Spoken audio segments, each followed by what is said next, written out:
ここは俺に任せてもらった。四代目火影を超える忍びはお前しかいないと俺はそう信じた。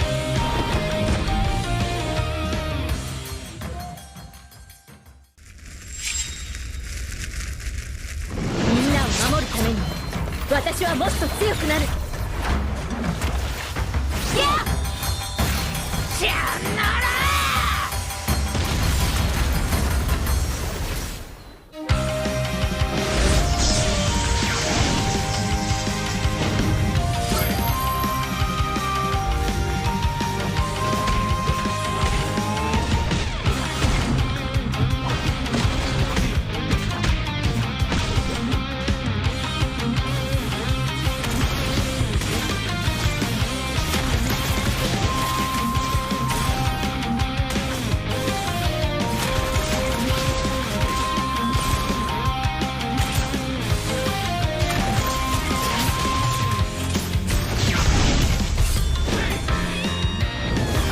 背中合わせで行くわよ。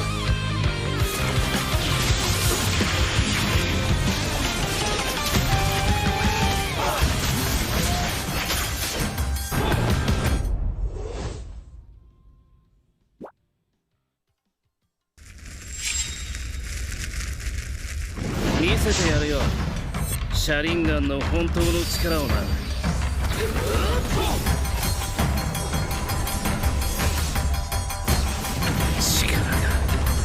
湧いてくる。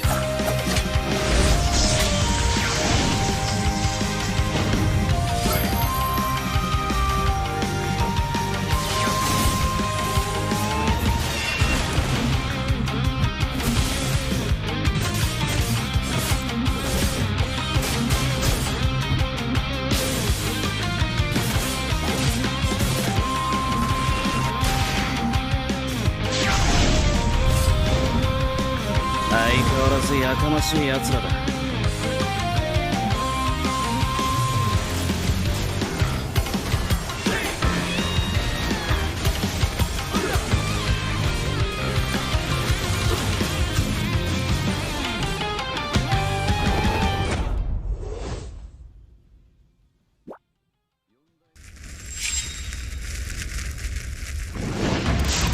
みんな、渦巻きナルトが帰ってきたぞ。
Malakas, Pilipinas, malakas kahit anong lane, we become the monsters.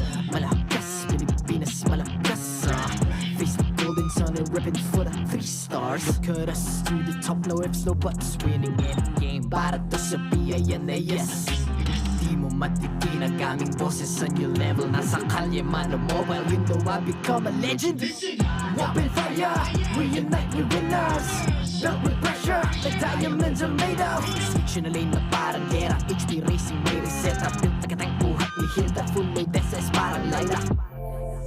Susundan ko ang iyong bakas, kasama patas, tagumpay natin to dahil tayo'y malakas. Para sa Pinas,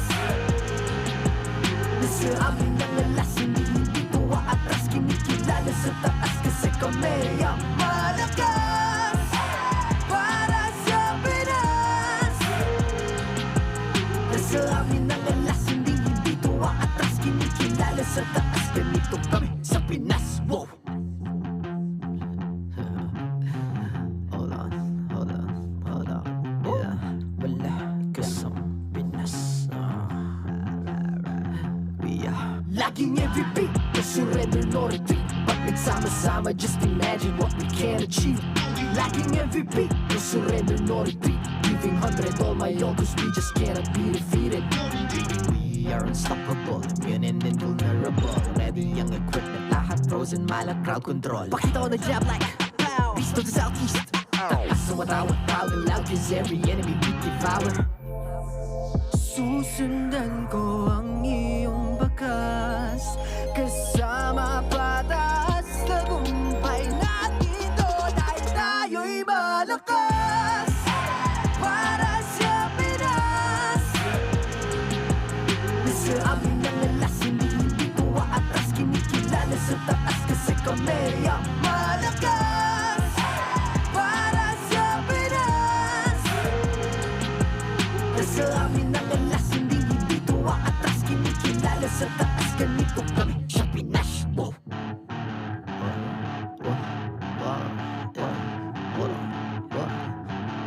Malakas, Pilipinas, malakas. Kahit anong lane, we become the monsters. Malakas, Pilipinas, malakas. Face the golden sun and repping for the 3 stars.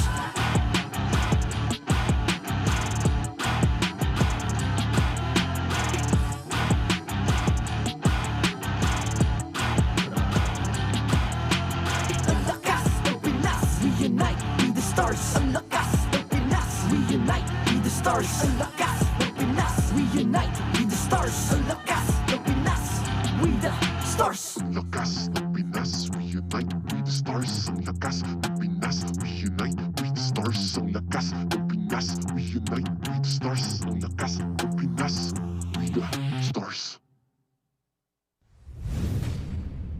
The 15th season of MPL Philippines is brought to you by the following sponsors. Infinix, the MPL official tournament phone. Lakas sa laro with Infinix. Smart, the official telco partner of MPL Philippines. BPI, the official bank partner of MPL Philippines. Mas magandang bukas, buksan sa BPI. Our partner in esports, Time Zone. Join the fun at Time Zone. TT Racing, for those who dream, work, and play. TT Racing has your back. Clear, power up your dandruff-free scalp. Supercharge with Clear. Don't miss any MPL action by following our official Facebook and subscribing to our YouTube channel. Follow MPL Philippines on TikTok for more content. Experience the Lakas ng Pinas of MPL Philippines Season 15 action live at Green Sun Hotel. Grab your playoffs tickets now via the official MPL Philippines website. Host unforgettable events at Green Sun. Enjoy the Arcade Haven promo, available from Fridays to Sundays. Book now via reservations at greensun.com.ph. MPL Philippines is monitored and supervised by the Games and Amusement Board.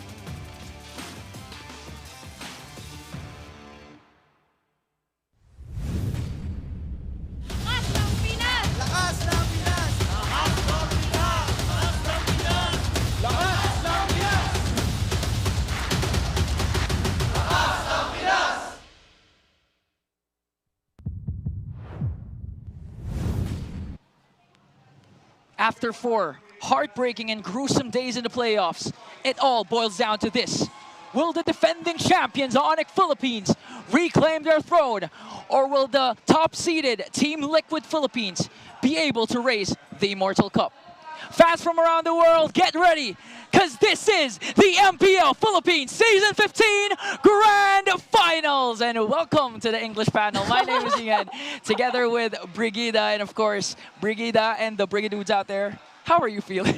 First of all, I loved that introduction. I really felt the energy, and I am feeling just the same. I'm very ecstatic for this upcoming series, this best of 7 that we'll be finally witnessing after 4 days of, as you mentioned, grueling matches. And it finally came to a point that we also know who our representatives are going to be. Yeah, finally. Fortunately, it's for them. It's Onic Philippines and, of course, Team Liquid Philippines. But, of course, these guys are all equipped with all-day 120 FPS system. The next-gen Infinix GT30 Pro is the new official tournament phone powering next seasons of MPL Philippines. So we started out with GT20, now it's GT30. I'm excited to get a GT40. Yep. I'm thinking ahead. I want the future, bro. Yeah. Honestly, we've been revealing so much this season. You know, even yesterday we've had some very insane launches of the TT racing chairs and all that. I feel like there are a lot more to look forward to, especially for today, because this is gonna be a long night slash day of MLBB. For sure. You're here. Chantel's over there. Everyone's here in the Champions Arena. We can see it's all filled up with enthusiastic, excited fans because it's going to be a heated matchup between Onic Philippines and Team Liquid Philippines. And of course, they're all equipped again with 120 FPS from the Infinix GT30 Pro. It's the new next official tournament phone powering the next seasons of MPL Philippines. Now, Brigida, we've gone through 4 days of amazing playoffs bout. We even reached, you know, two days of all 10 games, all 5 games. But of course, if you guys are also enjoying that, MPL fans and X-fans, you can get ready to witness the best student teams battle for glory at the Infinix Campus Cup Philippines local group stage. Collegiate MLBB is just getting as exciting as ever. This will be live streamed from June 14 to 15, and the national finals will be happening on June 28, and that's only on Infinix Philippines Facebook page. So this is XCCPH. Hashtag where legends rise, and I hope you guys, if ever you are collegiate players, have actually signed up for this, because there is a massive prize pool awaiting you once you join this tournament. Yeah, and not to mention, of course, experiencing the esports action live. It's fortunate for us to be casters, but I would also love to feel the hype of being an actual player. Unfortunately, I don't have the skills, and for sure, all of my co-talents don't have the skills also. Yeah, we've been learning. I'm dragging you guys down. Wait, why was I included? Well, if anything, you know, I'm sure we're learning a lot from the games we watch, but it's just not that easy to pull off once you're the one playing. Really not that easy, and their journey also is not easy as we take a look at our MPL Philippines Season 15 playoffs bracket in just a while. This is what we were pertaining to a while ago. The gruesome first 2 days. You were there, I was there, everyone was there, and we all know how long those 2 days were. Yep, we've pretty much introduced and set things up for all of the matches that we've seen, in particular throughout the past 4 days, and all the more for these two teams that we're about to witness today, because Onic Philippines, they're the ones who got the best of Team Liquid Philippines the last time they met. So they broke the record. They broke how even their matchups were. They were initially at the 1-1 after ending the regular season, but Onic Philippines, it was very dominant. They took a sweep out of Team Liquid Philippines' hands, and now that they're finally meeting again in a best of 7, and it feels like Team Liquid Philippines, they've definitely gone through that much-needed reset, you know, like based on how they played yesterday. I'm really excited to see how things are going to play out in this best of 7. Who could forget TLPH again reverse sweeping Team Falcons in their first matchup, and then after that they got dropped down in the lower brackets and crawled their way back to the first ever Game 7 lower bracket finals. It became a 4-2 score between a familiar foe, a familiar titan in Team Falcons. Unfortunately, yesterday they had to bow down, and TLPH stood tall and advanced to the grand finals. Yeah. Who, in fact, is actually our second MSC representative. Yeah, imagine if Team Falcons went all the way through. Right? You'd be amazed at how strong their endurance is, at how strong their stamina is, because they've been playing for 5 days straight, if ever that does happen. But yes, now we do finally know who our representatives are, and they're slowly on the road to finally being immortals. Yeah, and speaking of the road, the golden road, all of our champions in our 7-year history are now listed below. We have even back to season 1, Aethermain,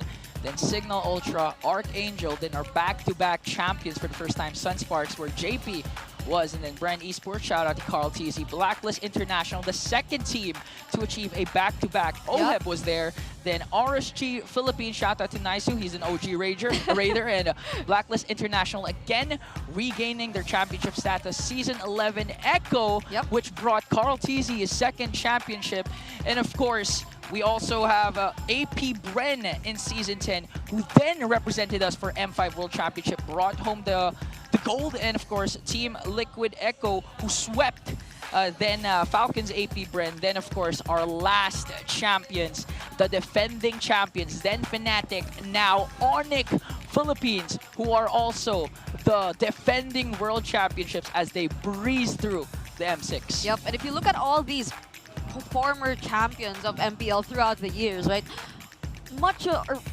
A lot of them have had actually really good records, be it in international tournaments, even for either main, like during the beginning or during the first few tournaments we've been having in MSC, and all the more for like the past 3 world championships that we've been seeing. It's always been a Filipino team taking home the championship, and that's again then Bren Esports, then Blacklist International so far, Echo as well, and now imagine like just how dominant the Filipino teams have already established themselves out there in the international scene. Yeah, I mean, for MSC, we did have a 2-year slump wherein we lost to other regions, but now we will be having not just 1, 2, or 3, but in fact 4 MSC at EWC 25 representatives. Of course, the first 2 you will be witnessing now. That's going to be Onic Philippines and Team Liquid Philippines, going back after losing at MSC 2024 in the hands of then Falcons AP Bren. And of course, the champions, we have Team Navi, and we also have a second female representative in Team Liquid. Yep.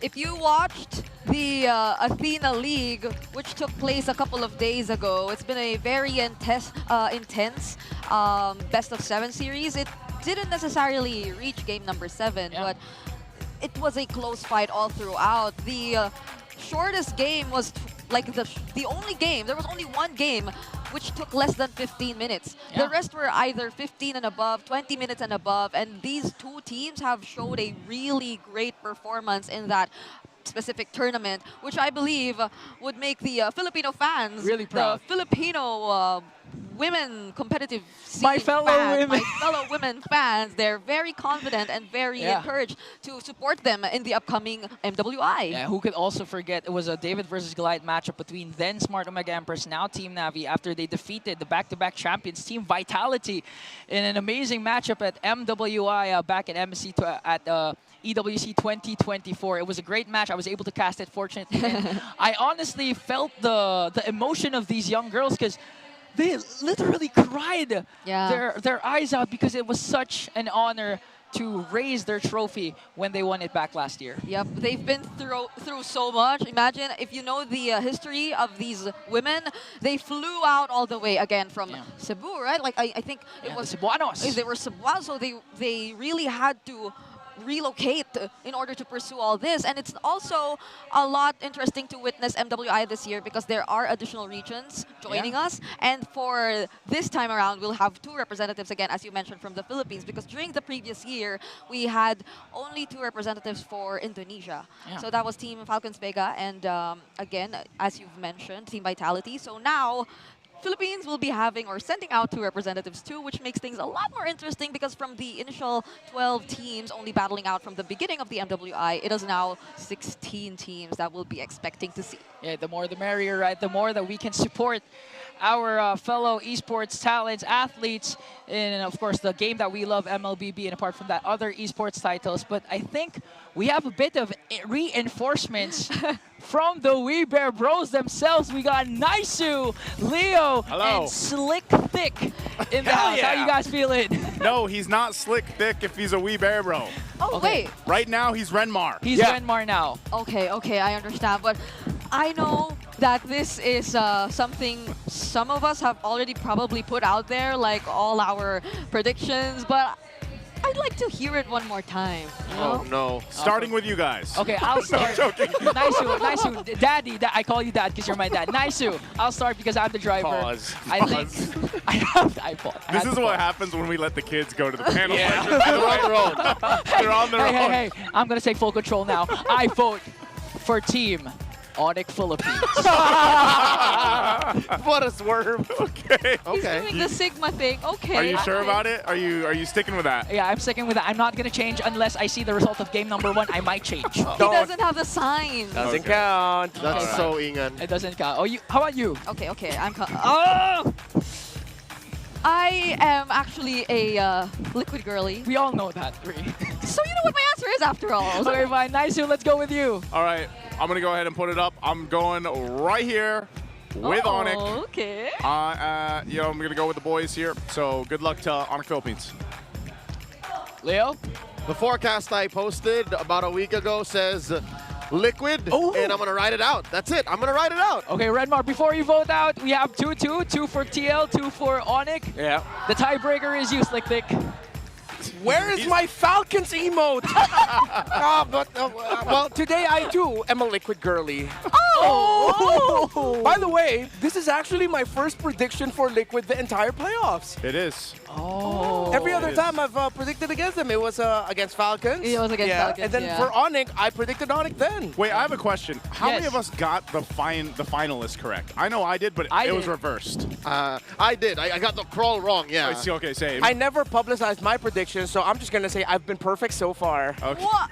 That works. Oh wait, me too. I haven't publicized mine. Okay, but you can publicize the new battle emotes. You can also get it for only 109 diamonds only. You can get the new emotes from Rora, TLPH Twisted, and if you haven't gotten them yet, Onic Omega and TNC's battle emotes also return. So show your support for your favorite MPL team and buy them now at the in-game shop. You can also support your favorite team now at the Grand Finals by voting down if you're for Let's Go Liquid, or you know what time it is. It's Onic time now, gentlemen.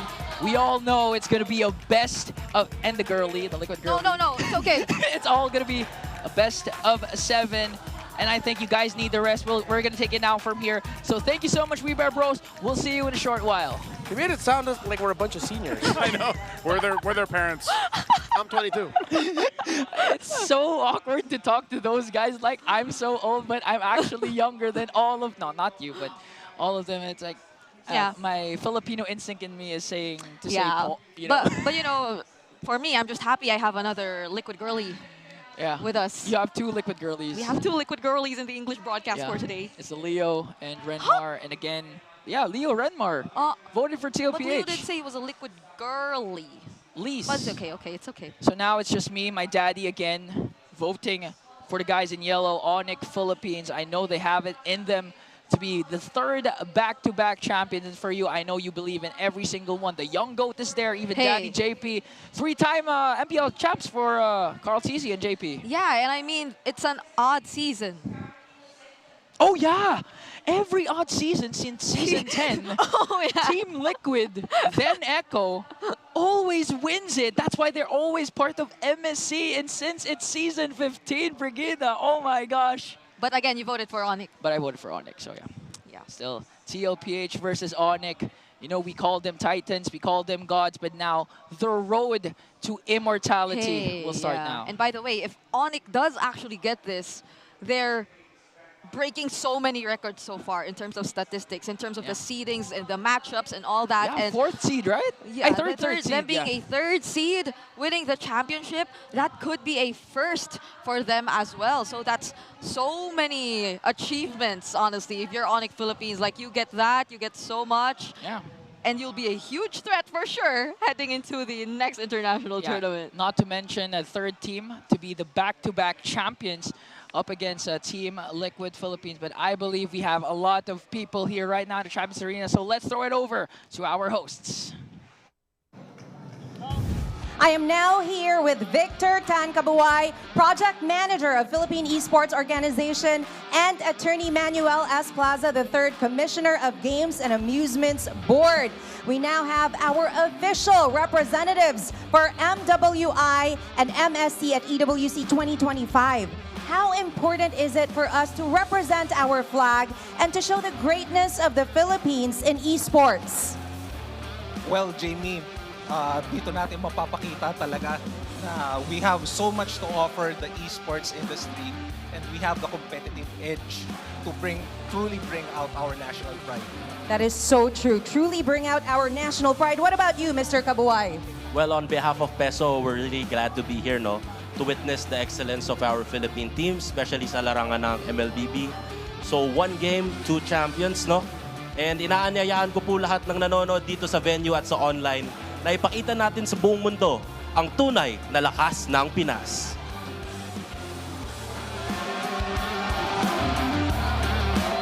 See you, sir.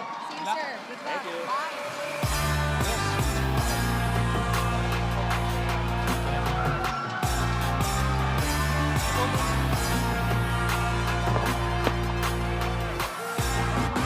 MPL Superfans para ipamalas ang lakas ng Pinas sa tanggiting ng Pilipino. Here are your teams for the MWI and EWC 2025.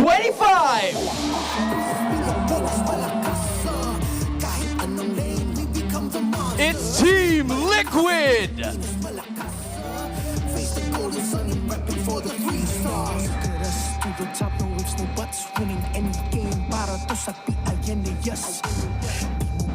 And Team Navi Philippines.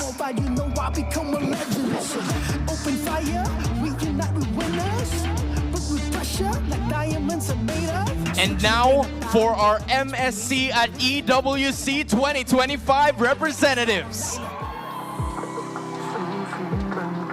Team Liquid Philippines.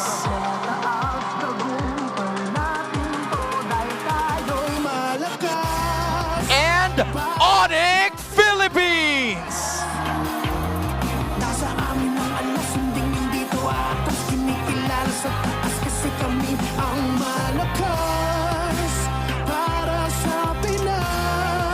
Sila ang magtataguyod at magbabandera ng sagisag ng Pilipinas sa Esports World Cup at Riyadh, Saudi Arabia. They are the pride of the Philippines and the strongest contenders for immortality. The defending champion will still stay ngayong playoffs. No retreat, giving 100 on my all, cause we just cannot be defeated. We are unstoppable.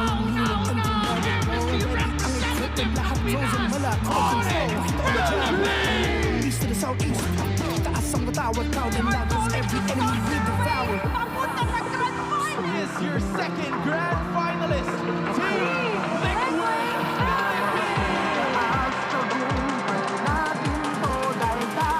Malakas para sa Pinas.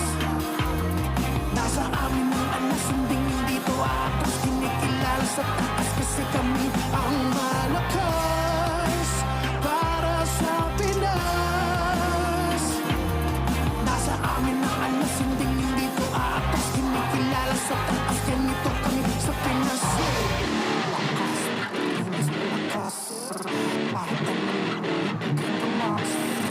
Malakas, Pilipinas, malakas, huh? Face the golden sun and repping for the 3 stars.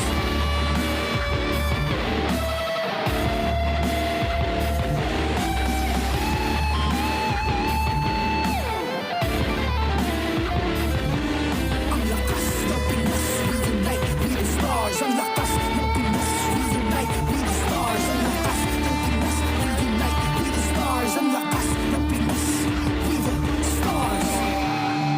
Champions Arena. This is their final quest for glory. Welcome to MPL Philippines Season 15 Grand Finals!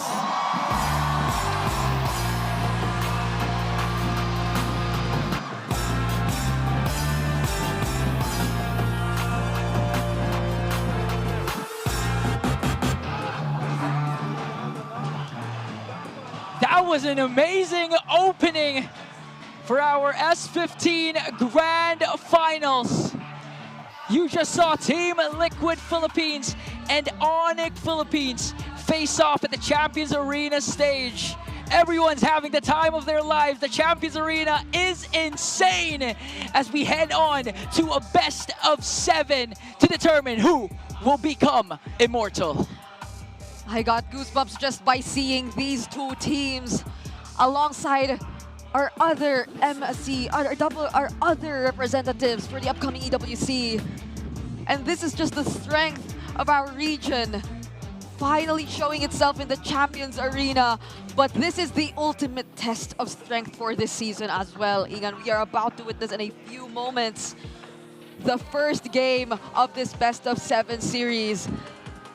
And I cannot wait. And of course, all the way from topping the regular season to crawling back to the lower bracket, we have Team Liquid Philippines, Sanford at the XP lane, Carl TZ at the jungle, Sanji in the mid lane, JP at the roam, OHEP at the gold lane, and after getting swept by Onic Philippines in our upper bracket finals, we saw them how they regrouped up against a familiar foe, a familiar Titan in Team Falcons. They had better drafts. We saw their versatility from regular season having a much more limited hero pool to now even Carl TZ flexing out the Fredrin and Alpha, and we're seeing a lot of this and that even from Sanford with the Glues, the Hildas, and even the Philippines, not to mention the Terizlas. There are so much things that were introduced to us by Team Liquid Philippines, and I agree.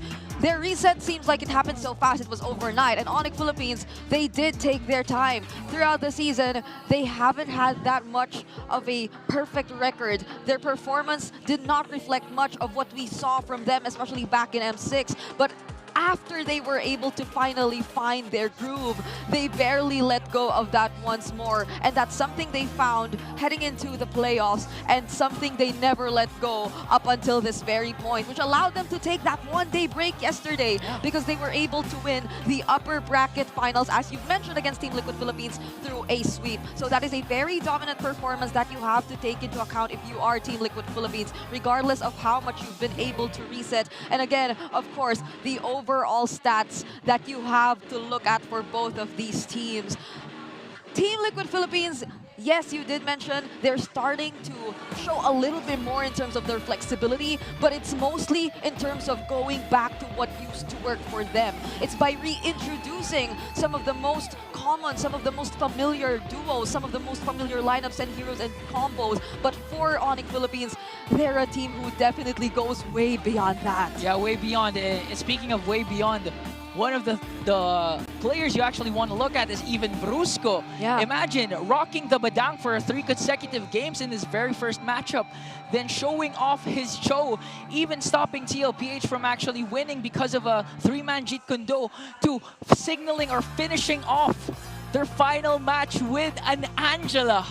Imagine the versatility of the Bruiser, and that's what's scary about Onic Philippines, is that in a 7-game series, it's not just about what you can dish out, it's all about what you have in store for your opponents. And I mean, even Coach Wynot, he himself did say that there wouldn't be this entire golden goat if it weren't for Brusco, if Brusco wasn't there. So you know how big of a piece Brusco was in terms to putting all of this together, in terms of just enabling Kelra to do his thing. And that's another interesting thing we could also probably talk about or look at when it comes to Team Liquid Philippines, because I feel like JP has been, if not the most versatile player so far in the playoffs, showing us so many roamers as well. You did mention Brusco, he did introduce the Angela, and I like how he did at almost a perfect timing, but you could say the same for JP. I feel like there's so much more that we can still see from this player of Team Liquid Philippines, and how well they're able to mesh everything up, like all their plans. What else could they have possibly for us in this finals? Yes, they have to put it all out because it's the final game of the season, the grand finals, the best of 7. A lot at stake for JP Carl TZ to reach their fourth MPL championship, for Onic Philippines to be able to go back-to-back. So these decorated players want to add another trophy to their trophy case. And actually, haven't we mentioned something earlier while we were trying to, or while we were still preparing for the finals, about JP and all his finals appearances whenever it's up against Onic. Yeah, Renmar mentioned this, S4, S5, they were able to beat Onic Philippines in the grand final. So let's see if the story will stay the same. Will JP again defeat Onic Philippines? But let's head over to our Smart Ping test. Hello guys, welcome to the grand finals. Napuno ba? Puno ba ang venue, Kirk? Shout sa inyong lahat guys. Thank you so much sa pagpunta at pagsuporta sa both teams. Thank you for the effort guys. Effort and time and love. Well, Professor, what to do? Guys, pinapapili kayo ni Kirk. Marry, kiss, or kill. I love you all. Kirk, sino yung pusong ligaw mo? Ikaw pa rin. Grabe, Team Liquid tsaka Onic, punong-puno. Friend, yun lang laro. Hayaan yung laro yung yung mag-flow sa atin naturally. Okay? Ikaw, JP, mag-ingat ka lagi pag kay Brusco kasi kailangan respetuhin yung mga yan. So, wag natin i-let down. Huwag ka agaw sa batang. Hindi na maulit yung agaw ni Ogwen. Ikaw, mid lane, wag ka pa-Prince. Wag ka pa-Prince. Prince lane na tawag ko dun Prince lane mo nga yung mid. Yun. Sige, gold lane, magkapapasolo. Pero tignan nyo na lang mga mukha ng mga fans natin. Pero tignan mo mga pagod-pagod yung pre. Isipin mo pipili na haba. Sabay, papatalo lang natin, di ba? The young GOAT Carl TZ wants to offer this matchup to his fans. And of course, King Kong, you know, the Sigma. Just showing off that he doesn't care about what matchup it is. He doesn't care about the atmosphere. Yeah. He has it in him to win this game and be the third team to have a back-to-back championship. Yeah, and that's a smart ping test for this game. And ultimately, we've been discussing a wide variety of Infinix keys to victory, but now that we're down to the final matchup of Season 15, there is only one that both of these teams who've made it this far have to show us. Ilabas ang lakas ng Pinas. Directly translated, show the strength of the Philippines. Many regard it as the strongest region. Not to mention won the last 5 World Championships. And now they are put to the test against each other. These two teams, again, S13 champions, Team Liquid Philippines, and S14 champions, Onic Philippines. M4 World Champions versus M6 World Champions. A heated rivalry, and it's just getting started. From all the way, M4 to M6, they meet once again after having to regroup and revisit what's been going wrong, especially for the Cavalry. I feel like even internationally, a lot are excited to see them again. Yeah, and not to mention, this might indirectly or directly answer the GOAT debate that has been in discussions online, not just in the Philippines, but all around the world. The young GOAT versus the golden GOAT, the man with the most monikers, Kelra, and Carl TZ. This finals matchup will determine who is actually better than great. Oh, that was called back. It was.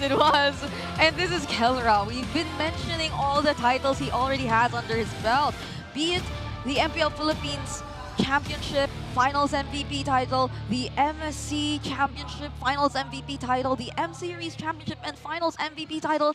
He has almost all of that already. Oh, why are you voting for Onic? Because I'm about to flex Carl TZ now. Who could forget the S6 Finals MVP with Bren, M2 MVP, the S12 regular season MVP, a Hall of Fame inductee, 3-time MPL champion, and 2-time M-Series champion.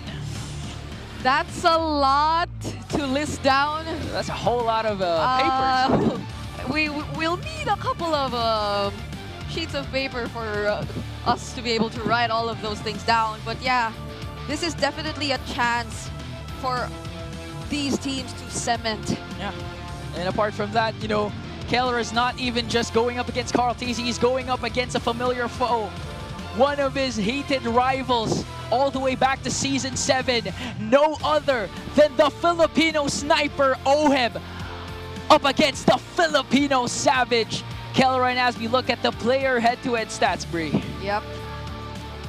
A bunch of these are actually in favor of Oheb if you would look at their player head-to-head.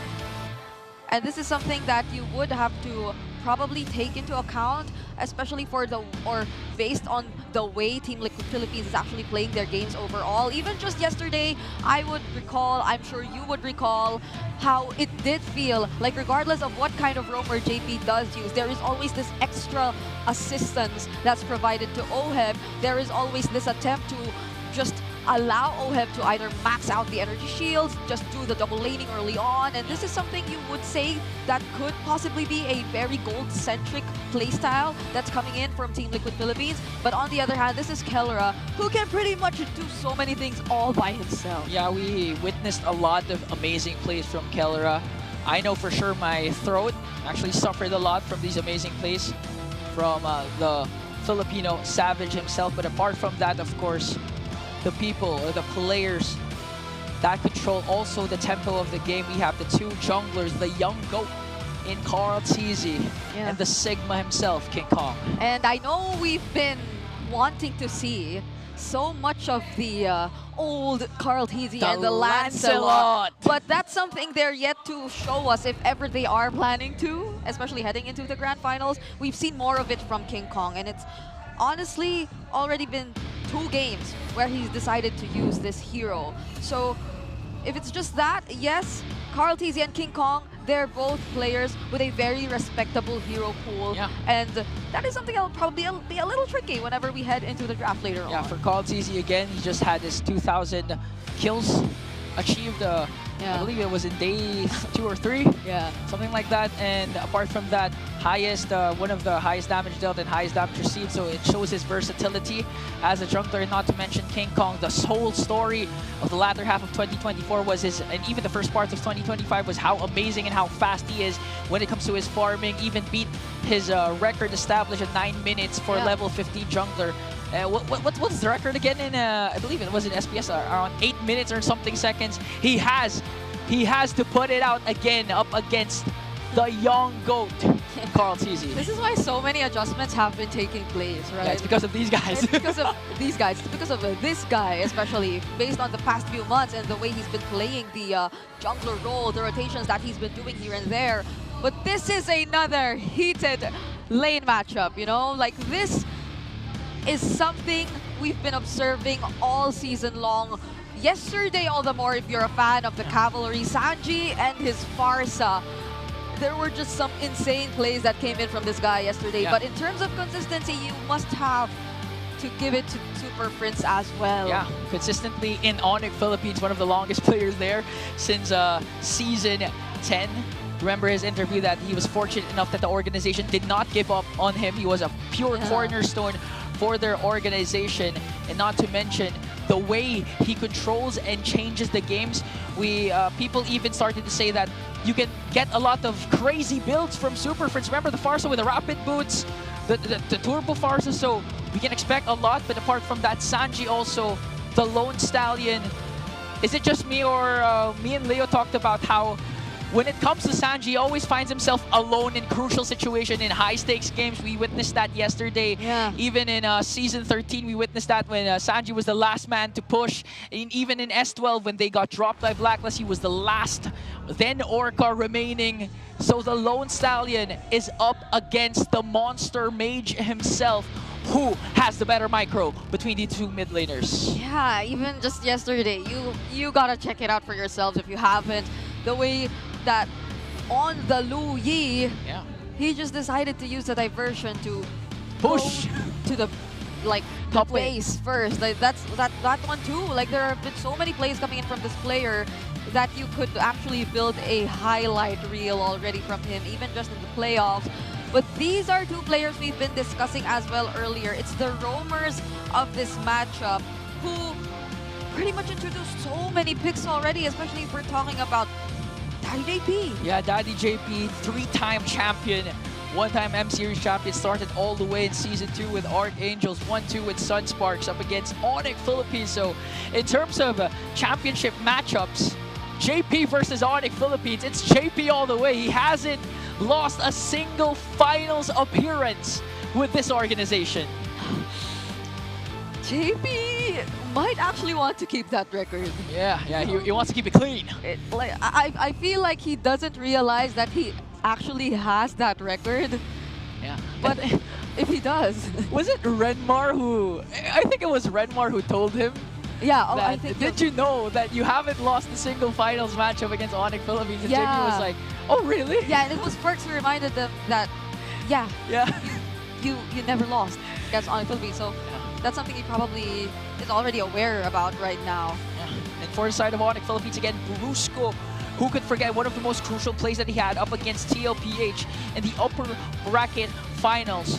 With a final attempt from the Cavalry, a conceal, they charged in but got stopped in their tracks by Brusco's show. Wanjit Kundu turned things around to their favor, stunned 3, and was able to wipe out or at least get 4 kills and win the game with a sweep for Onic Philippines. But with TLPH having the luxury of getting the first pick side priority, they go with their higher win rate side. They go with red side. Okay. So we'll be seeing Team Liquid Philippines in the red side for game number 1. And this is gonna be a very favorable situation if you're Team Liquid Philippines. But that still doesn't stop Onic Philippines from pulling off some of the most interesting drafts we could possibly see from them later on, especially considering that throughout the past few games, like, they've been brave enough to try a couple of things too. Even for Kelra, like they've been consistent on this entire Jushin 1-1 setup. Yeah. They even tried out the Clint ones, and the one time he used the Earthel, it was able to perform so well. Yeah, so well, and they need all of that to be able to go up against a force like Team Liquid Philippines. And for Team Liquid Philippines, we can't forget about the performances of the XP laners. I was thinking about Sanford, but also Kirk also performed with the glue. That was phenomenal. I believe it was a spotless KDA 0 deaths, but a high kill participation. So a glue might be a priority for both of these XP laners. But as we head on to the drafting phase of our game number 1 in the MPL Philippines Season 15 Grand Finals, the Champions Arena erupting, as today we will witness who will raise the Immortal Cup. Is it the defending champions Onic, or is it gonna be Team Liquid Philippines? As we head on to the drafting phase, let's call in Slick Thick himself, Redmar Santa Cruz. Where are you at? I feel like if you say that, enough people are actually going to believe that I've changed my name to Slick Thick. Hi everyone, still Redmar here. This is a major development for the draft, as this is only the second time this entire playoffs that Onic Philippines has actually drafted on the blue side. So with Team Liquid Philippines picking red, that's strategic. Not only to say that, hey, this is our preferred side, but to put Onic literally in an uncomfortable position. Again, only the second time Onic has drafted blue. Yeah, although the one time that they were actually, I feel, forced out of it, it was a great draft coming from them too. I think, if I'm not mistaken, was it at the time they were actually able to bring out the Lancelot as well? We'll be double checking that later on. But I remember that when they drafted blue side, it was actually against Team Liquid, game number 3. That's when they surprised us with bringing out the Angela Bach shot together. Oh, that too. So there are just so many possibilities that we can expect, even if Onic Philippines are actually drafting here in the blue side. But right now, looking at the bans so far, I feel like the Joy may still be open as well. The Jushin is out there too, and Super Prince, by the way, used the Jushin already 7 times throughout the playoffs. Okay, weirdly enough, Onic Philippines can do a massive swerve in this draft and pick up something like a Granger as the Joy's gone for the first pick, but usually it's a Jushin or Loyi here. More often than not, once we go to the red side, first 2 picks, Team Liquid actually has picked an OHEB pick for the first 2 picks red side 9 times already this playoffs. Most of the time, it's the Granger and/or Harith. So with the Jushin locked in by Onic, Granger plus a Sanford pick might be the go here for Team Liquid. Let's see, Granger, a available here for the Filipino sniper himself. He talked about the glue that has been popping off for Sanford and even for Kirk, but there you have it. What Slick mentioned, second pick red side for Team Liquid Philippines will be Oheb. Yeah. So they're pairing it up with the Baksha, which is gonna be somewhat of a flex still if you're Team Liquid Philippines. JP used it twice as well, but that's the thing. I feel like it's only been JP who's been using the Baksha in Team Liquid Philippines so far. Yeah, I think that's already a tell that most likely this is going to be going to the roam. As for the EXP for Sanford, they want him something with a bit more high impact. Let's see if any of these two teams are going to surprise and suddenly pick up a glue much earlier than it usually does appear in drafts. Both junglers still not picked. We might go into the second phase with one team not picking up a jungler just yet. But Dang's still open for Onic Philippines if they want to go down that route. Usually seen in the first side. But as we posed the possibility, they brought it up, a glue right away for Onic, and they pick up an Aerithel as an instant response to the Granger in lane. Oh, you know, the last time glue was picked up by Kirk, it was a near perfect KDA. It was hard to kill him, but he was always present during the clashes. And I just noticed now that Onic Philippines banned out the Lucas, so the question remains, is King Kong in the grand finals ready to use the Lucas at the jungler later on? They banned it out too, I feel. So could Carl TZ be considering the Hayabusa at this point? Or does, I feel like the Onic Philippines have set up so well if ever there is a Hayabusa coming out in this slot. Like the glue and the Irithyll and the Jushin already, these three picks might be okay with this if they switch things up and pick up the Mathilda instead. All right. Despite them usually putting the Baksha in the hands of JP, they pick up the Mathilda in the roam. Then okay, so it's still tough to see where this Baksha is going. There is a possibility that it might suddenly swerve and go into the jungle. Let's see if Onic will suddenly ban out an Alpha, because we saw Team Liquid Philippines bring out that combination earlier this playoffs. Yeah. I feel like it's gonna work well considering that Onic Philippines 2 are yet to actually reveal much of their tanky or their other frontline heroes. Yeah. I think considering that they're up against a Jushin in the center of the map, and then there is a Mathilda roam there, they might be encouraged to actually just put this Baksha in the jungle instead, so that you have a very safe river. With the Ling ban, they want the Farsa as an option. The Farsa Mathilda too. That could be a huge pickup here if you're Team Liquid Philippines. Will Onic Philippines actually let that through? They ban out the Luyi instead. So this feels like one of the best spots to bring out the Farsa, so they can save much of what they're planning to show us for this draft. I am leaning towards the Farsa pickup here for Team Liquid, unless they really save the mid lane pick later and pick up show the Sanford and already show where the Baksha is going to be going. More tankiness is what Team Liquid Philippines needs. Trizla might not be the answer, but it could be one of the things in consideration. If they want mobility to take to the back line, maybe they put Sanford in more active, something like a Hilda. But the problem is you don't see the jungler from the side of Onic. And Onic still has the capability to go with a, hey, what if Team Liquid are just going Fred here? Yeah, oh wait. Because they can go Fred, Baksha, Granger, Mathilda all together. Oh yeah, so they just reveal the Farsa instead. Yep. Sanford will have plenty of time to consider whatever his XP lane is gonna be later on.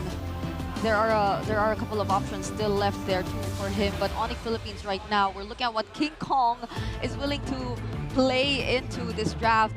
Team Liquid Philippines, they've been banning out most of the assassins already, and them leaving out the Lancelot. It feels like they also have a way to answer back if ever it does show up. Feels like a choice if they're going to go Lance here. And then if Onic decides to go for something with pickoff that can encourage Team Liquid Philippines to go full tanky, bring in a Fredrin, put in a Baksha in the EXP lane, so the kick will be a little bit more, well, for the lack of a better term, useless, because who are you going to kick other than the Mathilda and the Granger, and can you actually kick them? They go for the Joe, and they go for the Lancelot. If I'm Liquid, you pick Fredrin now or something equally tanky. Yep. Well, we got what we wanted. Lancelot from King Kong as Sanford picks up the Phobius. Drafts for the first game of the grand final set in stone. Who's gonna draw the first blood? Onic Philippines the defending champions, up against the top-seeded team, Team Liquid Philippines. It's a best-of-7 series here in the Champions Arena. This is gonna be such a test for Onic Philippines and for Team Liquid Philippines as well. The draft index, it's not that far for both of these teams.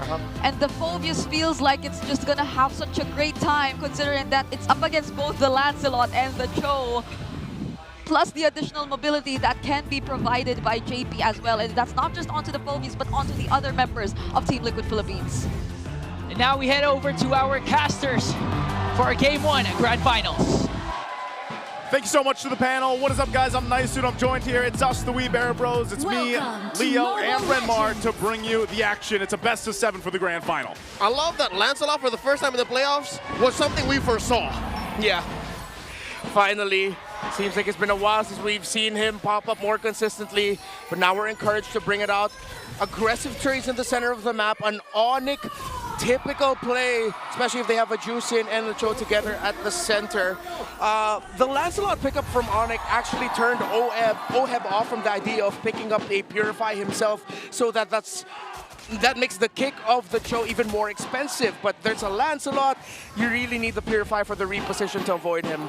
I'm wondering if this is going to be a difficult one for King Kong specifically, you know, against this kind of composition that TLPH brought to Game 1, because there seems like it's utility overload, but then also so much tankiness to deal with. Yeah, with all of that, Kelra, okay, has to go for the Warrior Boots first. King Kong actually still undefeated on this Lancelot, so let's see if he'll be able to make some magic here. In the past, it looked like the Lancelot pick wouldn't work, but it ended up working twice, very cleanly. Brusco catching JP. Early moments in the game number 1, it's Liquid crossing the river more often than the Super Fam. Okay, so now as we kind of look at this, you know, most of these games that we've seen in the playoffs have been quite frantic. You know, in the early game, we've had some just brawls break out, but overall, when you get in this kind of endurance test of a best-of-7, just like we saw last night, for example, you really want to go ahead and try to pace your game out and the game plan here. But with both compositions, their game plans, do they change? Like, are they that different between these compositions, Renmar? It's not going to be quite the same. King Kong already goes in. Very low. Sanford pulled in by JP. Both teams considering maybe we should fight, maybe we should. A turtle dance begins. Yeah, let's see if Team Liquid will still heavily contest, considering Sanford took a lot of damage. Turtle currently 3/4. Here we go. Carl Teasy coming through. Better air strike. Look at the back line. A lot of damage put on to Sanji. Down goes the Lone Stallion. First off the board. Sanford gets a jump on. Gets out of there. He falls. Kelra finds one.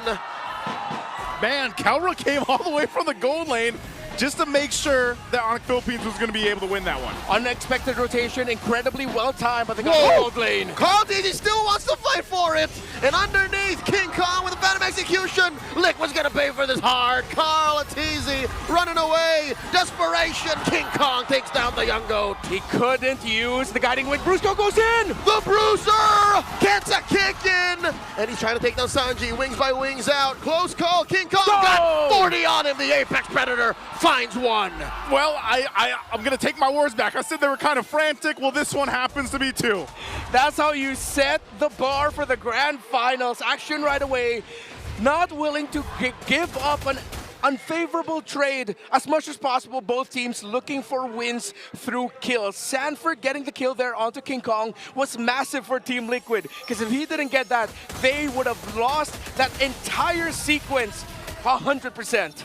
This is interesting here, the matchup between Airthil and Granger. You know, Granger's got that advantage 72% times every time he's going to get the Airthil. So we're going to see if Kelra can make work. But the fact that he got an early kill early on, and that's why he rotated, maybe gives him a little bit of an advantage to go up. I mean, he's barely ahead of Oheb right now, but he does have that Haas Clause, which is going to help him kind of sustain that lane a little bit longer. But still, it just seems like Brusco's really aggressive on this Cho, man. Like, is that the game plan for him the whole game? Oh, definitely. He should be. He's up against a Matilda. He can't allow JP to set the tempo. So Brusco's just playing it with aggression. The good thing is, Onic Philippines are going with that aggression. They're not just letting him check and poke alone. Super Prince is always with him. Kirk is nearby, especially when the turtle was down at the bottom lane. And even King Kong is close enough to respond to anything that Brusco decides to do. So they're allowing the roamer to be aggressive, but they're ready to back him up. Okay, well, right now, Turtle's going to come up here.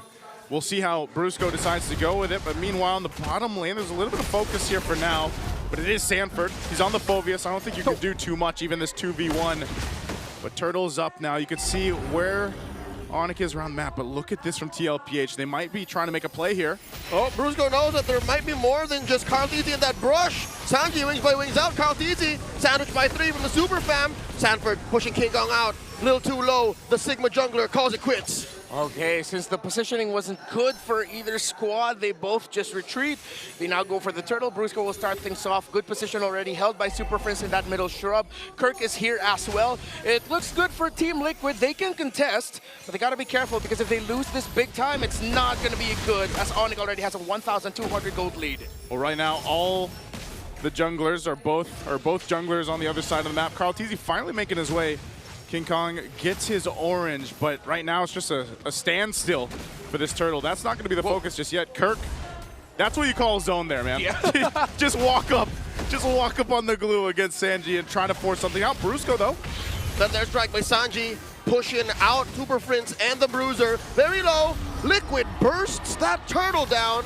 That's 1 for the cavalry. Yeah, Onic decided to play for the macro instead. They got the tower in the bottom lane. I think they're going to make a big play for the center of the map, because they want the map control instead. They knew that if they faced Liquid in that turtle, it was a bit of a 50-50, leaning a little bit more towards Onic, but they just decided to play it safe, push towers instead, and now let's see if Onic can expedite the farm of Kelra. I guess in the grand scheme of things, going for the turret and going for some map presence is going to be better for what Onic wants to set up for. Oh, what is Kirk doing? Just crossing over from the back like that. Doesn't get punished either. Maybe that's why. Because he's on the glue. Yeah. He's been playing like that for a while. That's a flicker and a kick. Oh, the pullback. Not going to be enough. Oh, Heb gets taken down. The Venom Airstrike. The reaction from Liquid. Taking out King Kong 1 for 1. That's a core for core. Gold for jungler. What a kick though by Brusco. Cross not done. The young gold ain't done with you. Super Prince, Crimson Beacon out of here. Look at the back line though. Kirk gets dunked on. Finds that grab underneath the turret. Whoa. The pullback. This way, that away. What is happening? Everybody is everywhere, especially when you have a Matilda in play. Yeah, Kirk had to jump out of that flight like DP Cooper. It's like, I'm out of here, man. I got my money. I'm good. A good decision by Kirk to, that he remembered that he could just let go of the grab. He would have been brought all the way under the tower. Great little play there, sequenced by Sanford and JP to actually think of that possibility. As we look at the items, I want to look at the EXP laners. Dreadnought armor on the way to Dominance Ice. Chop Suey build. A Silence Robe is also in for Kirk, so he does have magic resist. While for Sanford, no full item just yet. He went for the Silence Robe. And on the way to a Dominance Ice. Circling Eagle out of the Bruiser, just checking for range. Gets punished hard. Taken down at 40. Stopping Kirk from just gallivanting all over their side of the map. Prince pushing back. Push by the Filipino sniper. But down bottom, they didn't see. King Kong was working on a lane of his own. Yeah, King Kong's still pushing. He's been doing this majority of the game, so he gets that tier 2 down. Turtle is gone, so Lord's going to be up here in just a second. Go, JP. Oh, JP. Full-on fight breaking out here. Oh, Heb gets hit. Gets choked down. Taken out by Kelra. Carl Tizzy looking for some retribution in the back line. Shutting down the Golden Goat. Now Prince up next on the docket. Where's Prince going? He doesn't have his own Nora Flicker. Gets taken down by Daddy JP. Kirk gets the grab on the 40. What are their plans here with a Kirk attack? King Kong looking to punish. Thou shalt not grab my XP later. 40 obliges, keeps on fighting. Phantom execution in. King Kong very low. Can JP and Carl Tizzy do this? Sanford gets him. Serving up a kill to Carl Tizzy. Kirk still alive throughout the exchange. What a sequence by these two. And Team Liquid Philippines, their shields, their tankiness, their sustain. It's the X factor here, as Onic made the right call, but Team Liquid were just way too tanky. And all of these decisions from TLPH brings them now to this point.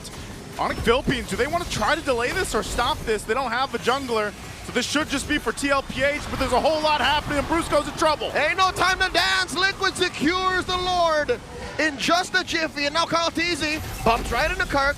Kirk obliges with a spread, looking for that grab. Super Prince wailing away at the turret. Slow rolling. Prince finally takes it out. Can we just take a breath for a moment? I feel like for the past 4 minutes, it hasn't stopped. Yeah, potentially we got 6 more games. So very clear right now, Onic playing the macro, pushing turrets because they know Team Liquid Philippines are so strong, playing the 4-man, 5-man team fight. JP's timings with the guiding winds have been on point. The shields he's been able to dish out so far have been at the perfect time that when we think King Kong's about to get an execution, just a little bit more basic attack from either Brusco or Kelra will finish the job. Suddenly, you see a shield pop up for members of Liquid. Carl Teasy setting up the gank from the flank. Oheb slowly but surely following through, pushing through mid, taking it down. Is this Grant the purple? Oh, yes, it is. Yeah, they're going to take that. They take more, too. They get another tier 2 down, for the first tier 2 down with that Lord push. Now TLPH in charge of this game. What does Onic Philippines need to happen here? Because I feel like even King Kong really hasn't been able to do much other than push on the other side of the map here. Yeah, I mean, the good thing about Onic is they are very close in terms of the gold. Kirk, Super Friends, highest in the damage dealt department, though that isn't really the best sign for them. That means they need just a little bit more farm for Kelra, or more importantly, a little bit more time, because as these engagements go on longer for Team Liquid Philippines, you're wondering, hey Onic, where's your damage? It's because Kelra is getting picked off earlier in the fights, when these fights are going way longer. So Onic need to do a better job of taking care of Kelra, because Team Liquid are doing a great job of finding ways to access the back line late into the fight. Just when Kelra thinks, hey, I'm safe, I'm gonna keep doing damage, suddenly a Basha comes rolling in. Yeah, that's one of the problems it seems like, is there's, again, the utility and the mobility that the lineup that TLPH has is difficult. Like if you're in Kelra's shoes here and you basically just have a couple options to get away, you really have to rely on the team to be able to back you up and give you that space to maneuver around these team fights. But, you know, you throw a Baksha on the other side, and sometimes that off angle that a Baksha can come from is enough to mess things up.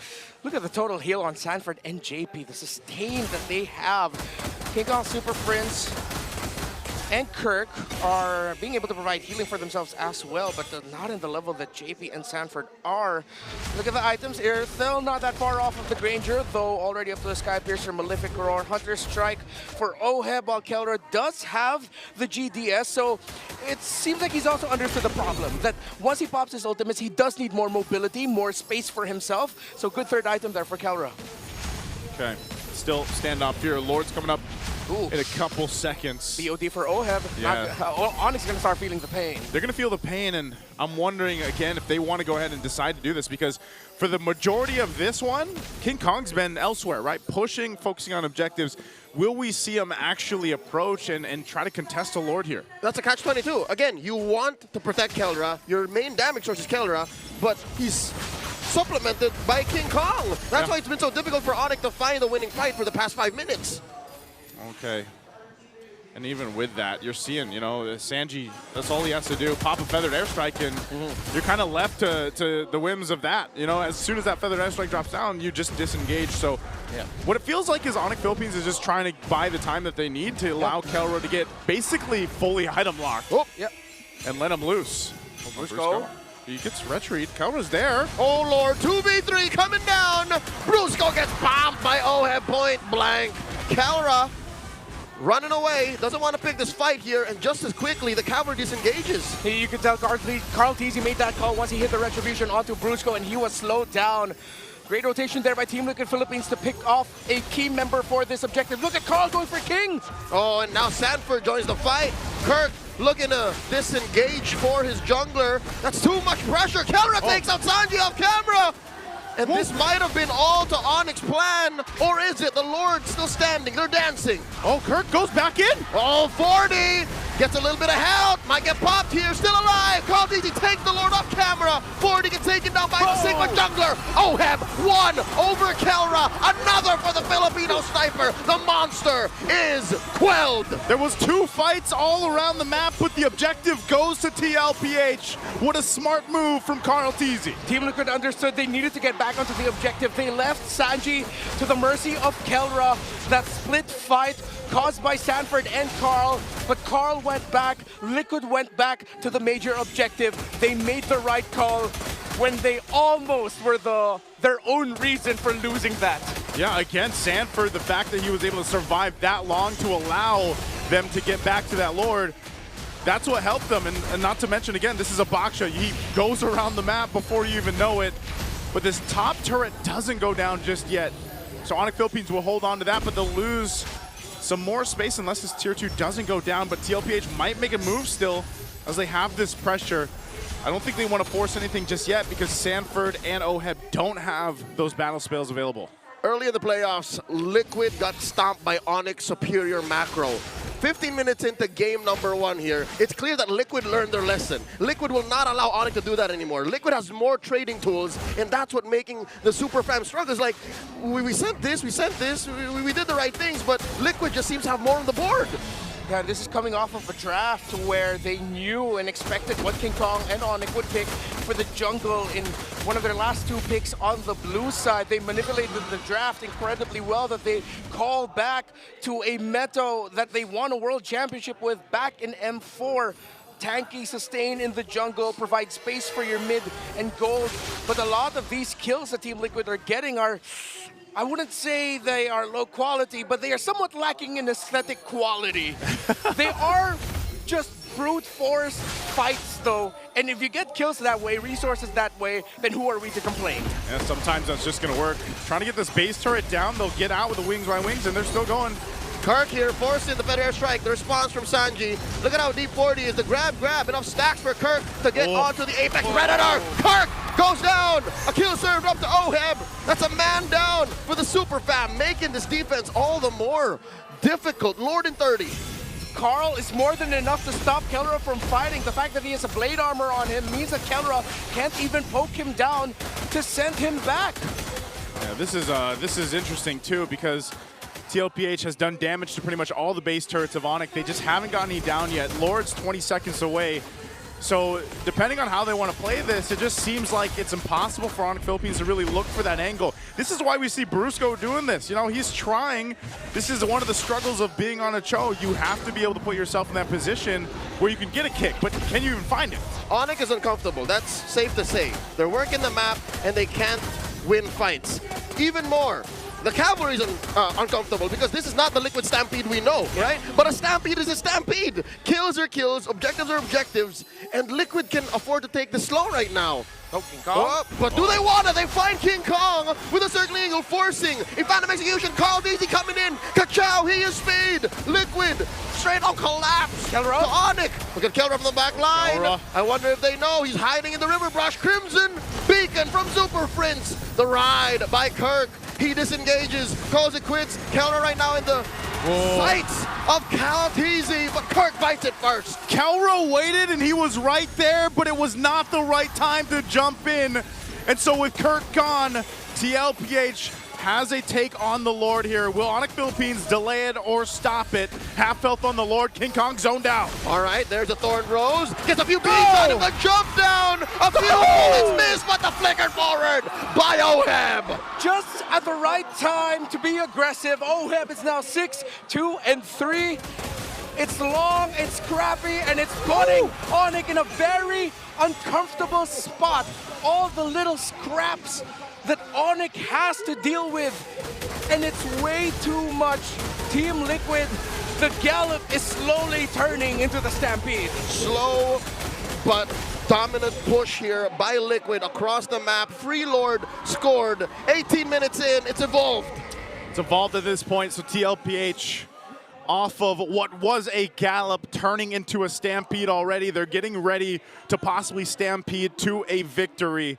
With this one in a comfortable lead ahead, 5.2K It doesn't seem like Onic Philippines has an answer. How are they looking on the defense side of things here, though? Oh, it's going to be tough. You see that even though Kelra's full build, he's barely scratching Carl Teasy. And once Carl shows up in front of the Irithel, Kelra says, all right, I'm going to bring you down. Wait, this hurts. I need to stop basic attacking you. What do I do now? Estimated Onic lineup in base clearing power, about 7 out of 10. 7 out of 10. I'm being very generous. That's Again, very generous. It's mainly Kelra who's doing this. Like, have you seen how slow even late game Zushin clears? Even with the items, it's not going to do that much. But right now, they're going to have to buckle in. The Lord's still making its way up top. They'll clear out these waves. Bottom base turret does go down, though. So TLPH, Kelra taking a little bit of hits here.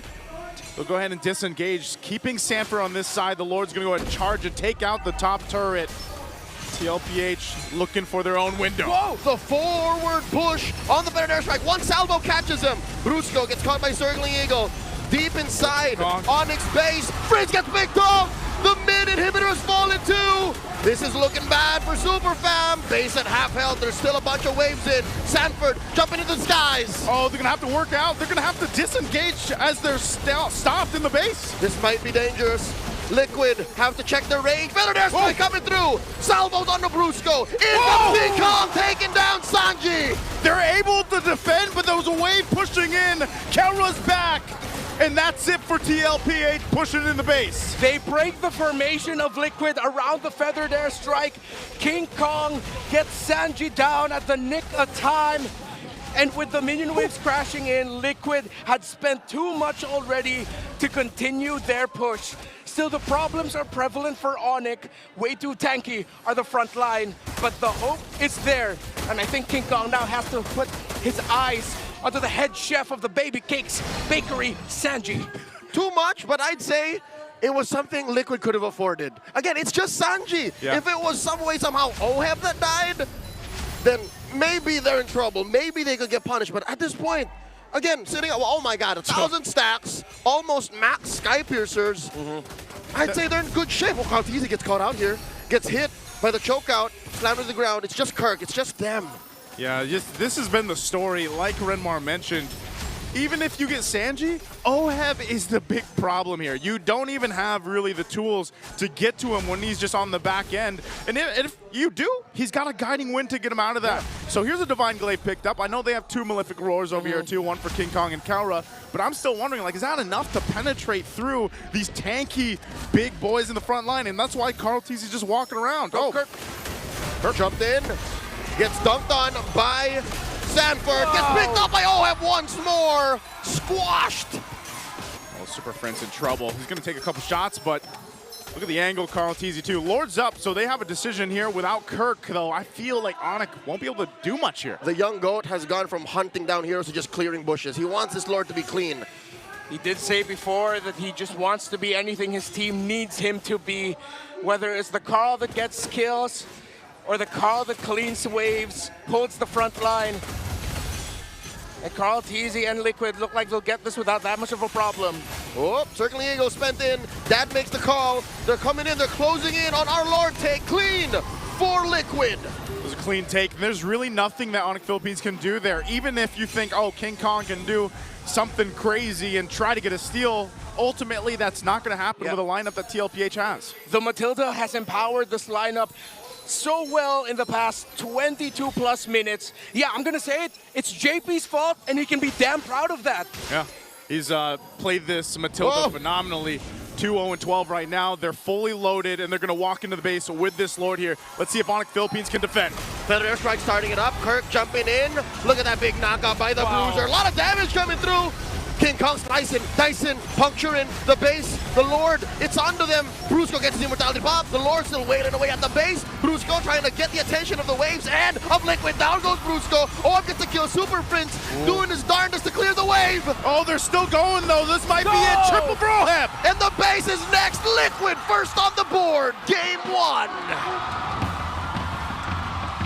In a race to 4 laps, Team Liquid gets the first one. It wasn't a stampede, but it was a smooth and gliding ride led by Daddy JP's Matilda. A great game 1 to start off this grand finals. We're going to have to throw it back to the kids on the panel. Ingon and Brigada, take it away. From getting swept in the upper bracket finals against Onic Philippines, Team Liquid Philippines draw first blood in a Game 1 win. It took them a while, but they still got the job done. And despite it taking them a while to close out the game, majority of it was under control for Team Liquid Philippines. I honestly don't know where to start because we've seen a lot which took place in that game. A lot of changes, I believe, especially their casters. They feel weird about this kind of stampede. You know, it's not the typical kind of stampede, but we have to give it to this guy. The MVP has to go to him. You don't know where to start, so let's start with the daddy himself, the MVP. A perfect KDA of 2015. Imagine getting 15 assists, 100% kill participation. Who could forget after, you know, his jawhead performance up against Onic Philippines in the upper bracket finals?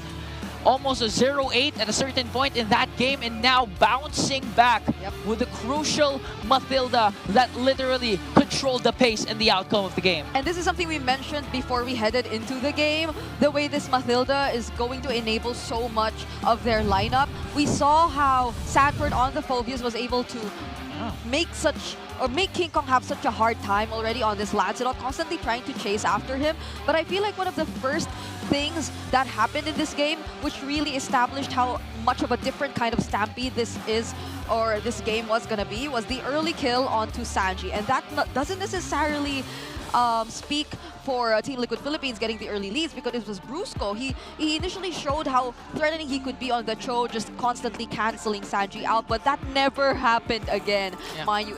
It did take a while for Sanji to get back into the game, in a sense that he was able to show us the amount of damage that he already had, the amount of zoning that he could already provide, but all the while he was taking his time, it was the other members of Team Liquid Philippines making things happen. Even with a lineup like this in Onic's hands, which considerably has such a high amount of mobility, the way they're constantly able to take advantage of the circling eagle, the guiding winds, baiting out skills from Onic Philippines, then suddenly fetching their members to go back and say that, oh, we're not going for the full commit.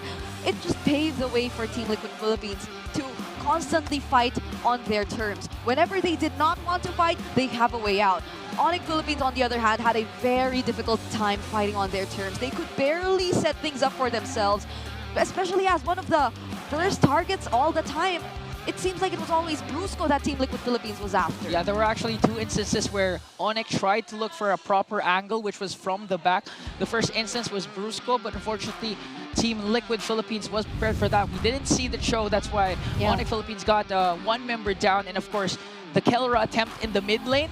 That for Team Liquid Philippines, they saw it coming. They read Onic Philippines like a book, even down to the draft. That's why we have an amazing win from the Cavalry, 817 kill scoreboard in 23 minutes. That's our Game 1, folks. Yep, Game 1, which had endless team fights happening all over the map. And it's not just non-stop team fights, it's multiple team fights happening at various areas of the map as well. I feel like we've had a couple of moments in the game where the camera couldn't focus on what's happening all at once, because there were 2 team fights happening at the same time, both as equally important, but you have to choose one. Yeah, there was actually one crucial one when Sanford got to Onyx preoccupied onto him. That's why Carl TC was able to secure the Lord. And even if Kelra actually got the kill onto Sanji, it was all part of the plan of the Cavalry. They looked at the bigger things, then dissected the micro, and they were able to split up Onic Philippines and play to their strength as one unit. They almost all the time, they rotated as a 5-man unit. That's why our MVP JP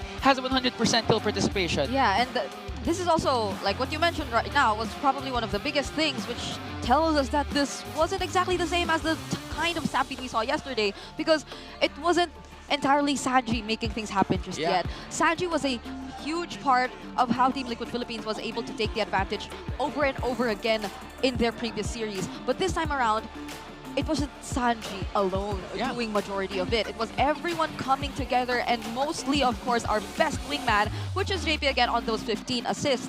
Which is why, you know, Oheb got to a point where he got the 1,000 stacks already on his pass. Yeah, Leo was freaking out with 1,000 stacks, and who could argue with him? Because again, our BPI Rich Kai will go to the Filipino sniper himself, the regular season MVP, well-deserved performance. GPM of 869, quite low compared to his previous GPM yesterday, which went up to 1,000 because, again, it's 23 minutes long. But still, you cannot count out that when it comes to the Filipino sniper, he's always got bank. He definitely has the money. Yeah, he has the money. He has the money right now. Yeah, there's no hiding that now, and I think it's time for us not to hide anymore. That's why, Brigida, you can take the floor this time. All right, so we will be diving a bit more onto the specifics of what... Oh, wait, my cue card's upside down. But we will be diving into the specifics a little bit more of what took place in this game. There have been a lot of things that we have to take note of. First, of course, starting with the gold graph. So if you were to take a look at the gold graph, this 2-minute mark was that moment wherein they were able to actually set things up for Onic Philippines. Onic Philippines, at this point, they were able to cancel the feathered airstrike. They were able to deny Team Liquid Philippines from getting the better positioning in terms of the first objective.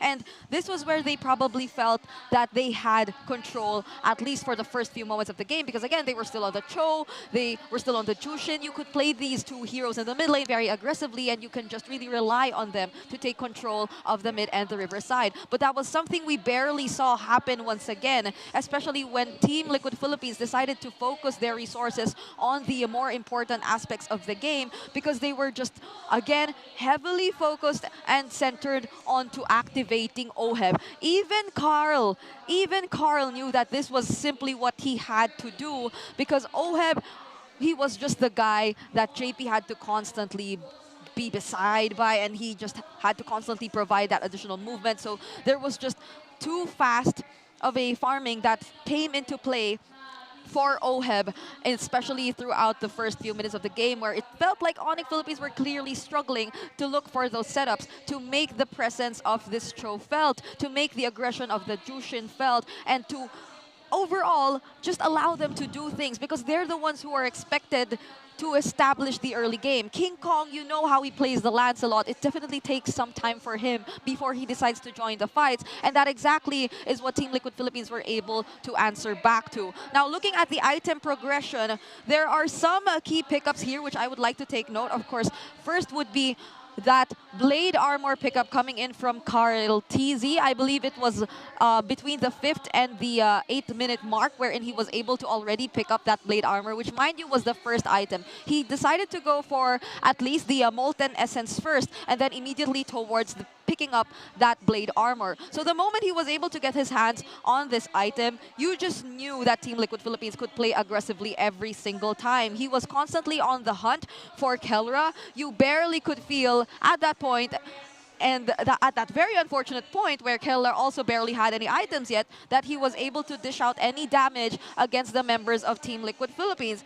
And it came to a point even where Kelra, at the 22-minute mark, and that's like a minute before the game actually ended, had to pick up the Sea Halberd himself. So there was just so many things. There was just too much sustain in the side of Team Liquid Philippines that he had to answer back to, that not even a full build Irthel could actually match nor respond back in the late game against this lineup that they had. There were some moments where Onic Philippines nearly were able to turn things around. Some of the punctures in, punctures out, Thorn Rose, and Phantom Executions coming in from King Kong towards the late game, but those weren't enough, especially in terms of how they were able to hold out everything when Team Liquid Philippines were clearly knocking on their base. Now, if we look at the draft stats and the draft recap, you really have to acknowledge the amount of damage taken by both this Baksha and this Phoveus. This was a surprise that came to us because we did say that based on the previous games that Team Liquid Philippines played, it's kind of a tell that the Baksha will definitely be going into the hands of JP. But they decided to switch things up again.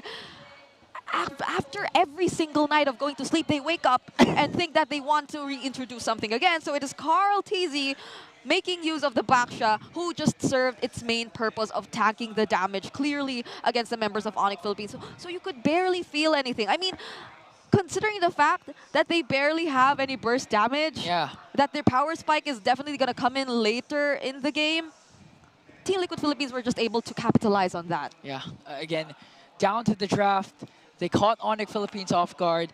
Clearly, Team Liquid Philippines came prepared. They don't want any sweeps. They want to start out strong and gain the momentum that they have. And now the Cavalry, the top-seeded team of the regular season, looking at the 1-0 lead in a best-of-7 series over the defending champions, Onic Philippines. But guys, we have a lot much more in store for you guys. That's why let's throw it over to our host, Hans and Jamie. Maraming salamat sa ating panelists. It is currently 1-0 lamang ang Cavalry. But before we begin or continue all of that matches, here with us today are our representatives para sa darating na MWI at EWC 2025 Champions Arena. Please give a warm round of applause para sa Team Navi Philippines and Team Liquid. Jamie, it's so nice to have them today. Hans, I'm so happy to be standing right next to them. As a woman, I'm in awe of what they have achieved. I mean, right next to me, we have the champs over here. So ladies, I think you deserve the spotlight. Why don't you introduce yourselves to everybody here at the Champions Arena and sa mga team bahay as well? Hi, my name is Lexa. I'm the 6th man of Navi. Hi, I'm Amor, mid laner of Navi PH. Hi, I'm not Ayanami, the explainer. I'm Shinoa, the gold laner from Navi. Hi, I'm Arai, the roamer of Navi PH. I like it. I'm Keishi, the gambler of Navi PH. Oh, there we finally have it. I assume that everybody's complete. Now, for Team Liquid Philippines, kindly introduce yourselves, ladies. Hi, I'm Ramesif Core. Hi, I'm Daiki, explainer of Team Liquid. Hi, I'm Misuna, roamer. I am Soju, roamer. Hi, I'm Zaishi, mid laner. You gotta give it there. I am Klapo, gold laner. All right. There we finally have it.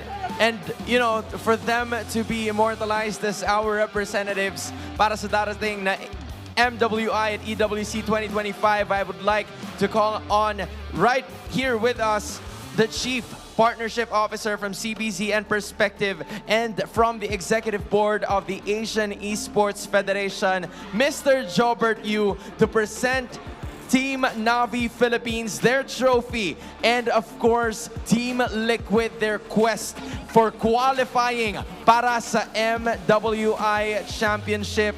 Ladies, really a tremendous job. Well done, Jamie.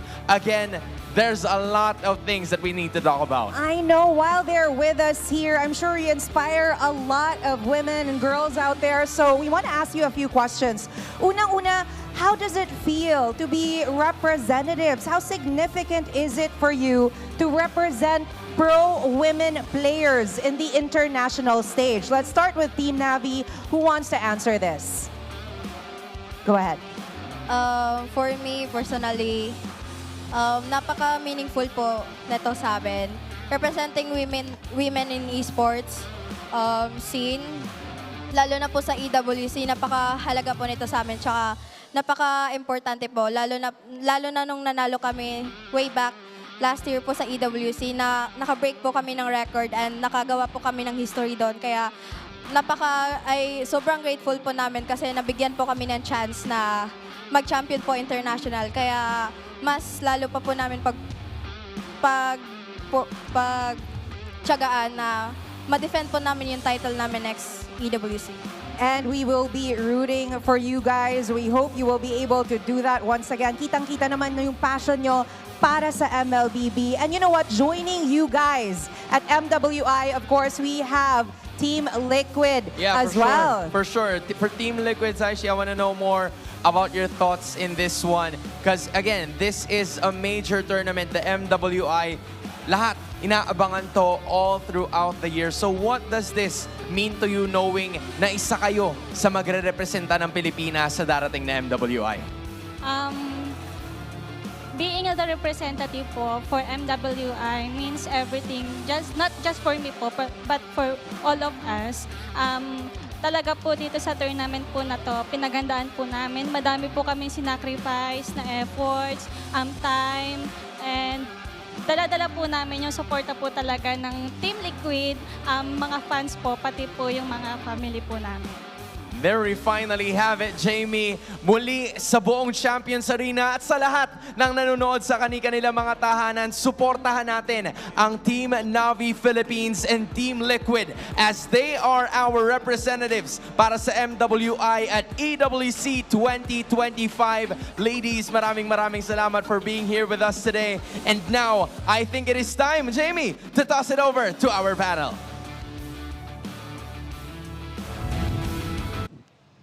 Thank you so much, Hans and Jamie. And wow, we have such a star-studded cast here in the Champions Arena. Of course, our representative for MWI, Team Navi, who gets to defend their crown at Riyadh. And of course, Team Liquid, who's about to join them. They did mention how big of an achievement it is for them, especially considering what they were able to do and achieve last year. The last time they were able to join MWI, you would remember that moment, right? You were casting that too, and our match MVP for that game as well. That stellar performance we've been seeing from Shinoa, who was also there earlier. So this is the exact same lineup that we saw last year, and it's just all the more exciting because it's with Team Liquid as well. And these are female players, by the way, who've been here for quite some time. I remember even Ramichi, like I see her a couple of times whenever there's a tournament, and now they're finally given this chance to fly out to Riyadh. Yeah, if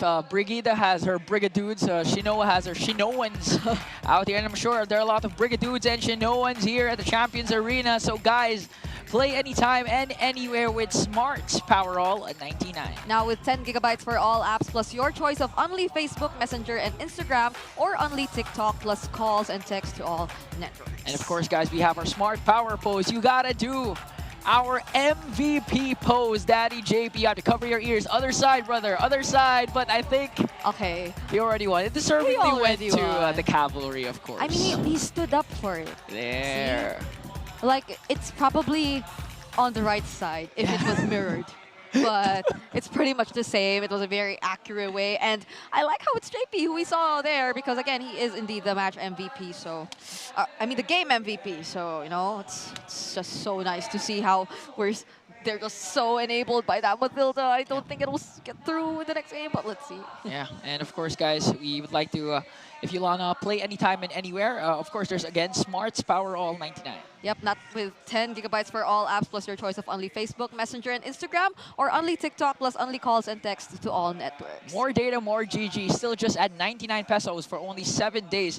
So load now. And of course, from esports content to your favorite Filipino movies, Watch App is finally here. Go to watchapp.ph and load Video 10 to stream your favorite movies and shows. No apps needed, smart data only. After one game, one stream muna, load... I have to translate that. After one game, one movie first. Load Video 10 and hop on watchup.ph. Now, I know you guys talked about your favorite movies. I'm just going to quick shout out mine. I think it's She's Dating the Gangster. That movie made me cry so hard. Oh, really? I don't know why. Okay, so for those who aren't familiar, there are probably subtitles by now, but it's a Filipino movie. So you guys could check it out for yourself if ever you're interested to know what kind of movies makes Ingan cry. Yes, and of course, again, the story still stays the same. We have 4 representatives who will be representing the Philippines at MWI and MSC at EWC 25. We have Team Liquid Philippines for the men's and Team Liquid for females, Onic Philippines, and Team Navi, the defending champions of MWI. Yeah, and just to reiterate, just look at the achievements that these teams already have under their belt. The M4 World Championship, Season 11 and 13 for Team Liquid, or then Echo, which is why we say when it's odd numbers, you know, they kind of tend to get the championship. And for Onic Philippines, they got M6 as well as Season 14, the most recent season of MPL Philippines. So it's been a very consistent showing of prowess from Onic Philippines, I'd say. Like in the past months, it's always been them dominating wherever they decide to go, and now they finally get the chance to do the same if ever once they get to Riyadh. Yeah, especially for OM and Carl TZ, finally a chance for that coveted, the missing piece in their trophy case at home, the MSC trophy that they really, really want. That could tie up their achievements with the gold standard himself, Kelra. These guys who we're seeing right now, just have so many achievements Yeah, already. honestly, if you want to see my notes, it's full of their achievements. I mean, we only have 10 players over there, but man, oh man. And again, another chance at adding to their trophies, but still, we're still here in the Champions Arena for the Grand Finals, the best of 7. If you guys just tuned in, TLPH, unlike the upper bracket finals, they finally won a game. So no sweeps for today so far, because we never know. Again, best of 7 series. And how do you think Onic Philippines, the defending champions, will respond? I believe they just have to go through a reset and some revisiting, especially in terms of the way they draft when it comes to the blue side. It was sort of expected since this wasn't something they've been able to do often into this or throughout the playoffs. But now they are actually able to resume to being on the red side. So this might be a little more comfortable for them. And it's just really being more attentive, I guess, like to the possibility that can still come out. Because there's just this, you get to forget about some heroes, such as the Esmeralda, that you have such a hard time. You're going to forget about some heroes. Earlier, I feel like it was the Phobius or even the Matilda, and then you had such a hard time. Yeah. So you just have to be willing to play into these kinds of drafts or be prepared enough once you actually let them go. Yeah, that's honestly the hard part with these two teams. You have to consider a lot, not just the meta picks, but also, specialty picks. Now, but Onic Philippines actually going with the red side, so things could change. This might be the major adjustment compared to the blue side, wherein they had almost 65 or 68% win rate. It looks much cleaner and better for the Sonics right now. Yeah, Coach, why not? Looks Over like there. he is actually happier with this, but that's how Coach Why Not usually is anyway. Yeah. You know, like he's always all smiles, he's always very cheerful, and he's that guy. He's a very reliable coach for Onic Philippines, so I believe they will be having plans heading into game number 2. Speaking of game number 2, moments away from witnessing what will happen as we enter in the drafting phase. Once again, let's call in our resident slick, thick Falcon guy. Renmar, are you here? Yep. Is that title gonna get longer as the series goes on? I think so. Yes, sir. All right, let's see what happens there. Look at the instant respect by Onic. Banning out the Matilda right away, of course. I think now as we head into the next game of the series, we won't be seeing the Matilda show up anymore. No more. I don't think we will be seeing that anymore. And I feel like so far, Onic Philippines, they've been heavily banning heroes away from JP, at least, and even in game number 1, like there was disrespect on the chip, but now it's both the Matilda and the chip. Yeah. So the Lucas ban that was taken out earlier, it might possibly be available for this game. Yeah, which with the chip and Matilda Prio bans on the side of Onic, it seems like this might be one of the main things that might hold Onic back in drafts, wherein they need to commit bans onto the chip and Matilda, which the roam hero pool for JP is massive. There's a lot of heroes you can put there where it won't be that much of a problem. It'll be tough to find a bad roam pick. While for Team Liquid Philippines, with them instantly taking away some of the best picks that King Kong can go for now, there might be a chance that at the end of this draft, King Kong might end up again with another pick that will struggle.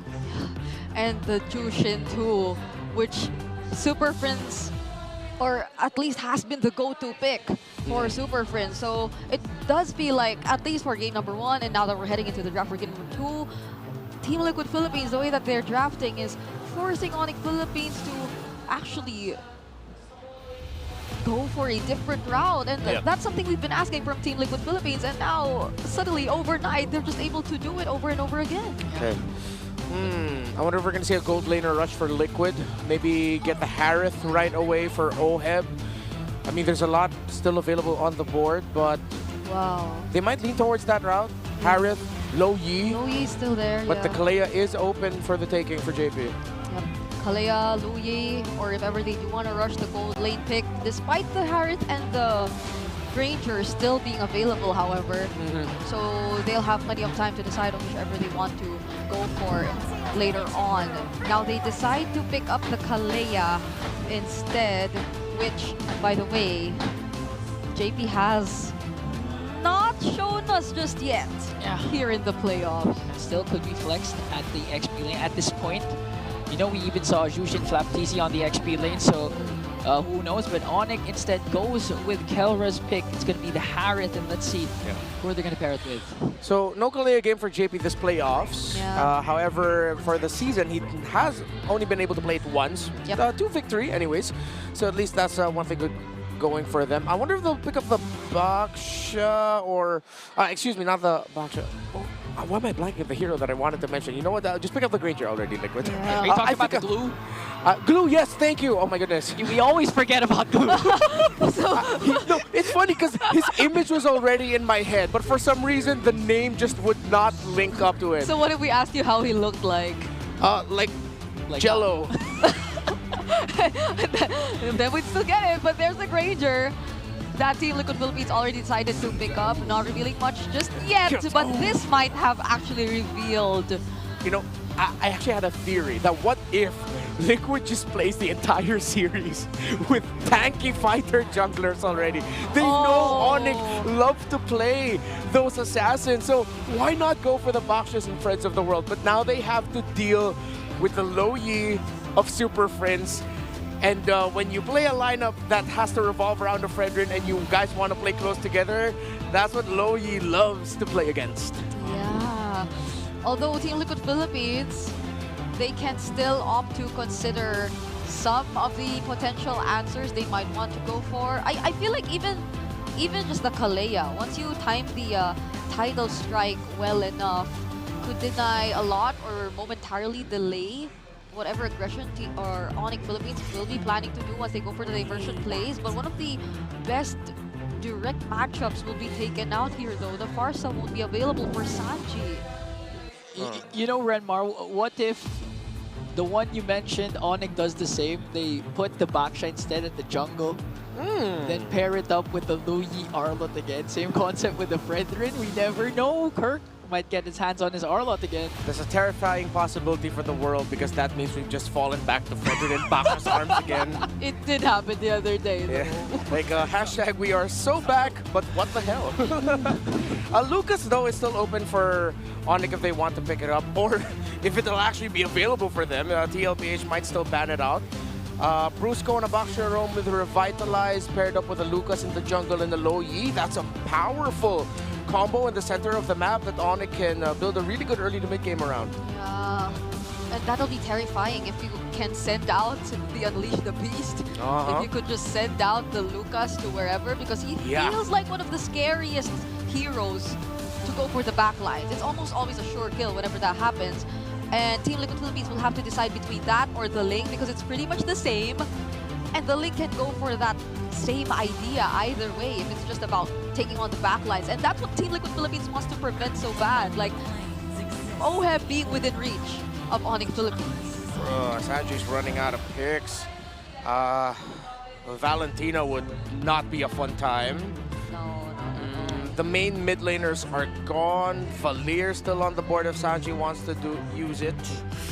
Sicilian, yeah, Sicilian would actually pair great up with a Fred and Granger. How about the Novaria? He used it, I believe, against the Luyi once or twice. All right. So Leo actually mouthed something to me right now that I wonder if it could show up. He's suggesting, what if an Angela gets picked up by Sanjali? Angela banned it out! Or yeah, Team Liquid banned out the Angela. They turned off the possibility of Onic playing that route. Yeah. Good call. Oh, you mentioned the Novaria, by the way, Ingan. So, you know what? I can see it happening. Yeah, I can too. It feels like it answers to pretty much some of the problems that can come out from Onic Philippines given their draft so far. Like, you would like to at least have some information on where the Luyi is going to come out from. And they pair it up with the Fulvius as well, so the Harriet will be having a much better time. I think this encourages Team Liquid Philippines to just go Sicilian here, but their center of the map might be quite vulnerable. If they want some equal amounts of range and control, I'm still leaning towards either the Valir or maybe even the Veil. One of those at these points, a unique choice. I think Sanford can go for something with damage. They can go for an Arlot. Arlot or... Oh wait, no, excuse me, no, they can't. There's a Fulvius on the other side. The Arlot would not be good in this scenario. neither is the Benedetta for Sanford, so it's gonna be a damage XP. The Terizla's there. Oh yeah. If they want to, like that could be a direct answer to the diversions, and they paired it up with the Fredrin one time as well. Oh, but they go for the glue. See, you guys forgot about the glue. I said this in the first phase. Yeah, we said glue. Hey, forget it again. I said Novaria. Yeah, nice one. Nice and one. Bree said Ling. Yeah, all right. So did she? Let's just say she did. Yes, yes. Bring it up. Predicted the last pick Ling earlier. Well, it was either the Lucas or the Ling, right? Yeah, it was. That they had to ban out against King Kong, and King Kong goes for the Ling instead, which, given the fact that this is a Novaria, we'll have to play a little more careful now that they have that kind of assassin in their lineup. So still an assassin for the Sigma jungler himself, King Kong, up against Carl Teasy, who has been putting up 2 utilities. And so far, looking at the draft index, it seems like it's still leaning towards CLPH. Yeah, the matchups look pretty balanced so far. The EXP, the gold lane. And now that we have this Novaria Luyi in the center of the map, we'll see how it goes and who gets the better, especially in terms of pulling out the macro. Weebear Bros, you got this. Game number 2 on the way. Thank you very much, Ingan and Brigitte. We do got this, and welcome back to the English Desk. It's us, the We Bear Bros, and we're jumping into game number 2 here. Would have gone sideways if Liquid did not ban the Angela. Yep. They would have been trapped into the very strong combination that Onic themselves showed against Team Liquid in game number 3, their upper bracket finals matchup. It's a good read by Liquid. But the Ling, I don't know, maybe it's because I was hoping a bit too hard on the Lucas, that I kind of wish it was a Lucas, but still, the Ling provides the solution to reaching the Novaria, reaching the Granger. Yeah, reaching pretty much the back line is what King Kong's going to have to do. And I feel like that was kind of the idea with the Lancelot in the previous game. It's just he wasn't able to because the front line was so good. Maybe this time with a Ling's kit, it's a little bit easier, right? Yeah. And then, of course, you have diversions, which you can consider on later for that, too. Look at this Sanford, 6-0, by the way, on the glue, that we forget about all the time. Yeah, undefeated on the glue. So let's see if Onic can put a stain on that. Yesterday, a stain was placed on the jawhead of JP, which was 10-0 heading into the playoffs. Now has 1 loss there, while Onic have a pretty even spread with their heroes. And yeah, with what you mentioned about the Ling and Lo Yi, Onic has hella super macro. JP jumping in, looking to give Brusco a little something. Tempers ablaze going up already. King Kong wants to draw first blood. JP walks away. King Kong overextending oh so slightly. Was that a mistake or?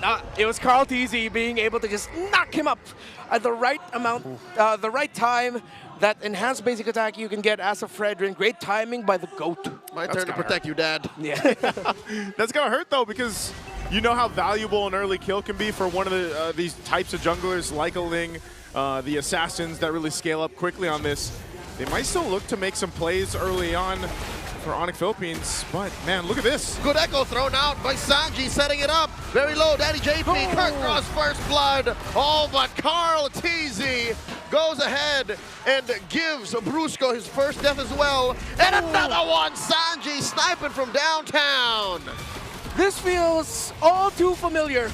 After seeing this for 2+ years, we're seeing it again in the grand finals. This is what you get when you play an assassin against a lineup that's hella tanky. Yeah, that's, I don't know. I know we mentioned earlier this playoffs, like Throwback Thursday. I don't know how much we wanted to put that out there, you know, because it does feel like we're bringing it back. I hate to be a part of the minority, but I'm enjoying this. Are you? I fell in love with the utility jungler meta, and I'm still in love. I'm happy this is happening again. Yeah, that's when we really get to see the chess match that MLBB can become. JP though might get caught out. Got 2 on him. Brusco and King Kong crossing through. Echoes spots 2. I don't know if they know Super Prince is here. Pixel Brush held down. Little Wanderer up next. Carl Teasy. The senses. Dashes and retries. Whoa, that was smooth, making that Fredrin look like a Lancelot. I don't think he meant to do that. He wanted to slow him down, maybe. Yeah, but at the end of the day, he still got something really good that he wanted for his team. The perception on these athletes. My goodness. So, seems like Onic right now are just going to be stuck in this weird Groundhog Day scenario of, hey, let's go in for a fight. Oh, no, we lost. Hey, let's go in for a fight. Oh, no, we lost. And then they just try to play the macro. I was like, what do you mean Groundhog? Like, And then I Groundhog had Day, to the think about movie. what they do, yeah. It's a movie that his dad showed him. Okay. I only heard about it from my older cousins. See, I haven't heard about it about anybody because I'm so young. Anyway, back to the game here. Again, like you mentioned, Onic Philippines struggling. And we saw this as a preview just in the last game too. So it was the same thing. We were wondering, you know, exactly when does Onic Philippines pop off here. Diversion's going to be used. Whoa, that is a fast Brusco. And anytime they decide to do that and actually send Brusco through those diversions. Whoop. Oh, hold on. Sanford got that grab on the Kirk. Kirk spending the flicker, barely dodging the Appraiser's wrath. And here comes the cavalry. Kirk goes down. What can Onic do, man? It's just so tanky. They don't have the damage. Their cores are literally farm-based. I think they have to double down and accept they are not going to win objectives early on, and they really just need to put farm on the hands of King Kong and Kelra. It seems to be a really big issue. Every time the glue is available, you know, as the second objective gets secured by TLPH, you just can't escape the glue, and it's surprising because you see how the draft patterns are going and the ban patterns, and there's so much focus on the roam in the jungle that leaves up a lot of options for the XP lane, but every time glue's in play, seems it's hard to escape. So Kelra getting the focus now. Again, a lot of pressure here. They're forcing a response from Kelra. Already down to 1/10 of his health. Dropping that Salmon Force behind tier 1. It's JP still holding on to the Tsunami Slam. Kelra spent his Purify, loses at tier 1 down bottom. Sharp rotation, trade though as Onic gets the tower up top, but Team Liquid Philippines have extended the uptime for Kelra. It'll take quite some time until we really start feeling damage on that Harith. Yes, Harith is still one of the fastest scaling gold laners in the game, but he's up against a Fredrin and Glue. At most, Kelra might need to put himself in risky scenarios so that he could deal damage onto Oheb, but he's not built for that because he had to back Purify. It's not the flicker Harith that we see in the past that dives after the opposing gold laner. Not to mention how difficult it'll be once Oheb has his eyes on him. You're a Harith, you're a mage. You can't afford a Wind of Nature. In comes the cavalry. Purify undoing JP's Tsunami Slam. The pull on a one. Brusco gets taken out by Oheb. Free pop-off here. Carlteasy pushing the advantage. Sanford following through. The rest of the cavalry behind them. Carlteasy wants that buff. Not going to get it though as King Kong secures it. Still a fight. Got another grab. The flicker by Kirk though, punishing Sanford. Okay, quite expensive diversion out to the center of the map. This could be the opening that Onic was looking for. Sanford a little bit too greedy, a little bit too deep, but still have to acknowledge the fact that Liquid control the river. Again, you look at TLPH. Whoa, they're going again! Carlteasy almost single-handedly taking down Kirk.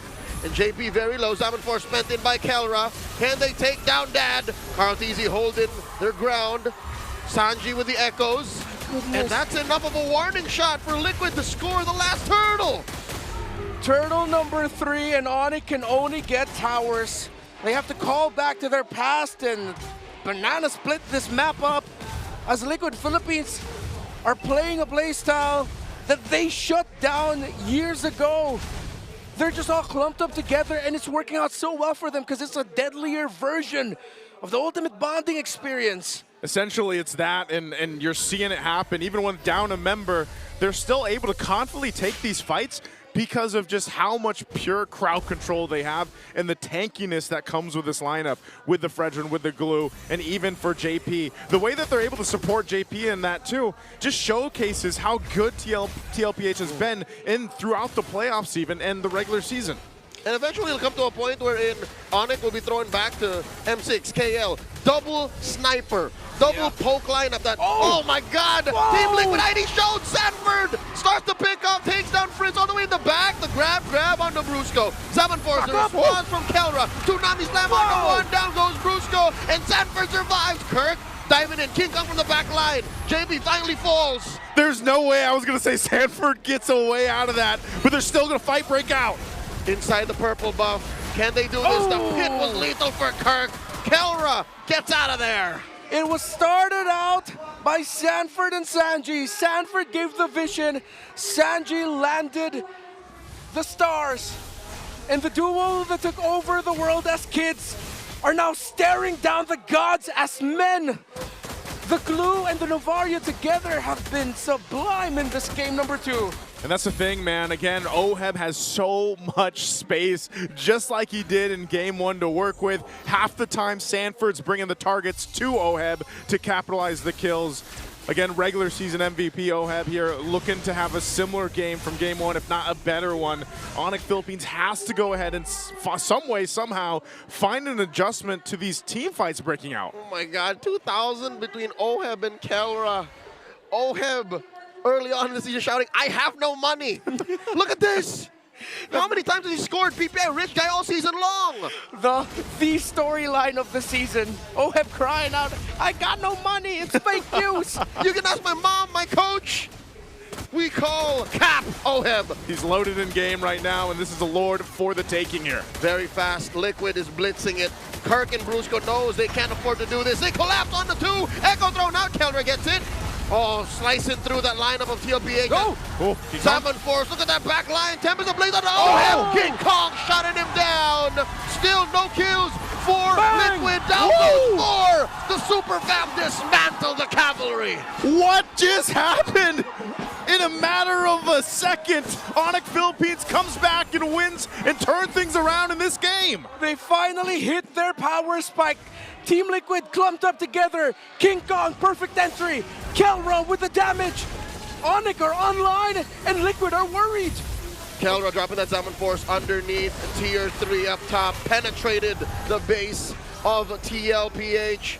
Echoes thrown out just to make sure that Onic are truly retreating. But the gold lead swings. Suddenly, it's now Onic up by 500. And I don't know if that was just the matter of they got outmaneuvered when Onic Philippines came in and King Kong saw blood and he was able to go for it on the right targets. That was a massive just kind of mistake on positioning for TLPH. Yeah, exactly. We got to see there one of the biggest problems of a lineup that wants to stick together going up against a Loyi that we pointed out in the draft. The duality procs, those little pullbacks that you can dish out along with a great amount of damage paired up with the Salmon Force of the Harith means that Team Liquid Philippines are just receiving lots of magic damage. Yes, they have Athena shields and Radiant armors, but then at this point, the magic damage burst of the 2 heroes combined is just overwhelming. For a huge part, I think it was just Liquid, eyes on the Lord, and they didn't keep tabs on Kelra. They keep tabs on King Kong. Brusco here, put down to 1/10 of his health. Echo's thrown out. OHEB gets a kill. Now Super Prince calling it quits. Diversion out. Defensive diversion on out, but man, look at the range that TLPH has. That seems to be a big problem when either you're getting shot from a distance from Sanji or OHEB. And now they're on the defense here for the base. The shield's gonna pop in the mid, but Lord was handled. So ultimately, Onic Philippines, they found themselves more time, but they have to keep King Kong pushing across the map as well. It's crazy how disgusting Sanji's damage is, because for majority of this game, he's mostly just had the glowing wand and the blood wings. He just built up the lightning truncheon. The fact that he went for the magic penetration boots and he did pair up with Rupture as well, maybe that's where that damage is coming from. But then at the same time, he has so much forward vision that he can maximize the damage right at the end of the animation of the Astral Echo. This is what you guys are Star talking about. Shatter. Yeah, the Shatter is it's tough to deal with, but look at the gap is still there. You guys pointed this out earlier on. Kelra's still, what, 2,000 gold behind for OHEB, but at some point, this Harith will come online, and I still think a part of the game plan for Onic to turn this game around into a win has to be utilizing Super Friends here. The diversions are going to be key. Yeah, that's the scary part here, Joseph. The fact that Kelra will still go online, I'd argue he is online. I'd argue those 3 items right now are enough to punish Sanji and OHEB. Diversion play, back into the purple buff pit. Onic, I think they're positioning. They want to contest. Yeah, this is good for them. Once they get the vision, the glue is actually up top. They might go for, no, they can't. King Kong needs to get his orange buff first. Oh, and TLPH knows this. Carl TZ will bring this out, but I'm not sure if they commit to it just yet. They'll hold it for now. It's going to go and reset on the Lord. So they got the information. King Kong didn't even get his orange. He's just waiting. He possibly knows the purple buff too for TLPH is up. So maybe they make a play. Maybe they just want to go for this tier 1 turret to open up some of the map. But again, TLPH is playing good defense on controlling things to have it in their favor. Now the big thing once again is Super Prince's diversion is up. They can go ahead and get into a better position. We'll see how TLPH plays against this. Now it's Onic Philippines starting up this Lord here, holding it about half health. There they go, Brusco. The super fam dogpiling on his major objective. Lord at about a fifth of its health. Finally collapses on Count Easy. King Kong secures the divergence set up. Brusco gets popped by Oheb. And they're not done. Liquid once more, but Onic says we're out of here. Great move by Onic to run right away. They even committed the diversion to make sure Kirk and Super Prince would be able to run. You saw Carl trying to chase after Kelra, but just did not have enough speed to catch up to him. And of course, King Kong on the lane just flying away. Fantastic call by Onic. They pushed back Carl. They broke the formation of Liquid so easily. And even though a massive Astral Echo by Sanji meant Onic were vulnerable, they held on, they stood strong, and now they can break base turrets. That was masterful. I think one of the best Lord heists I've seen all playoffs long. Yeah, and that's what I was saying, man. Diversion doesn't mean necessarily aggressively, even on the defense, like just to get out of there and throw Brusco, the Bruiser, into the fire is going to be fine. You know, if that's the game plan to get you the objective, it buys you more time. You now get a couple extra turrets down too.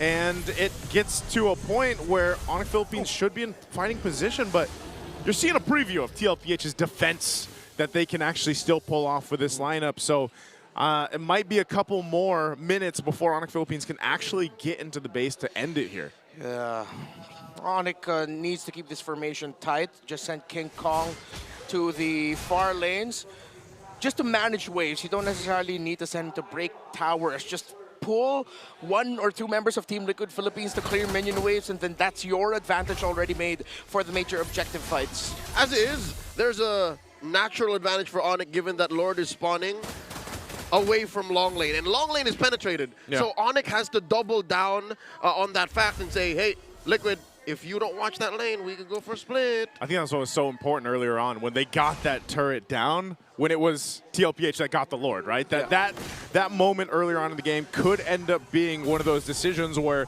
it ends up being a victory, because we already know what's going to happen. King Kong is going to be planted over there, right? And putting pressure on that side, that weak lane right now for TLPH.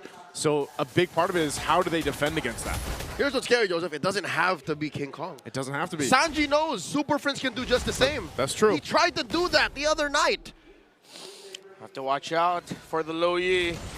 Maybe that's something the Team Liquid Philippines might overthink in some scenarios too, right? It's like, hey guys, we have to be careful. Some of us have to stay back, you know, and then that even gives Onic more space.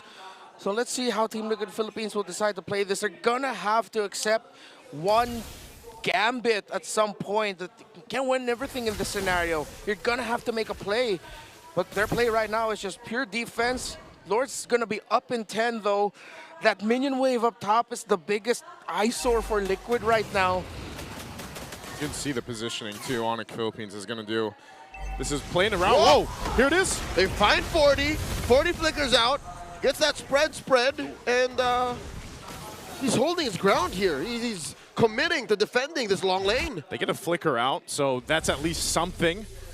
For now, though, the Lord's going to be started up by TLPH. Oh, Lord approaching half health. Wow. The rest of Onic coming through. Brusco first to the pit. Oh, they spaced out. Cole commits to it, taking down the Lord, but he gets popped by Carl Teasy, by Kalra, and that's it. A body for a Lord. That's a good deal. What do they do from here, though? Do they just push it in? I know they got the Lord. TLPH, are they going to be fine here? Yeah, it's going to be tough. They're going to be down one man. Onic Philippines can play this aggressive, try to play for the turrets. They can allow the Lord to just push out of the base while they spend time just trying to take towers down with their own minion waves. But I think they have to pull back just a little bit. They don't need to go all the way back past to their side of the river, though. Unless... Are Liquid actually going to force them all the way back? Guess so. It just seems like there's not really an option for Onic Philippines to go in too much, but deal with the Lord unless they force a fight. They're going to push them back a little bit more, though. Just deal with the Lord, try to maintain control. The slow approach to this fight, just waiting to break out. Sanford finds Kirk, gets that grab on him, disengages. Here comes Carl Deasy, coming in from the flank. Oh, Onic are collapsing down on the 40. Spread. They were just slowing down Onic's advantages. All right, so Onic were not pushed back towards their side of the river. Towards the center of the map, not so bad. King Kong has been full built alongside Kelra for quite some time now. Of course, Carl Teasy playing the utility jungle. We don't have to look at the gold of the Brethren. The items are good. On the way to the immortality, now that he has Guardian Helmet, should be even tankier. He can initiate now confidently if it's not going to be Sanford or JP. Meanwhile, Oheb has already been full built as well.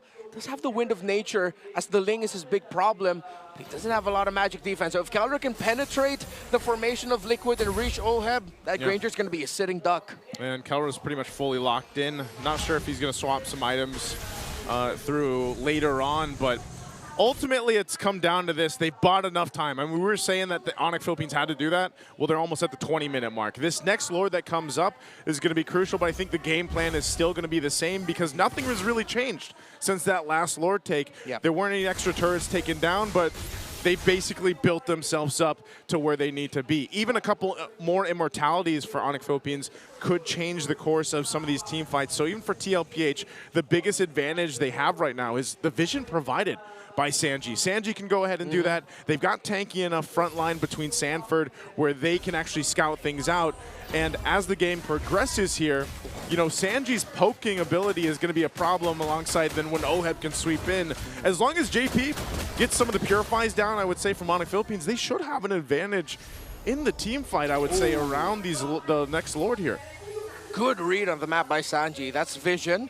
Won't stop any major sequences, but that's a bit of info considering that they're close to the purple buff. Where's this diversion going, man? Oh, no, it's just there. Okay. Thought it was an off map. I couldn't find the the little the indicator of where it was. You know, sometimes I feel like it pops up and sometimes it doesn't. Yeah. I don't know. I don't know if that's just me or if I'm just colorblind. Luyi does show herself in the map for a brief moment as she casts the diversion. So Liquid knows that Onic are playing with this Lord, meaning they're using it to bait. And I don't know, Liquid looks like half and half. Like they want to contest, but they don't. Again, they're just stuck right now. If earlier, Onic in the early to mid game was like, oh, we just keep losing fights, we keep taking them. Now, Team Liquid Philippines, it seems like they're worried of a fight that they might lose. They're being so cautious, so defensive. I mean, rightfully so. The one time they slipped up on their positioning and it led to this with Onic in full control of the game for the past, what, 10 minutes now? Yeah. So it's understandable, but then again, at the same time, gonna have to pull something off somehow, some way. But Onic, also to credit them, they're not giving those openings to Team Liquid Philippines. They're playing as a unit incredibly well. They're holding the right areas. This vision again provided by Sanji. Let's see how well Team Liquid Philippines can contest this. And again, Sanford stuck up top. This is the dance that we're used to seeing. A little bit different. A little bit of different. Oh, whoa! Super Friends from nowhere! Just taking down Oheb. He didn't see that coming. A man down is Liquid. Here comes a Super Fab collapsing down onto the cavalry. Forced them back out of here. Tempest of Blades by King Kong taking down Carl Teasy. Oh, JP with a defensive maneuver, the Tsunami Slam, but it's a little too late as JP goes down. Sanji, the lone stallion, left alone once again. Well, Oheb didn't even get to blink and he was taken out, and now Onic in control. They're gonna push the waves in. Diversion again by Super Friends. Sanji's trying, man. Sanji's just buying time, but he is just delaying the inevitable. In mid, King Kong, Kirk and Kelra taking care of the waves. That's it. Ladies and gentlemen, the Super Fam, the defending champions are on the board, 1-1. The monster under your bed does not exist, but the monster mage sure as hell does. The diversion of Super Friends makes this an even game. Man, as soon as I was saying the choreography changed in the dance, it turned into crumping. I don't know because Oheb was gone. Let's go ahead and throw it over to our panelists, Brigida and Inga, to break down the game. And just like that, it's a best-of-5 series once again between these two teams. An amazing comeback win for Onic Philippines. And now we're looking at the tie scoreboard, 1-1 for our grand finals. That was such a beautiful tutorial of the multiple ways you can actually make use of the diversion, and it's not always to start a fight. Yeah. When they knew that they weren't necessarily fully online, it was just them making use of this diversion to keep themselves out of trouble whenever they were able to already get whatever they wanted. Yeah, nice to actually mention this also, that it doesn't have to be as aggressive, the diversion, as aggressive as the Kelra right now. MVP, a perfect KDA 406, kill participation of 77%. He was clearly able to play the game this time around, finding the right targets and being well supported. And I'd say not by Brusco entirely, but more of by Super Friends. Like, the moment you put these two mage heroes together in the side of Onic Philippines up against any hero of Team Liquid Philippines, you could pretty much rest assured that the damage will be enough to take down even Carl, even JP. And that's the thing, like, if it was such a great game for JP earlier, this time around it felt different. It felt a lot more difficult to pull off the setups, considering that there's this much amount of burst damage coming in from Onic Philippines. Yeah, at the start of the game, you know that TLPH was in full control, especially with how Carl CZ was rotating and securing objectives, down to getting the 3 turtles and a lot of kills, even down to the point wherein he was able to get Kirk with 1 energy eruption. And it came to a point where it looks like Onic was going to look at a 0-2 a deficit right now coming into the series. This is what the moment I was talking about. Carl TZ stopped the recall of Kirk there, and of course the crucial astral echoes of Sanji that has played a huge part on why this game dragged on for so long, just like game number 1. Yeah, and that moment happened after the 9-minute mark, which was exactly the time when Onic decided to fight. And this is exactly what I'm talking about. This is the moment where Onic just decided to engage against Team Liquid Philippines, who were just trying to repeat the same exact process they've been doing, which is bursting down the objectives, because whether or not Onic wants to engage in a fight, they will be having enough resources either way. But this particular team fight that we saw earlier was different. Team Liquid Philippines weren't necessarily able to poke down with the members of Onic Philippines just yet. And Onic Philippines, their line of their heroes, they have this kit that's allowing them to chase after Team Liquid Philippines whenever they want to. It's unlike when they had the Mathilda. Onic Philippines can go after you this time. Yeah, as we can see, Onic Philippines, we still have to credit Kirk and Brusco for being the main sandbags of the teams. If it weren't for them, you wouldn't see a perfect KDA from Kellera and from King Kong. And look at the game, 22 minutes, 20 seconds in. The scoreboard, again, is very quite low compared to the game time that we have, 10-13. But that was, it also came to the point wherein almost the astral spheres of Sanji were non-existent, because Brusco was willingly catching them. That's true. You could see that it doesn't do any damage towards the late game. That was probably one of Brusco's assignments towards the late game. Just block the balls. That was his role, to block all the astral meteors, the star shutters that will come in from Sanji, because he's already well equipped. Like, yeah, to some extent, there is the Divine Glaive, there is the Lightning Truncheon. When Onic Philippines is grouped together, there will be some damage that the other members would feel every now and then, but it wasn't enough anymore. Comparing it to Super Friends, who, 1, gets to position himself wherever he wants to, even in places Team Liquid Philippines probably wouldn't expect him to be, and 2, provide the necessary amount of damage with just the diversion rotation. You could already expect him to burst down whichever hero, and that was especially Oheb. Yeah, exactly. Not just the dispersion rotations, but the diversion. Onic Philippines pulled off a TLPH-like play. If you know, you know. The game, yesterday against Team Falcons, wherein they bursted down Super Marco with the Clint immediately. And this is what Onic Philippines did to win the game. They latched onto Oheb, was able to burst him down.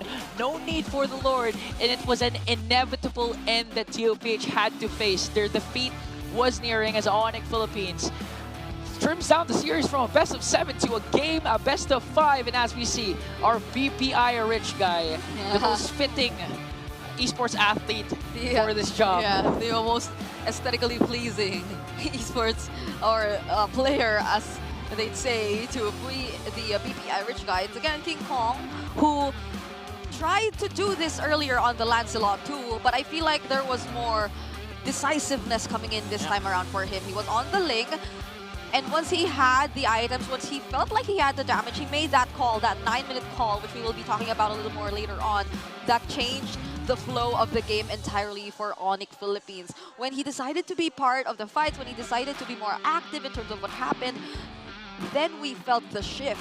Then we felt that Onic Philippines, they're able to take on Team Liquid Philippines a lot more this time. Yeah, it was an amazing effort for Onic Philippines once again, but I think it's time for you to take dance floor again, Brigida. Okay, so we will now be talking once again about the gold graphs, the item progressions, and all relevant statistics to talk about which took place in this game earlier. And to start things off, of course, we have to look at the gold difference timeline. So if you would recall, the early game was pretty much in favor of Team Liquid Philippines, and that is from the first minute up until the 9-minute mark, which we've been constantly highlighting throughout this game, because it was through the 9-minute mark that Onic Philippines were able to shift the tides in that game.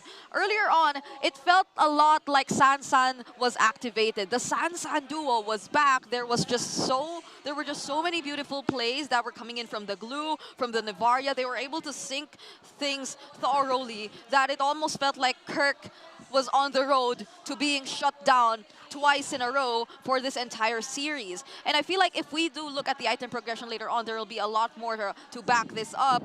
But it was a very dominant way of Team Liquid Philippines grouping up together, not until Onic Philippines was able to go for that 9-minute team fight, not until Onic Philippines was able to make sure that Super Prince was able to essentially deny whatever ideas they wanted to do with their lineup, because again, this would be the primary strength of the Lu Yi. And that's exactly what we saw, which King Kong 2 made sure he was able to capitalize on by doing the late entries, by doing the follow-ups, by doing all the disruptions onto the backlines of Team Liquid Philippines. And now we are going to dive into the item progressions, and I feel like we have to take a look at the 6-minute mark, because there is such a significant difference in the way Oheb was able to farm in contrast to Kelra. Oheb, by the 6-minute mark, actually already had his Hunter Strike. He also had the Sky Piercer already in his item builds, whereas Kelra, it was so difficult for him because actually it was more on the 7th-minute mark too, where he already got his hands on that on his first item. So it was clearly Oheb leading in terms of the gold lane matchup. It was clearly in favor of Team Liquid Philippines. But then again, all it took was Onic Philippines and that one successful team fight to turn things around. So this is how the patience that comes in from King Kong would be a little more rewarding, unlike what happened earlier on the Lancelot game. This is him being a little more snappy in terms of taking on the fights that he feels would be of great benefit towards his team, especially considering that Team Liquid Philippines were slowly getting the momentum once again. They were slowly setting things up for them, but that was something they did not allow to happen once more. And this is also probably the beauty of what we saw took place in the draft earlier, which we will be recapping right now. There was a need to take out the Angela, because if not, there could have been an option to take out the Ling, which I feel was a hero that much better answered back to Team Liquid Philippines lineup. Yes, there was the Kalea, there is the Tsunami Slam, there is the Tidal Strike, but there is also the Tempest of Blades. Yes, there was the Energy Eruption, but there is the Tempest of Blades, and there was a little bit more reliable of that mobility that's reliable for King Kong here, the Flinch Poise and all that, which allowed him to let Oheb and Sanji have a much harder time. He could just bypass the Glue whenever he wanted to, which, by the way, took a lot of damage whenever he went down. There were a couple of times where he actually survived much of the attempts, but this doesn't change the fact that Onic Philippines clearly in this game were able to play around with angles once more. And there was a shift. There was a clear understanding that Onic Philippines showed us. They fully acknowledged what Team Liquid Philippines wanted to go for over and over again, and that's where they decided that they too had to change things up. And after all that, we're down to a best-of-5 again. It's not going to be a grand finals if it's going to be a sweep. TOPH, Onic Philippines showing that both of them can pack a punch. And if you're going to look at what's at stake here again, it's for Carl TZ JP to finally get their 4th MPL Philippines Championship, tying Eson, former Blacklist, and of course for Oheb and Kelra to kind of settle their gold lane rivalry. But again, as we are in the Champions Arena, we have a lot of in store for all of you guys. So let's see what's next with our hosts. Maraming salamat sa ating panelists. It is now 1-1. Buhay pa ba ang Super Fam? They are A-okay and are looking to extend and break that momentum once further, Jamie. But before we witness another intense game, I think we need to have an intense conversation with someone who is here straight from Indonesia. Straight from Indonesia, joining us here right at the Champions Arena. Please give it up for MPL Indonesia's Mirko. Mirko, are you over there? Hey, Mirko! Salamat malam, brother. How are you? Hey, I'm doing good. I'm doing good. You know what? We want to talk to you about MPL Indonesia. How is it there so far? I know that the playoffs is approaching. Do you already have at least 2 representatives in mind that you want to see at MSC? I definitely do, man. Yeah, MPL Indonesia is getting quite hype as well. We ended the regular season with, honestly, some really good matches. It's set up properly for the playoffs. It'll be on the 11th to the 15th of June, by the way, for everyone who wants to watch in the Philippines. 2 reps. I got 2 answers.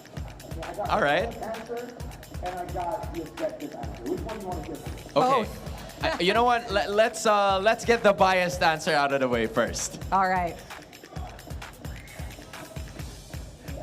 All right. Best team in the world. Can you hear us now, Mirko?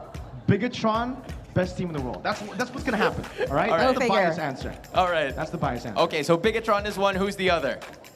I think Onic, bro. Onic ID.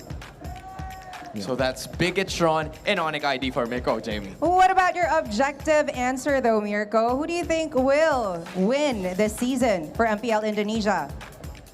All right. So RQ Geek Fam, they're number 1, number 2 in MPL Indonesia. We've never had a champion that didn't come through first or second place from the regular season. It's always been upper bracket teams, kind of similar to a PH. So the objective answer, right? It has to be among it's RQ or Geek Fam. Should be. I think Geek Fam will make it though. I think Geek Fam are definitely the best team in the regular season so far. The way they ended it, it was great. So Geek Fam is out there for the first rep. Number 2 though, I'm thinking between RQ and Onic, and I gotta say, Bigatron. Still Bigatron. Okay. Well, you know what? I've been briefed, Mirko. I know you're a big fan of theirs, but let's talk about MPL Philippines. I know you're keeping yourself updated. It's a big day for us over here. Grand Finals. Any predictions on who will take the Immortal Cup home? Yeah, I want to know about Do you really this. want my prediction though? Do you really want to know? Like, I think the fans in the building as well don't really want to know because it's a mere curse, bro. I don't know. Okay. It's up to you. I think we don't want to give the pressure to ourselves, but we're giving the pressure to you as of the moment. Is it gonna be a mere curse or a mere bless? It's up to you to find out. Okay. You know what? I want TLPH to win. So, okay. Onic Philippines will win. 4-3. Ooh. Okay. So in your heart, you want Team Liquid Philippines to win. Yes, but sir. objectively speaking, you're saying Onic will win. Yes, okay. 100%, yeah. Loud and clear, Mirko. We got your predictions in. Now, why don't you invite everybody watching right now to watch not only MPL Philippines, but also MPL Indonesia. I know the playoffs will happen in June, right? Go ahead, Mirko. 11th to 15th of June, guys, catch MPL Indonesia. I'll be casting there. I think almost every day we'll be in the panel on the desk as well. So come and join. Watch the best team in the world win. And this team, hey, be careful, Philippines. I'm joking, by the way. I don't even know if they're going to make it past A1. We shall see. Mirko, why the downhill emotion all of a sudden? But you know what? It's nice to have you here, Mirko. I just have one more question. I want to know more about MSC from last year and MSC from this year. What do you think is going to be the major difference? I think the group stage is going to be fun, man. There will be a new format. I think it's already kind of like revealed to the world, but you guys will find out about it, I think, very, very soon. There'll be a video explaining it, and the format is kind of brutal for the group stage. Yeah, you guys just have to wait for it because single elimination, we already know about that. The group stage is going to be brutal. I like That's the it. difference. I like it. Mirko, it is so nice to be here with you today. Hopefully you're doing well there, and we'll catch you in MPL Indonesia and MSC, all right? We'll see you next time, Mirko. Thank you. Bye-bye. See ya. Thank you Thanks, so bro. much, Mirko. June 11th to 15th, watch MPL Indonesia. Now, more than the upcoming MSC and MWI tournaments, also watch the 5-part documentary on Esports World Cup to be released on June 6th. And this is entitled Level Up. You know, that is also directed by the Emmy-winning filmmaker, RJ Cutler. The documentary features personality-focused stories with a second episode featuring Team Liquid Philippines' Sanford. Episodes will be released weekly in the lead up to EWC 2025. You know, it's nice to be able to have a conversation with Mirko and what he thinks is the best team in the world. But at the same time, he also gave his predictions. So let's keep the ball rolling together with our panel. You know, win or lose, I'm happy to be Sanford. I have my own episode in the documentary series of EWC directed by RJ Cutler. And of course, we just witnessed the walking mascot of BTR, the one and only Mirko, who in fact gave his prediction. His mere curse. Okay. According to him, he did vote for Onic Philippines because in his heart, he actually wants Team Liquid Philippines to win. And now we have additional Liquid girlies. Yeah, so let's see if it's going to be a mere curse or mere blessing. Because wait a minute, he voted for Onic to win. So that 4-3. means... No, he voted for Team Liquid to win. So that means Onic for him is going to win. No! He said he wants Liquid to win. I'm not sure, but so one he thing for went sure for is... Onic. I'm actually not sure, but one thing for sure is red side. TOPH this time will be on the red side with a 66.66% win rate as we head on to game number 3. Again, the score is tied for both of these teams, 1-1. TOPH scoring at game number 1 and a comeback, and a clapback rather, for Onic in game number 2. So let's see who's gonna get the momentum once again as we head on to our game number 3 draft. This is the grand finals between Liquid Philippines and Onic Philippines. And now we're gonna call on former Reptar, Renmar, Falcons guy, and now Slick Thick. Where you at? Oh man, the title's really getting longer. Yeah. Okay, I've accepted my fate. Imagine if it goes to game 7. Oh my. Maybe then just call me Renmar because I feel like Ian might have an aneurysm or something and be trying to come up with a longer title. So Onic taking away the Matilda and Lucas together. They really want to turn off a very solid combination for the tanky fighter, jungler, the support type of roamer, while Liquid are respecting the capabilities of Onic with flexing the Kalea. Again, prolific in the roam, equally as it is in the EXP in the hands of Kirk. Yeah, so far I feel like some of the other options which are left open include the chip as well. It's been consistently banned out, at least for the past 2 games, and that's also not to mention the Jushin. So I feel like there are a bunch of mid-duo heroes that might actually get through or get past the first few bans, not unless they consider it this time around. Okay, there you go. No Jushin games for either Sanji and Super Friends. So let's see what's the final ban for TOPH. The Joy still up for grabs. Yeah, I wonder if they're going to double down on the whole trade around the mid lane. We saw that was a big factor in the storyline against of Team Falcons versus Team Liquid Philippines, excuse me. You also have the main trade around the Granger, Harith, Irithos of the world that you have to take into consideration when it's especially these two going up against each other. Oh yeah, and the Luyi too. Yep, Luyi. Still out there. So they're carefully thinking about what their last ban is actually gonna be. You know, by the way, I find the lack of Badangs disturbing so Yeah. far. It's like we've seen an entire playoffs with Badang. I don't know if it's... Maybe this time it's going to show up because the box is gone. Oh, you need another strong, buff dude with muscles. Now it's a Badangable game. A lot are open. Chip, Louis, Joy. Who else is open? The gold laners. They're all out there. Yeah. But the thing is, if Onic decide to go for Joy here, Team Liquid Philippines just pick the Fredrin in the 3rd slot.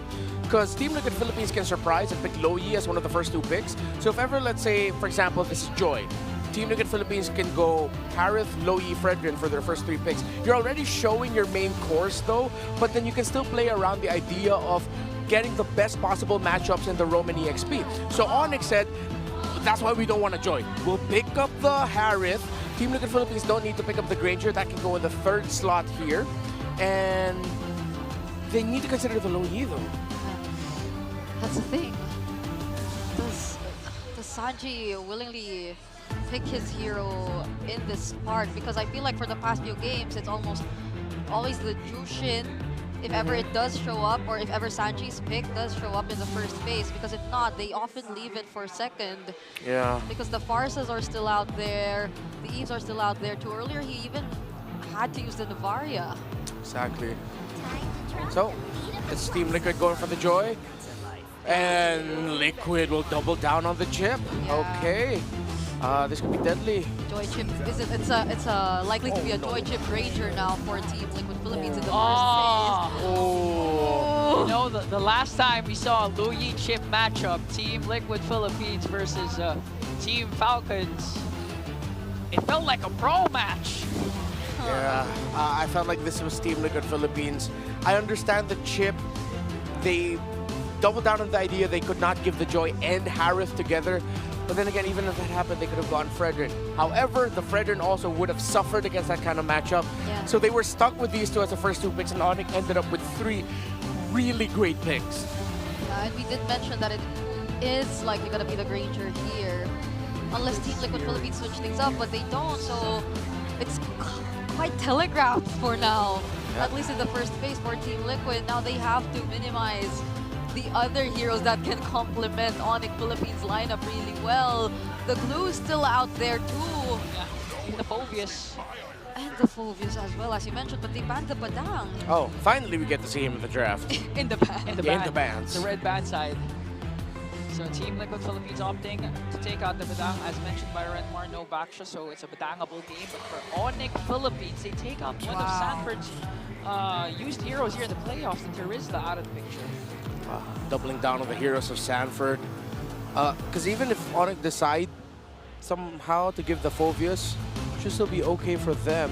Yeah, I feel like the Phobius earlier too, like in this kind of lineup, might be immediately bursted down and will struggle overall.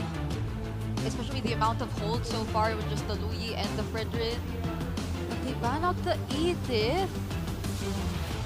Poor Kirk. What are they thinking about it? I mean, yeah, they already have enough magic damage. You didn't need to go Edith in the EXP lane. Are they just doubling down on something like a Phobius? I don't know. If Onic banned the Phobius, there's a good chance they might actually be considering the Arlot in their lineup. Paired up with the Loyi and Fredrin and the Rome. Can be anything, really. Still even available for Oh, they banned it out. Phobius.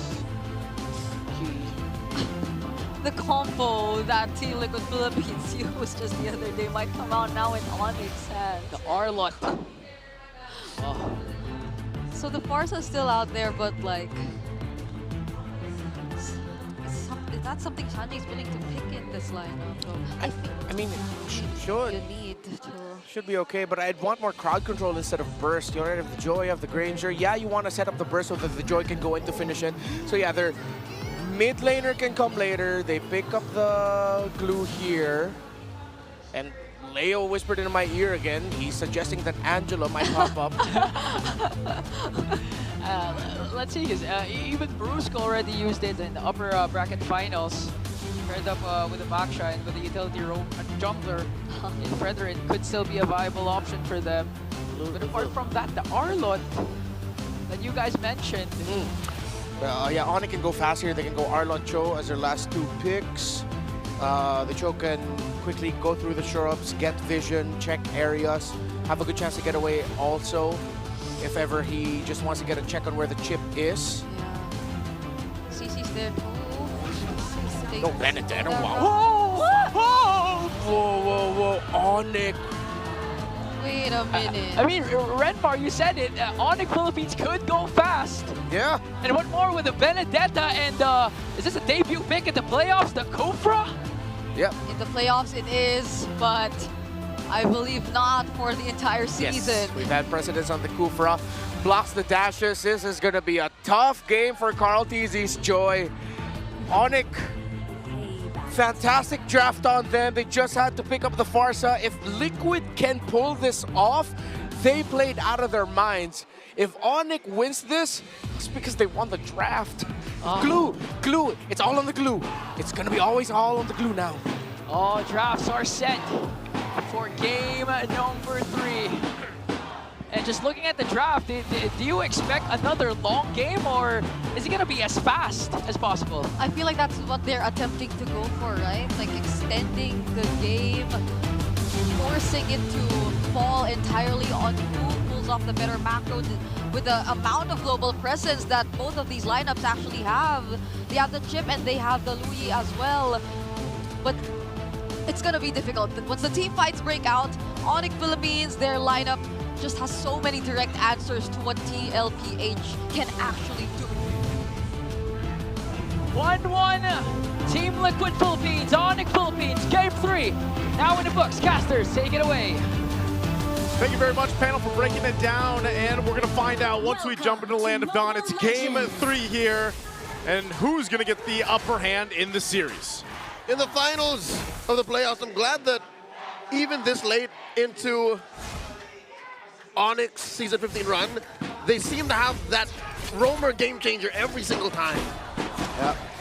One of the best things that you can do in this draft and why it's been so demanding for roamers and EXP laners is to be flexible and have so many options for you. Oheb and Kelra, wow, right out of the gate, understand this matchup so well. Both bring each other to the limit. Regen's already popped for both. I like how that is in the gold lane, you know? I like that when you watch some of the best gold laners right now. Oh, hold on, Brusco. Coming in, forcing a wings by wings from Sanji. Kirk almost caught him. Yeah, he was there. He got the Purify out too, so... You know, that's one thing about the Kufra. Kufra didn't pop up. What did he pop up maybe 2 or 3 times during the regular season? But typically, it's such a niche pick into a composition. And you already... Oh, hold on again. Another jump in, point blank. JP forced the flicker away. Onic put pedal to the metal already, not even 2 minutes in. It's a whole lot of value, Renmar. Yeah, that's going to be a preview of what could happen to Team Liquid Philippines for the next 6 to 8 minutes of this game. As Onic can just continue to invade, check shrubs, poke down JP, poke down Sanji, and just make farming a living hell for Carl TZ. See, King Kong and Kirk are going to be contesting this, although there are 3 members of Liquid that could assist the Young Goat. Yeah, they're going to fight for that one. Just a little stare down for some extra XP, and it'll go to King Kong. So now again, a jump for Brusco. One more time. Brusco checking range, keeping him down, bouncing ball. Story of Soul's time. The bouncing ball feels like an ult that isn't an ult. Yeah, just so good. Blocks dashes. And by the way, for those who remember, that used to block flicker. Now it doesn't. Brusco charging up that rage. Instead, it's King Kong jumping in first, getting that taunt onto Sanford. Sanford looking for that grab, finds it. Like a final blow dropped in by Kirk already. Oh, Turtle at a 10th of its health. Who's gonna get it? Carl TZ secures with the retribution. Down goes the Sigma jungler.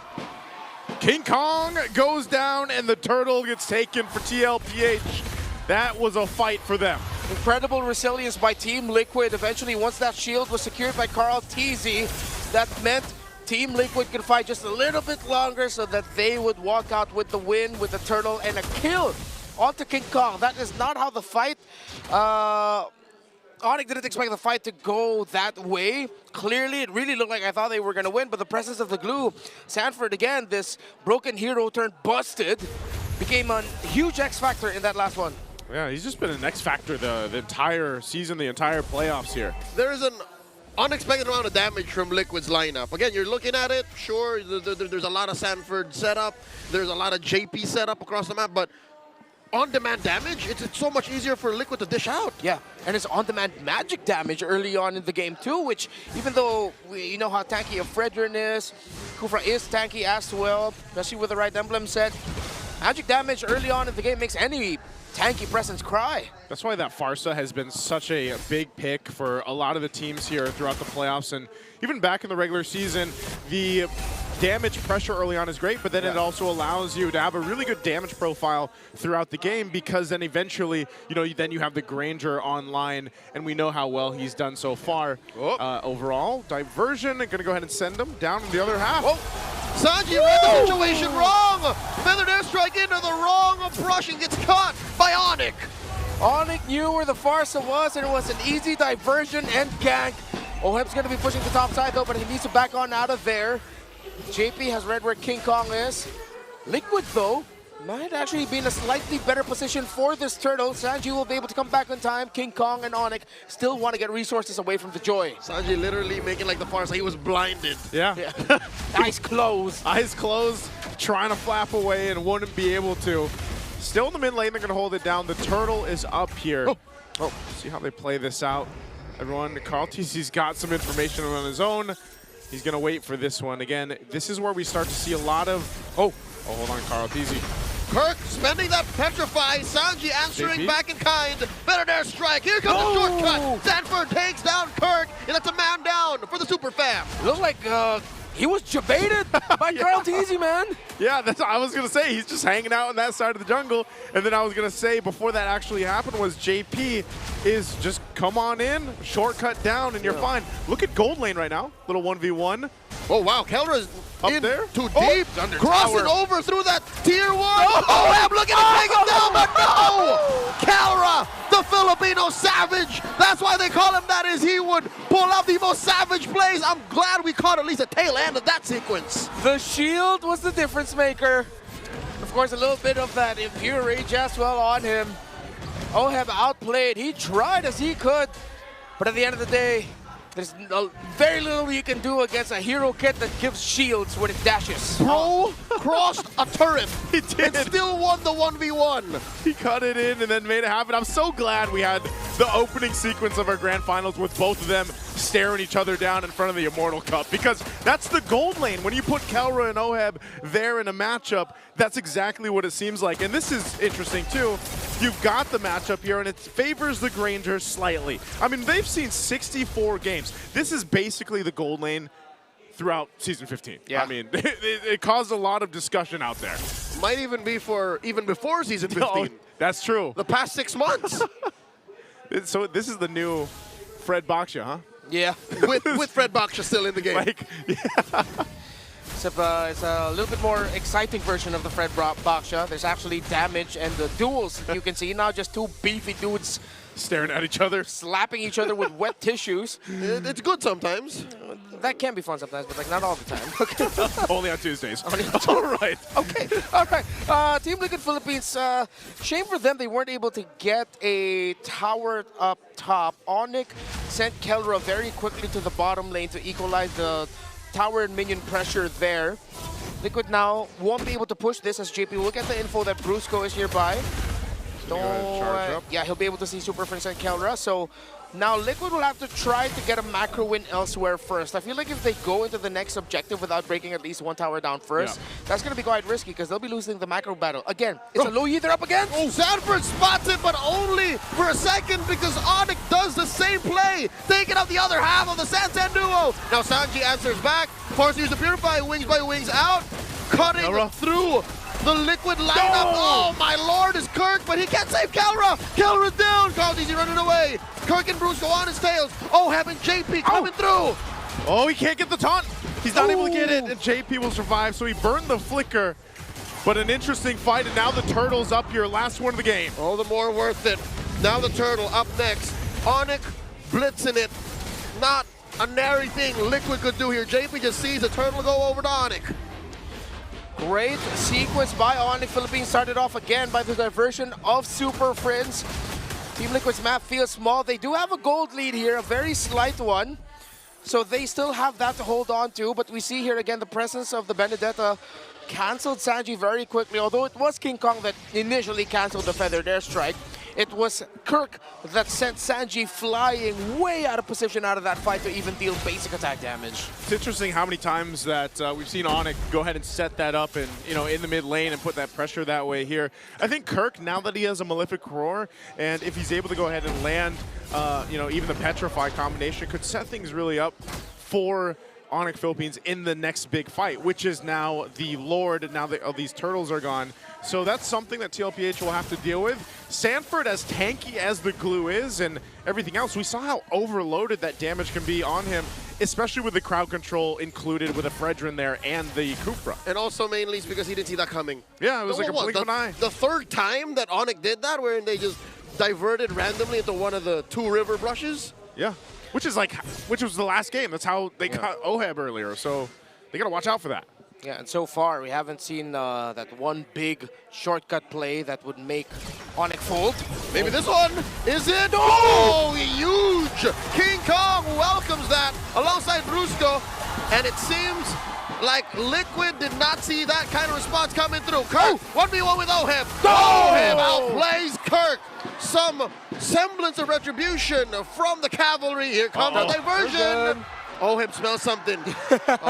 He's like, oh yeah, wait, there's a Louis over there. I better not go here. Yeah, he felt it in the wind, probably saw the grass move just a little bit. It's like, no, not my time. No, that's not it. But man, talk about a play up top, you know, and you think it's a great counter initiation when the shortcuts drop down, having that Kufra and even King Kong there available. So that's something, like I was saying before that broke out, you got to watch out for if you're TLPH. How's things looking real quick before the next Lord take? All right, very close in the gold for the 2 gold laners. Already on the way to the Holy Crystal for Kelra, for Oheb already up to his core items. I believe it's either a Sea Halberd or a BOD we might be seeing. BOD, most likely, but I want to see him consider the Sea Halberd considering the shields that he really needs to help reduce on the side of Onic Philippines. Okay, going back to this, JP.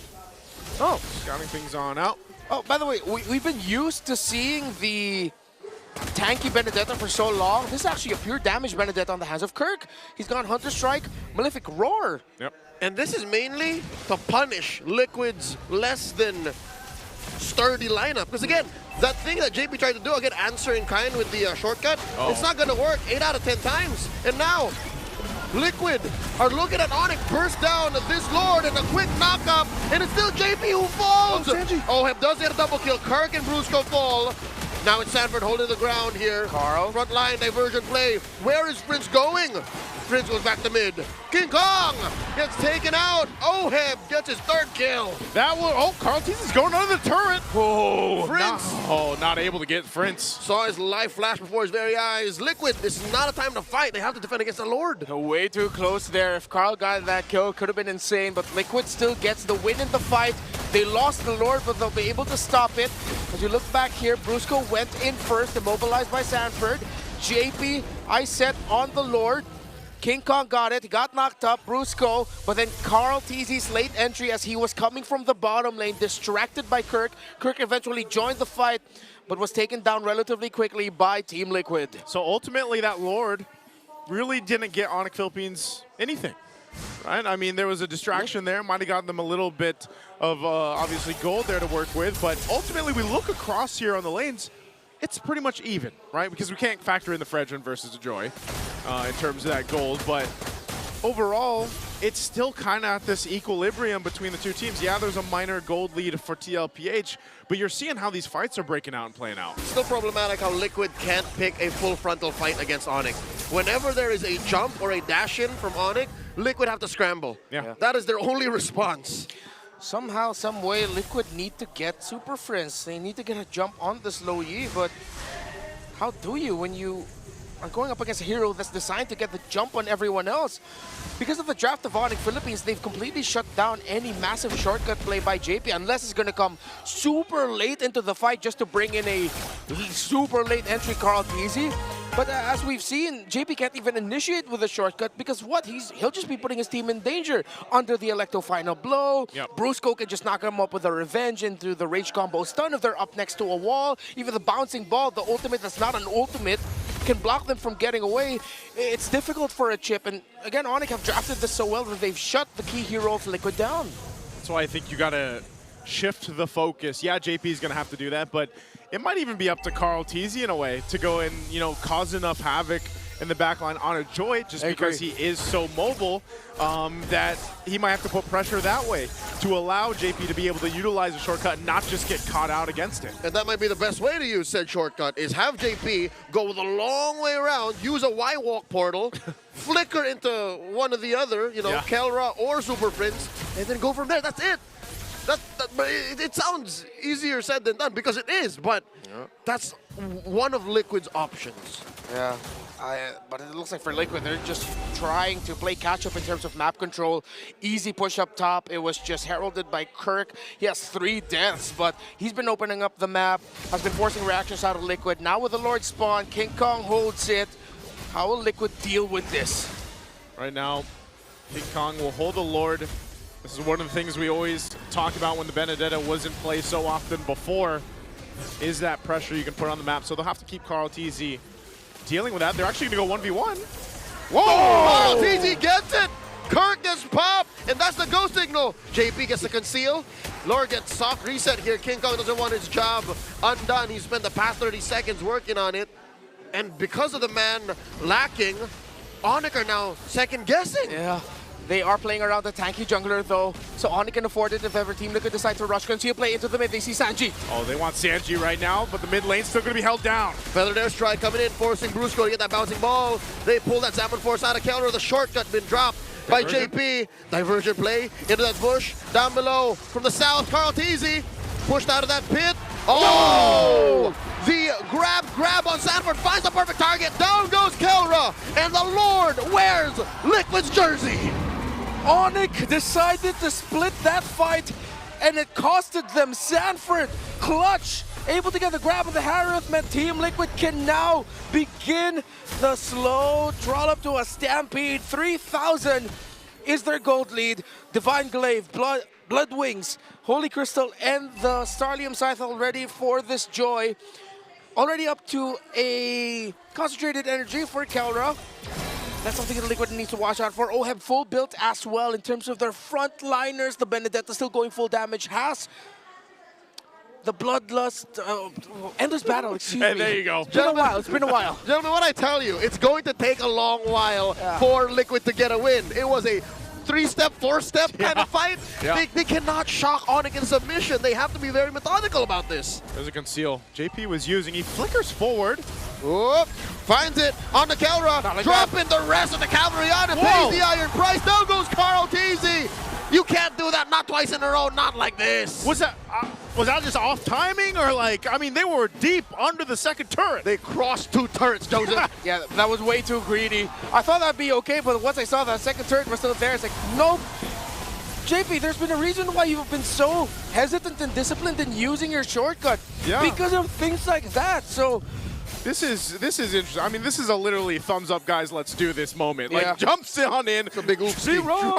Leroy's into under the turret, and they just get obliterated. Like, you still, even though with a lead, you still got to respect what Onic Philippines has. I hate to point it out, in the player cams, when that moment happened, you could almost see Oheb vocally saying, y'all shouldn't have done that. Yeah. Well, what does that bring us? Back to this. It's even Stevens across the board. They lost their lead. They lost the lead. They had what? Almost a 4K lead. 2 freebies. Again, they had no business being down there that deep. Yeah, Liquid need to recover somehow. That was just emotional damage at the end of the day. It's the equivalent of slipping on a banana peel. Yeah, it's like, all right, I just got out of the gym. I'm jacked. No. So, where is it going to come from? It's definitely not going to be coming from a shortcut again. Not like that. Not like that. Oh, look at this. Oh, Lord advantage. Look at the Lord advantage. Yeah, they lost gold on that. They lost gold on that. Like that, seeing that negative, that's not good. Let's get a big push in. Nope. Okay, damage dealt, 40,000 almost there for Kelra. Same goes for Carl TZ and Oheb. So Team Liquid Philippines are winning in the damage department dealt so far. We have seen, though, as long as a fight somehow gets split, it's good for Liquid. But when it's a full 5v5 slow front to back, weirdly enough, it's Onic that actually wins that. So if Liquid can find a way to split the fight, because again, the last fight that was split, it wasn't because of their own doing. It was Onic who decided to take that movement instead. Yep, the reverse collapse. Yeah. Onic tried to pull something out of it, but and again, just spread out these sponges that Onic had, and that allowed Liquid to decimate them. Now, the dance begins. Again, Onic still at the lead. JP spots it. Sanford nearby. Conceal play. Conceal's going to be used again. Sanford will give the information. JP trying to swing around. Meanwhile, Carl TZ managing the bottom. They're going to have to fight. Dropping that shortcut. Can they clutch it? Carl TZ scores! Retribution! JP gets popped by Kelra. Sanford follows through. Trade up for Kirk. Down goes Carl. 3 for 1. The current exchange. Liquid reeling from the Lord take. But their unit is way too solid. The Super Fam way too strong. It's only Oheb. It's only Sanji. Can they defend this? Okay, the turret's going to go down in the mid. It's still Sanji and Oheb. And that might be all Onic Philippines gets off that one. Another Pyrrhic victory for Liquid. Yes, you get the Lord, but at what cost?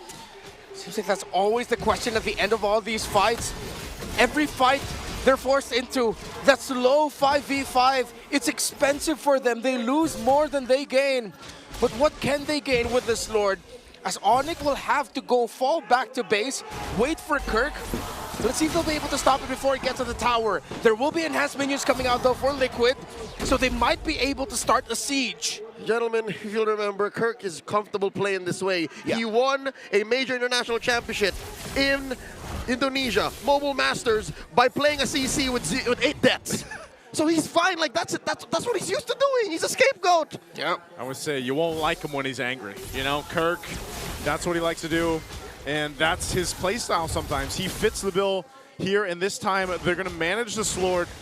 Onic Philippines on the defense. We'll see if TLPH decides to go. Conceal's going to be dropped in. And the shortcut follows through. In comes Carl TZ. JP gets blasted. Kelra drops the summon for Sanji with a fair airstrike. In comes straight from the back line. Down goes JP. Kelra gets a kill. And they're going. Kirk still looking for Sanford. Carl TZ trying to get out of there. But Sanford just accepts his fate as he's going to go down by Kirk.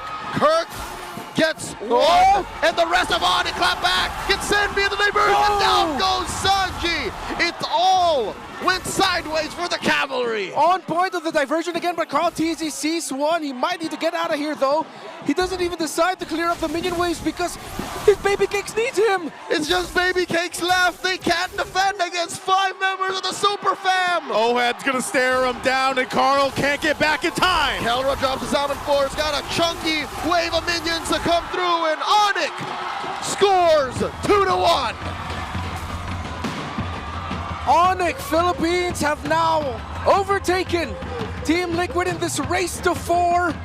It's still a tight race though, but Liquid need to go back to the drawing board. Onic have shown 2 drafts that have them red. Again, even at a Lord take, again, the question is at what cost? We're gonna throw it over to the panel to break down our game number 3.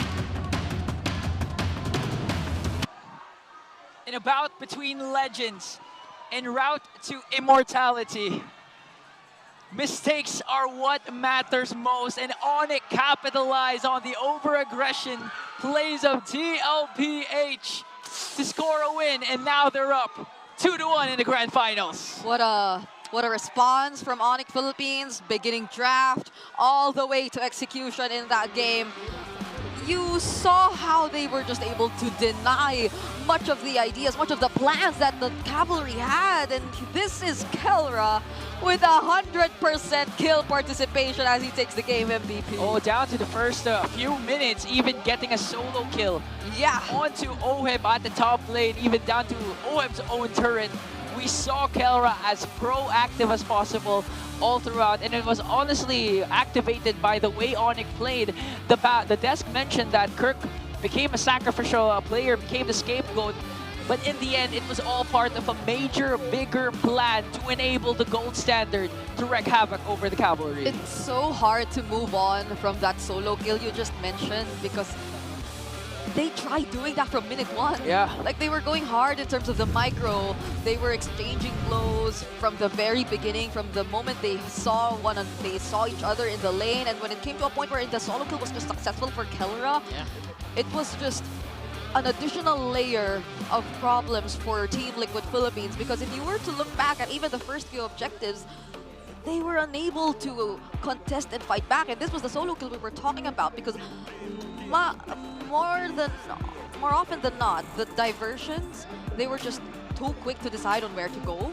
And it almost felt like Onic, with the lineup they drafted, it's so weird that they are on a Kufra. This is a roamer who tends to hold the brushes. This is a roamer who tends to want to like go for the surprises and hold the brushes first, but they're the ones who get more information instead. They're the ones who are able to pivot from all the information that they get. Yeah, the last two shortcuts actually was countered out beautifully by the Kufra and the Luyi. The first one was the 16-minute shortcut onto the bottom lane despite Onic Philippines still having their second turret. That was a good revenge rage combo. This is what I'm talking about.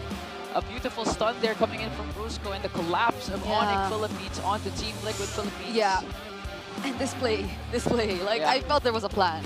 Because like, you know that Benedetta is on damage. So Carl TZ earlier felt like he could take him on, but Kirk did not decide to split. He decided to join Onic Philippines in the fight. And so Carl only had to rely on JP and the shortcut to catch up to the contest of the Lord. And fortunately, he did get it, but that resulted to just a lot more chances for Onic to take control of the game. In exchange for bodies of the cavalry, they got the Lord. But again, if you're going to look at the last play, Kirk played a huge role also to why Onic was able to defend, because Sanji wasn't able to use the feathered airstrike that much because of the threat of the Electo final blow. The damage Benedetta, and you can actually see the difference between the diversion and the chip. Nice who mentioned this a while ago, that diversion doesn't have to be necessarily used aggressively. But if you're a chip, you're forced to be forced to cast it aggressively on the offensive end, and it bit TLPH in the back, and Onic capitalize on those crucial moments to take the lead 2-1 for Onic Philippines. Yeah, I mean, JP tried to do so much, but there were chances where he felt a little impatient as well. Like that one instance we saw in the bottom lane, it could have not happened if you were Team Liquid Philippines. You were already taking control of the game. You were already in the lead. And once you have information, you have vision on where Brusco is, on where Kirk is, then that kind of minimizes, it lessens the problems that you'll have, because you don't have to worry about where Brusco is coming from. You don't have to worry much about Kirk because you already have an idea in advance. You could position yourself in advance, anticipating all these electro-final blows, all of these skills and everything he could potentially do, especially with the Petrify. But it was a completely different story when Onic Philippines were the ones making Team Liquid Philippines feel like they're always on their toes, because it's the failed attempts from Team Liquid Philippines that could result to a much more aggressive response with the diversion from Onic Philippines. And all that resulted to Kelra being the BPI rich guy, GPM of 727. Our rich guys are looking a bit low because of the average game length that they have. It's more than 20 minutes. So far, it's bang for the buck for everyone who bought tickets here at the Champions Arena, and of course the sandbag was Sanford. And looking at the goal distribution of Kelra, clearly he was active down to the minute 1. He was. He was too free. Like, if you're Carl, you have to worry about the bouncing ball. You have to worry about the Benedetta, going for your other targets, going for your other teammates, rather. You have to worry about the Luyi. It could potentially force you down with just a single successful dispersion rotation. But Kelra, he had barely any or a single person to worry about. And now I have to worry about you, because you're going to take this by yourself, Brigitte. Go ahead. Thank you so much. Now we will be dissecting the game a little bit more as we head into the gold graphs and the item progressions which took place in this game. So starting off once again with the gold difference timeline, it looks like it was a very close fought fight. Majority, I know how it felt that Onic had control for majority of the game, but if you were to look at the goal difference timeline, it was honestly Team Liquid Philippines who actually had more of an advantage up until the 11-minute mark, and even being able to regain that past the 11-minute mark, not until Onic Philippines just found a game-closing play towards the 17-minute mark. And this is something you could likely attribute to them being on the Joy Jungler. The farming speed, the farming patterns, and the rotational speeds overall were just in favor of Team Liquid Philippines, albeit not entirely guaranteeing them being able to convert it into much. You still get to see that they were able to keep hold of the lead in that very difficult situation, in that entire scenario where it felt like you could barely engage in a fight with the amount of responses, the amount of punish that Onic Philippines could actually go for against you if you do decide to go for that. So all of the jungle creeps, all of the farm, they were Carl TZ's best friend at that point. He could barely go for the team fights.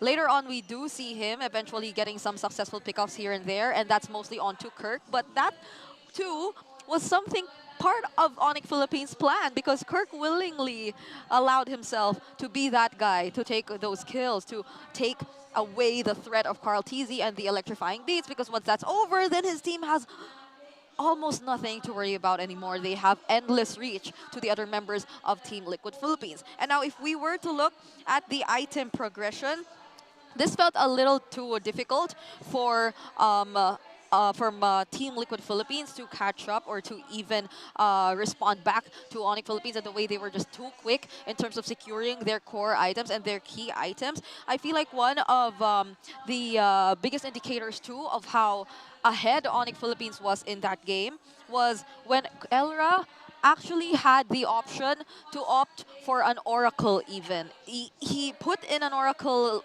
towards the end of his build just to allow himself to ensure that he can survive a little bit longer because damage was out of the question. They already had a Benedetta on the damage build. They also had the Luyi, who had a terrifying amount of burst damage, and so Kelra didn't have that much of a huge responsibility on his shoulders. Like, he could have went a little bit more on the defensive, which is why, again, there is that Oracle present. And if it does come to a point where Carl TZ actually gets to reach him, then he'll have additional sources of sustain, which clearly benefited him greatly because he wasn't the best target. He was barely taken out there by Team Liquid Philippines. And now Team Liquid Philippines looking at a one-game deficit from starting out strong, winning game number 1. Onic Philippines now on a win streak in the series by taking games 2 and 3. But still, this is a best-of-7 series. Stakes are still high. You know, from these legends, we call them legends, titans, even gods, to now being immortal. Which team will raise the Immortal Cup here in the Champions Arena? And the best part is we're just halfway there, Brigida. We are. We've been 3 games in. And Onic are still 2 games away from actually securing the series. And a lot can happen in between. Yes. There is a chance that Team Liquid Philippines yet again surprise us with reversing things around. But they have to work on a couple of things.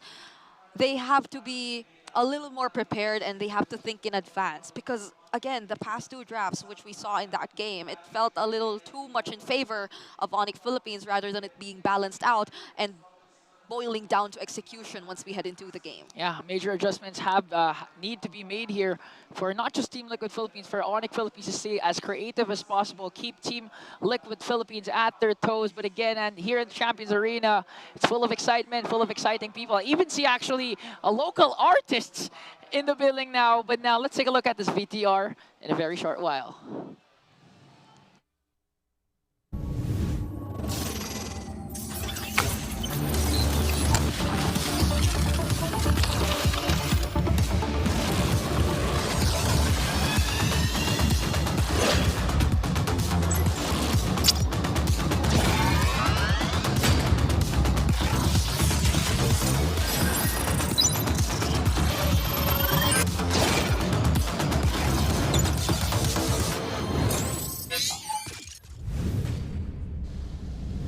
There we finally have it. You just saw a glimpse of what could possibly be the future of a phone with the Infinix GT30 Pro. You know, Jamie, that is going to be pretty intense when our players set to use it. I even want my hands on that phone. But we have the expert to talk about that today, so why don't we invite them over? Yeah, for sure, because we have from Infinix Philippines, their marketing manager, Ms. Jelly Buan, and of course, from the Infinix Regional Game Marketing Lead, Harry Leonardo. Hi, Jelly, Harry, it's so Hi, nice to be Harry. here with you today. Kamusta? You know, Harry, I felt like you've been watching MPL Philippines for a while, but I want to know, what makes this grand final so different for you? For me, this grand finals, it feels very different kasi napaka-competitive. talaga ng bawat teams ngayong playoffs. And we see now with the 2-1 score of Onic and TLPH, hindi talaga natin alam kung sino yung pwedeng manalo. So we're hoping for the best and good luck sa mga teams. Do you want it to be a best of 7? Do you want it to go game 7? Yes. Okay. What about you, Jelly? How do you feel here in the Champions Arena? What's the feeling being a part of this very intense crowd? I love the energy. It's very intense. And I think both teams are giving everyone a really good fight and a really good game. So let's go. Let's go indeed, Hans and Harry, and of course Jelly too. You mentioned it's very competitive here. You mentioned let's go. Let's talk about that phone we just witnessed in the video here in the Champions Arena. GT30 Pro. What makes that phone the perfect match as the official tournament phone of MPL Philippines? Jelly? Yes, of course. You know, when we designed the Infinix GT30 Pro, we had ultimate gaming power in mind. So it's really built for serious mobile gamers with its all-day 120 FPS system that's powered by the MediaTek 8350 that ensures ultra smooth, no frame drops, and just pure gameplay. Plus, for the first time, we're adding in the built-in GT Trigger, which offers console-like control so that it's really made for the ultimate device for players looking for their next win streak. The ultimate device for the players looking for their next win streak. You need to have your hands on this phone, but where can they get this? That's a good question. Where can we get it? Jelly, when and where? The Infinix GT30 Pro will be available this coming June. June 1 na ngayon, di ba? So, ang bilis kasi sobrang intense dito sa Champions Arena. We don't even know what the date is, but yes, it is the 1st of June. When can they get it in June, Jelly, and where? very soon. Okay. Where in your favorite e-commerce channels and of course in Infinix stores nationwide. I like it. Love it. Jimmy, I like that it's going to be available very soon. It's already June, but soon, all right? You guys are going to have to wait for a bit, but I think some of the people na hindi na naghintay are our players, right? Because they were able to at least test out the device. So Harry, walk us through it. How was the process like for MPL players while they were testing out the Infinix GT30 Pro? Actually, we're very grateful for Munton Games and MPL PH because of the smooth cooperation all throughout the testing process. And this not just happened here in the Philippines, but also across the MLBB Pro tournaments that we sponsor across Southeast Asia. So yes, it's also an MPL Indonesia, MPL Malaysia, MPL Cambodia, and also in MSL Myanmar. And with that, the GT30 Pro underwent meticulous four-phase testing process. So first, it encountered intense stress tests from Munton headquarters. And then we also did here locally on-site testing, game simulations, and as you mentioned, even up to the pro player level usage, the players actually tested it themselves in order to meet the highest standards of MPLPH official tournament device recognition.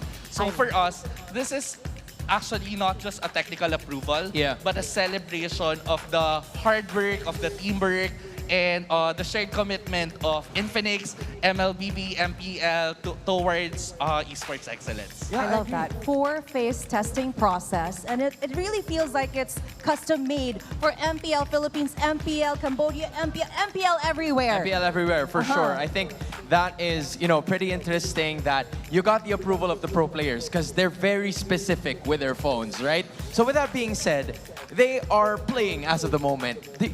Give us a teaser on what you'll give them, actually, Ari. Yeah, so actually we're excited to know also who will be the champion tonight because the MPLPH Season 15 champions for the first time ever will take home the exclusive Infinix GT Champion set.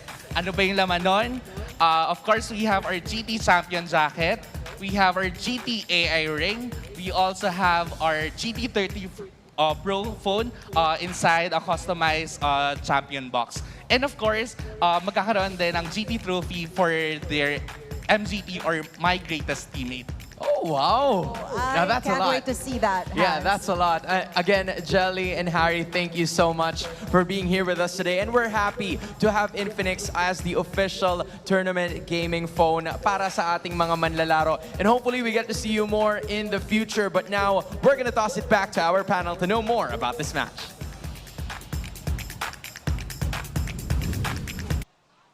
Thank you so much, Hans and Jamie, and our good friends over at Infinix. And I have to say, I'm going to be upfront and unhinged as possible. I want that phone. That champion set. I want it. I want the champion set too. I wish we got a chance to get that.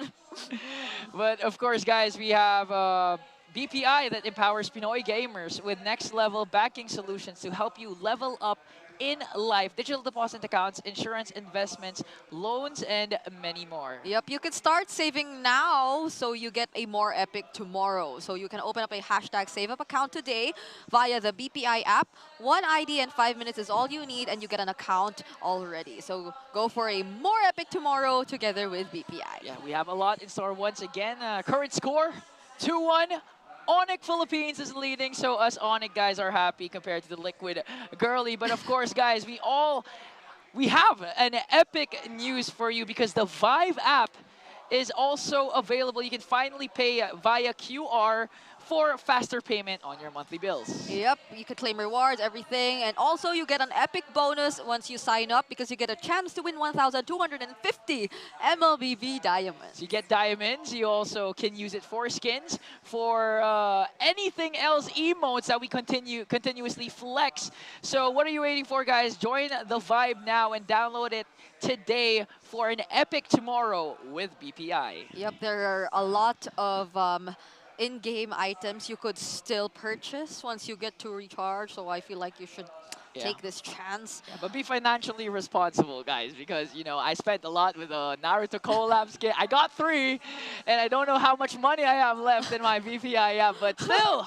Okay, this time, Onic Philippines, instead of going or choosing the red side, they are finally back in the blue side, so we can see major or slight adjustments to their creativity going up against COPH, because if I were Onic Philippines, of course, who doesn't want a 3-1 lead over the Cavalry? And this has been their side previously as well, so we just saw how they were able to last minute bring out the Kufra, last minute bring out the Benedetta. So these are things that you can still expect from Onic Philippines as they still take hold of the blue side. But for Team Liquid Philippines, again, we're looking for those adjustments. We're looking for that presence of mind to be a lot more mindful of the possibilities heading into this, because if not, it's an automatic match point for Onic Philippines. Exactly. Every time this countdown timer starts, I feel the whole ground shaking. So might as well call just Renmar for help. All right. That was a shorter one. Did not expect that. Me You kind of too. threw me off guard there. That's what TOPH needs to do. Yeah, I agree with you. Smooth segue, I'll give you that. Okay. Togo Lucas, Fanny Kalea, I think still similar to the previous game spans that we saw. Yep, it is. I think the changes of Team Liquid Philippines, if ever we're going to end this with the exact same bans, you know what? No, I think they need to ban out the... Oh, Onic banned the chip? What? Yeah. They're still respecting it, even though they outdrafted it. Oh, it's like they're forcing Team Liquid Philippines to play different, while Liquid makes the same smart choice Onic made with priority banning the Matilda. They are not giving the Low Yi anymore to Super Friends. But that opens the Baksha for this game. So Onic Philippines can consider that if they wanted to. Previously, Onic Philippines on the blue side, they went for the Harem first bid. So they can explore that route again. It went perfectly with the gold standard, racked up an MVP in game number 3. So let's see if that's still the route Onic is willing to take. But King Kong wants to enjoy. He wants his joy. Team Liquid Philippines, I think, would want to pick up the... It's either the Harith or Granger. Yeah. And you know what? Yeah, just pick up the Harith, you pick up the Jusin, and then later you pick up the Fredrin, then you just revolve your draft around that. You could also potentially go for the Batang if you want to, but I'm really leaning towards just getting the Jushin. Yeah, I feel like it's a Harith. Harith Jushin. because it's also been in the EXP where they've been flexing things a little bit. Wasn't that Falcons? Yeah, it was flap TC, but I think the surprise, the X factor of the draft from TOPH can come from Sanford. And now they still go with the backshot, still flex. Oh. So we aren't entirely sure just yet, again, of where this is going, but the Jushin will then be available for Onic Philippines if they wanted to secure it here. And it's been, again, Super Fritz's most heavily contested hero so far. They could play around this hero if they wanted to. So most likely this is just going to be the Granger and the Jushin. But then they show 3 cores. Now most likely Granger. If they don't pick up the Jushin, it'll be surprising. But maybe this is Team Liquid's approach. They are forcing Onic to pick up their main magic damage dealers already. So this will be a very magic heavy lineup. Oh! So they go for the big swerve. They don't even pick up the Granger here. They pick up the Badang and the Farsa instead. Who can forget the last time TOPH went up against the Badang and was in the hands of Master Ogwin. Stole away a Lord, and now we get to see Carl TZ on the Hayabusa. Yeah, now at least they won't have to worry as much. The 1-1 was still out there too, but considering that they already have the Hayabusa, that might not be such a go-to option now for Onic Philippines. As well as the Farsa. Okay, Liquid needs a bit more range unless they decide to double down on the idea that they don't need to play around that. Okay, they want to keep their backline safe. They take away the Hilda. Great ban. With the Phobius gone, Glue could come in for Liquid as their 4th pick. Again. Yeah, it's going to be Sanford just on the Glue. I think Glue's probably going to show up in every game now. Yeah. One way or another. 100% draft participation this time around. We won't be forgetting about the Glue now, but TOPH final ban, will they ban out even the Glue for Sanford, considering that Badang's still a flex here? Yeah. They would want to go for the utility EXP laners, considering that they're both playing the Assassins. Experience. Yep. The Ranger as well. Good ban. You know, Rockhart actually mentioned this a couple of days ago, or not yesterday, that surprisingly, the Selena hasn't been popping up in the playoffs so that much. I mean, Super Prince has been using it alongside Few, but there's the Glue for TLPH. I think carry would be okay here for Keldra, either the carry or the Beatrix. The Airthil is going to be a bit lacking, considering that the Glue and the Basha can rush blade armors. The magic damage is already there, so it's probably not going to be the Kimi as well. It's probably either going to be really the carry or the Moskov. Oh, yeah, of course, you're right. Moskov would be a great safe pick also, with the front-to-back nature of Liquid. Oh, no, it is Beatrix. Cool. Oh, Kufra Beatrix. 2 consecutive Kufra games for Brusco. Okay. Blocks the dashes, good against the Harith. Will also make the entries for Hayabusa even more difficult. Was it gonna be Sanji? This is so tricky. There's a... I mean, there's the immune from the RWM, but... The Eve might be okay. Yeah. It's not going to be the best, considering he's up against the Joy, the Kufra. But the Eve should be a good balancer. They can even go Valentina, but... Oh! Bro, I just called it! Against the Kufra, though? That's a ballsy move by Sanji. Oh, Red 5 never fails to surprise us. Rockhard was asking this question yesterday, where... Selena's nowhere to be found. Where is Selena? And now it's in the hands of Sanji in a crucial game number 4. Yeah. Oh, what do you guys think about the Selena swerve? It's a bit tricky, but hopefully Team Liquid Philippines are just really gonna play this aggressively all throughout. Gonna bank on their ability to just constantly interrupt the plans of Onic Philippines later on, and also the vision. The vision is definitely going to be there for them, and they can capitalize on that if it's just that. So this is hopefully space creation once more for both teams. but all the more for Team Liquid if they want to even out the series. Crucial game for Team Liquid Philippines, so that's why Casters, take it away. And take it away, we shall. We're going to load up into the Land of Dawn. It's game 4 upon us with some great drafting here. Some old throwbacks and some returning heroes. I'm more excited to see Kufra go back-to-back with that Brusco.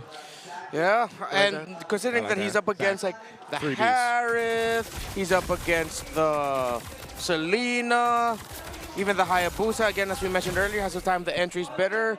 Bouncing ball is going to be a big ticket skill here. Yeah, not only that, but at least for this one, JP has revitalized. I feel like a lot of the team fights we've seen break out in the past few games, it's just you're duking it out. But Revitalize always changes some of those team fights, especially when the other team doesn't have it, right? So Onic Philippines isn't going to have those in those team fights, whereas TLPH can play around some of that sustainability. But at the same time, I love the fact that they brought it up in the draft. Yeah, the Selena has been not really slept on. I feel like there's just a couple players who like to play it, but this time around, like, has Sanji played it much? Nope, first time this season he's going to be playing the Selena. And I forget myself, even the return of Badang in the series alone. Oh, Renmar mentioned it earlier. He's like, it's kind of weird that we haven't seen the Badang pop up. This has been a pretty Badangable series. Oh, nice catch here by Liquid. They find Brusco. Again, the story of that opening draft is why the Kufra showed up so soon is you got to time it well, and they timed it well. Yep, very sharp timing. Oh, and JB even found Super Frizz. All right, camera. He's mad. Oh, they want to watch this in the gold lane. Yeah, we're not getting away from that. But I don't know. Is JP angrier at Onic or himself? So far, it's a great start, man. Hey, that's what you got to do here. After what we saw in the previous one. Either way. Yeah, it's fine. And Turtle's up for the taking. Look at the lead. This is the fastest or the biggest lead, I think, throughout the series so far. Sandberg with the forward flicker, looking for that grab early on. Onic better for it, not even thinking to take that Turtle, conceding it over to Liquid. Yeah, King can't farm as fast as Carl TZ. Dude, it's a 2-level gap between Carl and King Kong already. Just goes to show how fast Team Liquid are doing their rotations. And again, the pick in the middle really set things up for starting the pace here for Liquid. Say what you will about Carl TZ's questionable plays from time to time, but he is still #1 in EXP per minute in all of regular season 15. So this man knows how to get EXP across the map. He definitely farms like a goat. Yes, I was waiting for the sound effect, but told you. That's the thing, man. Can't like, escape it. Yeah, and if you can't escape the fact that he's going to get that lead, he's going to get that momentum based off delaying King Kong, but you know, so it puts King Kong in a position where he just has to catch up, and I feel like he's doing that. Obviously, he's trying to close the gap. They might not take some of the next fights even, and that's why TLPH trying to make a play here. Oh my God, projectiles on projectiles. Oh, dropping the Zeppelin Force. Another arrow thrown out. Killer barely surviving. Dashing back. Here comes Super Prince. Point blank. A feathered airstrike. JP caught in the crossfire. Down goes Oheb. The Filipino Savage joins the fight. Nay, rejoins the fight. Flickers forward and gets Oheb. Can't blame Team Liquid Philippines for making that call. The targets look good, but Sanjin lands arrow. Prince stayed a second too long. And the cavalry clap back.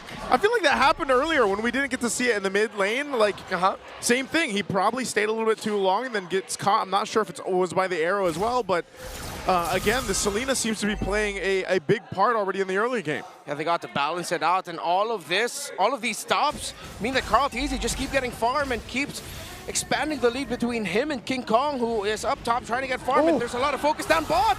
Magic arrow catching Kirk. Kelra firing back underneath the Zaman Force.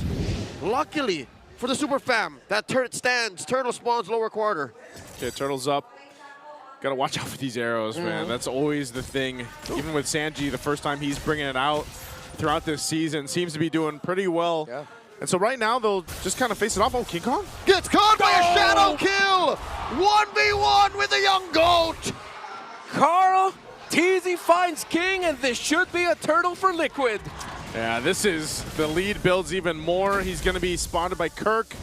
Carl just make his way down to the turtle after getting that kill up top. So even furthering the lead that he already has against Onic Philippines' jungler King Kong. This is not looking good for Onic Philippines right now. Everything has gone right for Liquid. I was skeptical of this Selena pick. But again, just smart rotation, good timing between JP and Sanji. Carl going wild! Coming in, throwing that shadow, forcing a response from Super Prince. Feathered airstrike, JP very low. Third Poisson's out. Sanford catches a bead. No losses per side. A little bit of a push happened up top with Kirk trying to get that turret down. He should be able to get this as he clears it out. But yeah, that's the thing. You're seeing when those fights happen, it's just Onic Philippines lacking the damage, right? Obviously, they're down by a few thousand gold, and that's going to be the case. We'll see this. Look at this. He might get caught. Kirk might get caught here. Yeah, Kirk actually has slightly more gold. Oh, no. Uh-oh. JP delaying the jump. Forces out a flicker from Kirk. In comes the rest of Onic. King Kong dashing through. Sanford and JP. The conceal by Liquid disengages.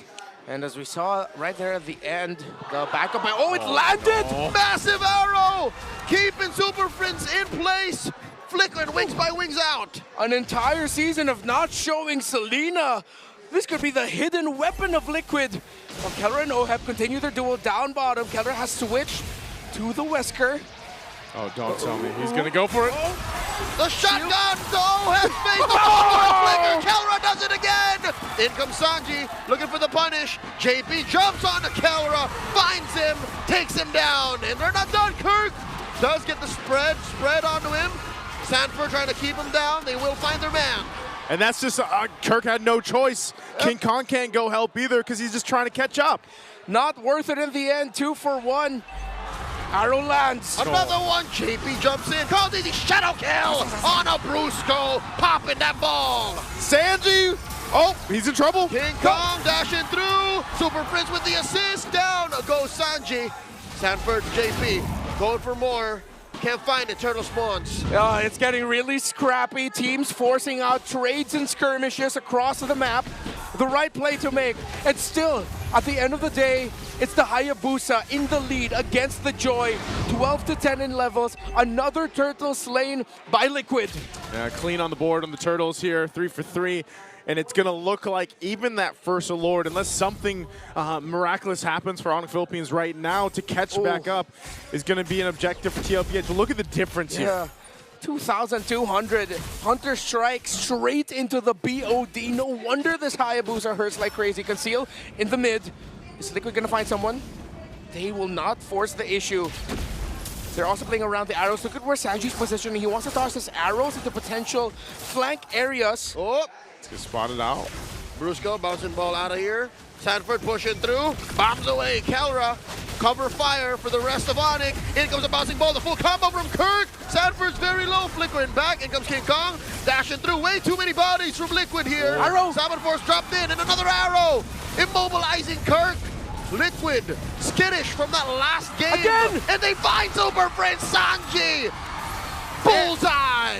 Arrow after arrow from Sanji. Is this the secret weapon? Is he the bow and arrow for TLPH? The Monster Mage showed off his skills with his Selena, but the chef is cooking. JP and OM find King!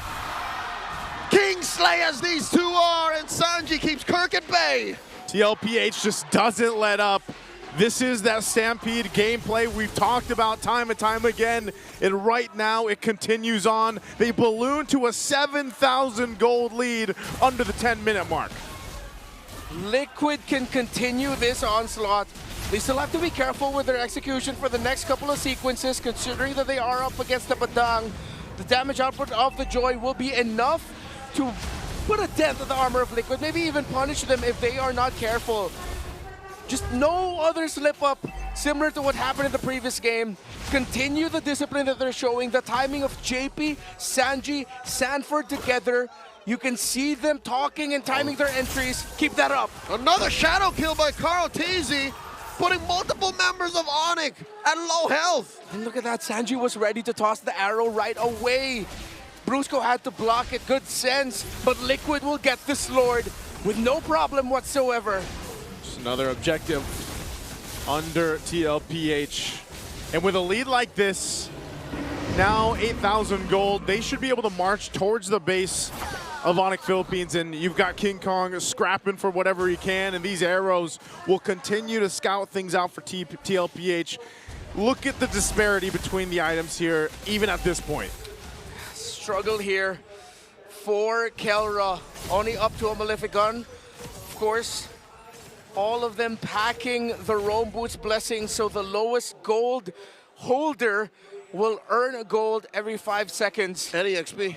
And the XP, yes. Catch up Brusco. Again, every little bit of kit you can get when you're behind helps. So leveling up Brusco's skills could help you claw back from this 8,000 gold deficit. That's so tough to be in here. Beats are going to be popped. Oh. Shadow kill coming through. And a defensive use of the bombs away from Kelra. Liquid are knock it to the base. If there was a voice pack you could add there, it's Carl Teasy simply going boo. Boo. There we go. Lord charging in. They're going to lose some turrets, lose some shields here too. They might force this in a little bit further. An arrow. In comes 40. Dropping the 7 Force. Oheb can smell blood in the water. Kirk goes down.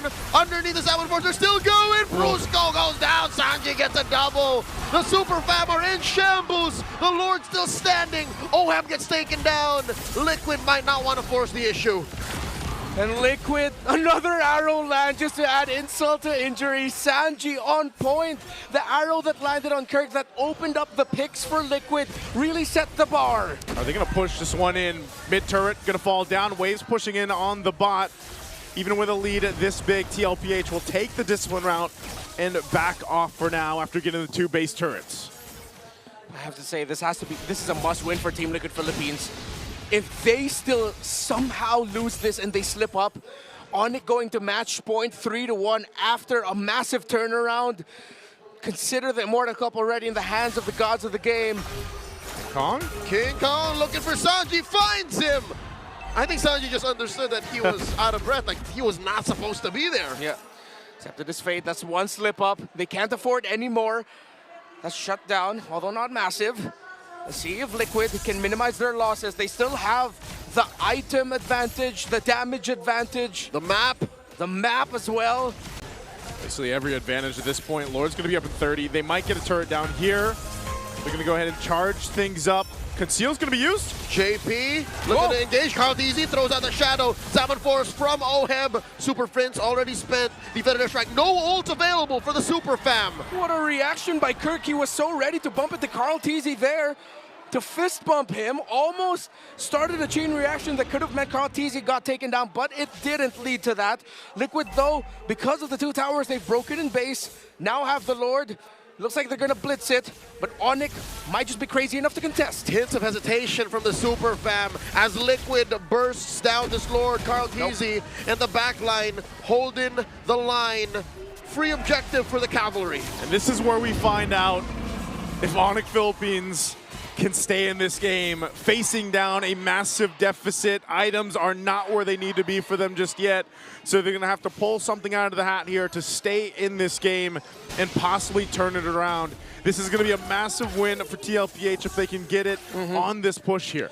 On the other hand, Team Liquid Philippines have played this game so well that Liquid losing this seems like such a massive impossibility at this point. Save for the actually winning moment, this is the largest gold lead we've seen all series long. Yeah. So Liquid holding on to this is massive. The Lord's up. Conceal's going to be used. They're going to punch this one into the base. Kelra trying to get some space. They got to deal with this Lord and manage it here. JP jumps on to Brusco. Bombs away from Kelra. King Kong dashing through the Salmon Force. The answer from Oheb. Lord still standing. Down goes Brusco. The base up next on the docket. Down bottom, King Kong going 1v1 with Sanji. The base barely up. 10% left. And Liquid have equalized. 2-2. Hold on, folks. We're going the long way around. This ain't the chef anymore, the lone stallion with the rest of the cavalry. Good night, exit light, that's the Sandman coming into the field. The arrows were on point. Sanji bringing out the secret weapon. Let's go ahead and throw it over to the panel to break it down. And again, we are down to a best of 3 with the best of the best.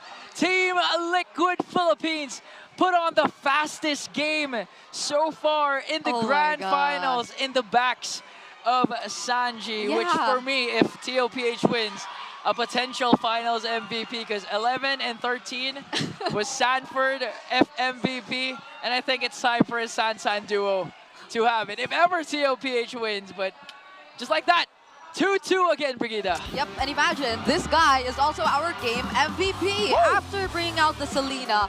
And in other terms, I'd say saving it for this moment. He never showed this hero, or barely showed this hero at all to all of us, but now he suddenly brings it out in the grand finals in a very crucial moment to shift the momentum, to shift the tides in favor of Team Liquid Philippines. And again, we did mention it earlier before we actually entered the game that it has to be played aggressively. It has to be played in such a way that it'll just constantly disrupt whatever intentions Onic Philippines will have, and that is exactly what we saw. Brusco here felt like he couldn't even jump. He couldn't even look for a target because every Couldn't now and bounce. then, yeah, he'd have to worry about all these abyssal arrows. I mean, a strong start. There you go. From Team Liquid Philippines, to the point that the cameraman couldn't even catch up with the action because a lot of isolated clashes happened. A 2-0 strong start for TOPH. And this is actually one of the games that Micro was the main point. Speaking of Micro, there was a Kelra solo kill onto Oheb. Imagine seeing the shotgun again in action in the hands of the Beatrix. And not to mention, Carl was able to even solo kill King Kong. And of course, when you talk about Micro, it's all about the arrows from Sanji. Yeah. The monster mage had a taste of his own medicine. Imagine you're a Farzad just walking up, 2 consecutive abyssal arrows connects, you're bursted down immediately. There's no way you can survive that. Not when you're on a flicker. Not when you have barely any resources to actually sustain such amount of burst damage. And even during these last few sequences of the game, you see he had to willingly use the flicker mid-feathered airstrike just to make sure that the abyssal arrows will not land onto him, just to make sure that he can maximize the amount of wave clear that he has, because they were that desperate. They had to do this much in order for them to hold on to their base. But Team Liquid Philippines, they did not let up. They made sure that they were able to end things at that moment, because yes, you did mention it. We saw the Wesker after quite some time, and those are options you can pick up, especially when you know that you are in the lead, when you can move a little more freely around the map. But when you're left to defend, it has to be the Nibiru, it has to be the Bennett, and Kellera had to use or shuffle between those two options just to get the game past a little longer, get past the 15-minute mark, and that didn't happen. Again, Team Liquid Philippines just forced their way through. Yeah, honestly, even if Keller had 4 guns at the same time, it couldn't stop the onslaught, the attack of the cavalry in the final push. Every single member of the cavalry played their part so well. 6-12 kill scoreboard. A flawless KDA even for JP Sanford and Carl Tizi, who put on a show for game number 4. And again, we're back to 2-2. And I just can't hold on to the fact that imagine you're in a high-pressure situation and Sanji puts out the Selena game 4 and he pulled it off. I mean, I'm not doubting it because we saw the game heroics of Sanji yesterday with the Farsa, the fast buy and sell Winter Crown plays to be able to come back from a potential loss up against Team Falcons. And now TOPH is showing the defending champions that what you have, we also got it. And actually, for just the second Joy game we've had from King Kong throughout the playoffs, it felt shut down again. Yeah. He barely could do what we usually would think King Kong would be able to do when he's on the Joy. The fast jungling wasn't that much evident. The turbo jungling pattern of the real Sigma King Kong. That was so long.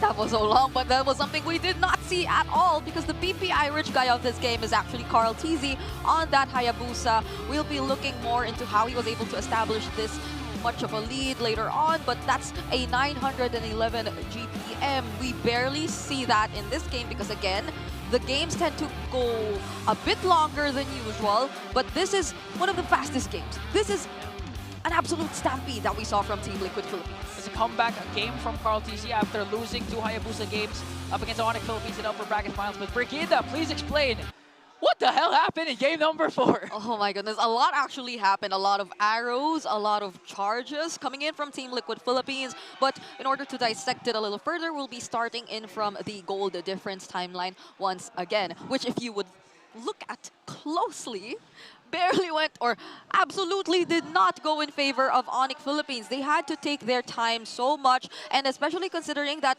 Team Liquid Philippines, they were just able to secure the first turtle without all of their level 4s. They didn't go for the standard rotations, which made sure that they were on their level 4s before they actually took the objective because they were preparing for a team fight whatsoever. They did not. They actually just went full aggression, threatened the members of Onic Philippines, zoned them out so well that they were able to burst down the turtle without any problems. And this aggression was led by JP and Sanji. JP, he kept on pressuring Kelra in lane. He kept on pressuring the other members of Onic Philippines so much to a point that they actually had to respect this Baksha. And it's not like we've seen instances wherein the Baksha had such an easy time before. There were a lot of times where in teams, they just built lineups that could directly punish the Baksha. You commit a mistake, you do not get to land on your key targets, then you can already say that you might fall in the hands of your opponents. But that was something we did not entirely see happen to JP because he was just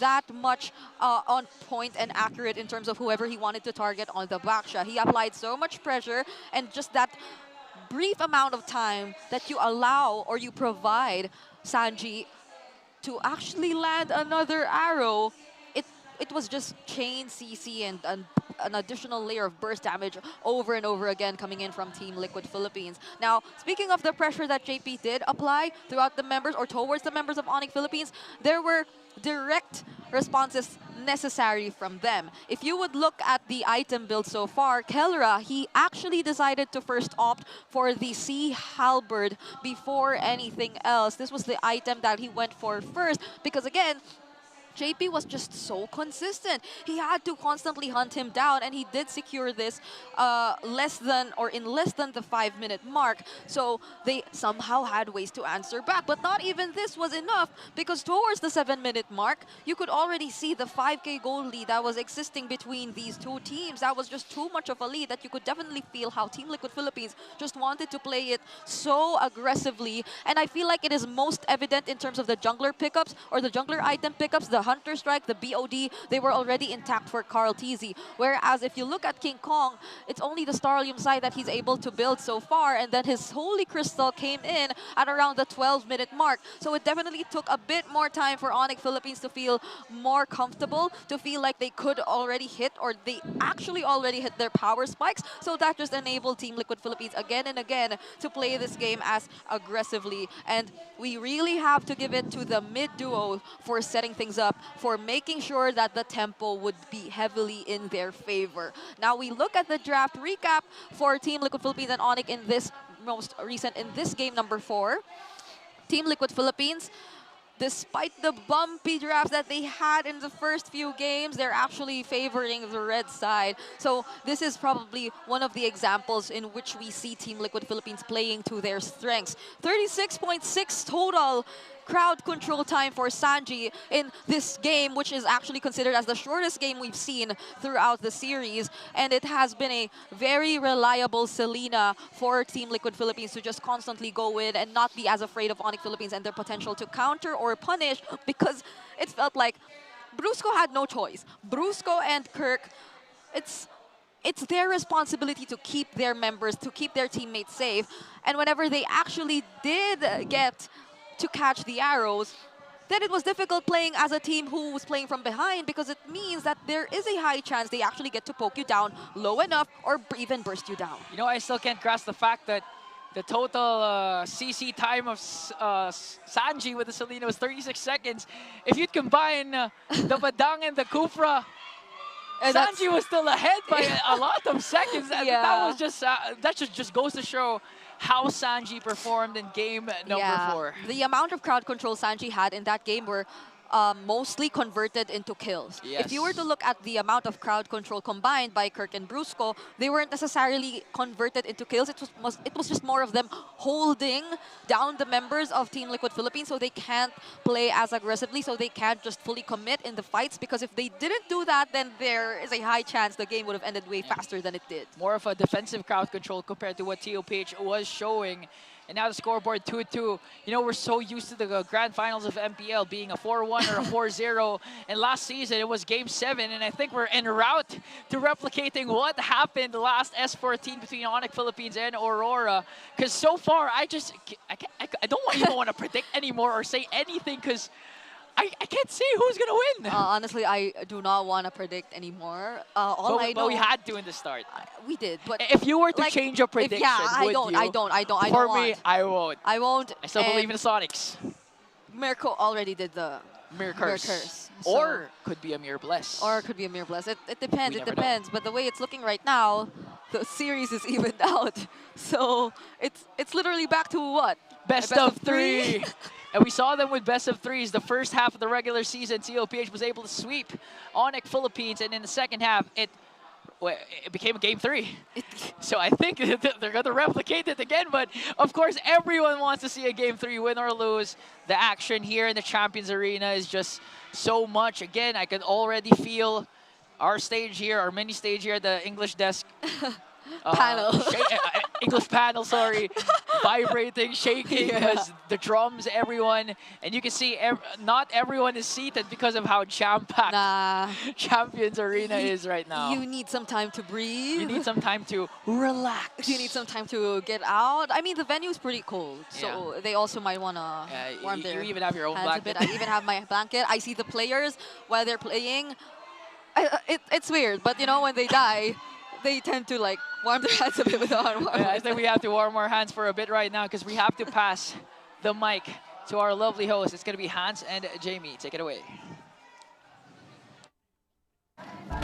Maraming salamat sa ating panelists. It is 2-2 ang ating score para sa Grand Finals. Nasa likod namin ngayon ang Super Fam. Of course, together with their country manager from Onic Philippines, Sir Rafael Sanchez. Boss Raf, bihira lang kita makausap dito on cam, but I want to know, because this is a really important milestone para sa Onic Philippines. I believe this is your first time representing the Philippines in MSC, correct? Yeah, correct. What is the significance of this? Anong ibig sabihin nito para sa'yo at para sa buong team? I think yung significance kasi ng pagsama ng MSC kasi is, to be honest, yung pangarap namin magkaroon ng Golden Road. So yun yung gusto namin ma-achieve as a team. I like it. Golden Road being achieved by the Philippines dito sa Onic Philippines. And I like it. The Super Fam likes it. I want to know more thoughts coming in from Jamie over here. Jamie, kamusta? Thank you so much, Hans. And you can hear it. I am here at the camp of the cavalry. Let's go! Yes. You know what? We have Mr. Daniel Santoso, who traveled all the way from, where did you travel from, Mr. Daniel? Jakarta. Jakarta, to be here to witness the games. You know, it's an important day. Now, Hans just talked about how important it is for Onic Philippines to represent the Philippines at MSC. What about you? How important is it for your organization that you have the representatives for MSC and MWI? How does it feel? It feels truly amazing. I'm very proud of all of the players and all of the hard work that they've done, and being able to represent Team Liquid in, you know, the World Esports World Cup means everything to us. Winning is everything, and we're here to prove ourselves. Winning is everything, and they are here to prove themselves. Hans, what can you say about that? Now we're talking about winning this time around, Jamie. So I think this begs the question, Boss Raf, why is Onic Philippines more deserving of this Season 15 title than Team Liquid Philippines is? Well, to be honest, either or of us are willing, are deserving. Because I know that the players of Liquid and even also on Onic are very hardworking. But in all honesty, for us, every international championship that we've joined, we've won. So I think we deserve MSC. Every international championship is an instant victory. Jamie, what do you have to say about that? Well, if that is what Mr. Sanchez says, Daniel, I want to know what your thoughts are.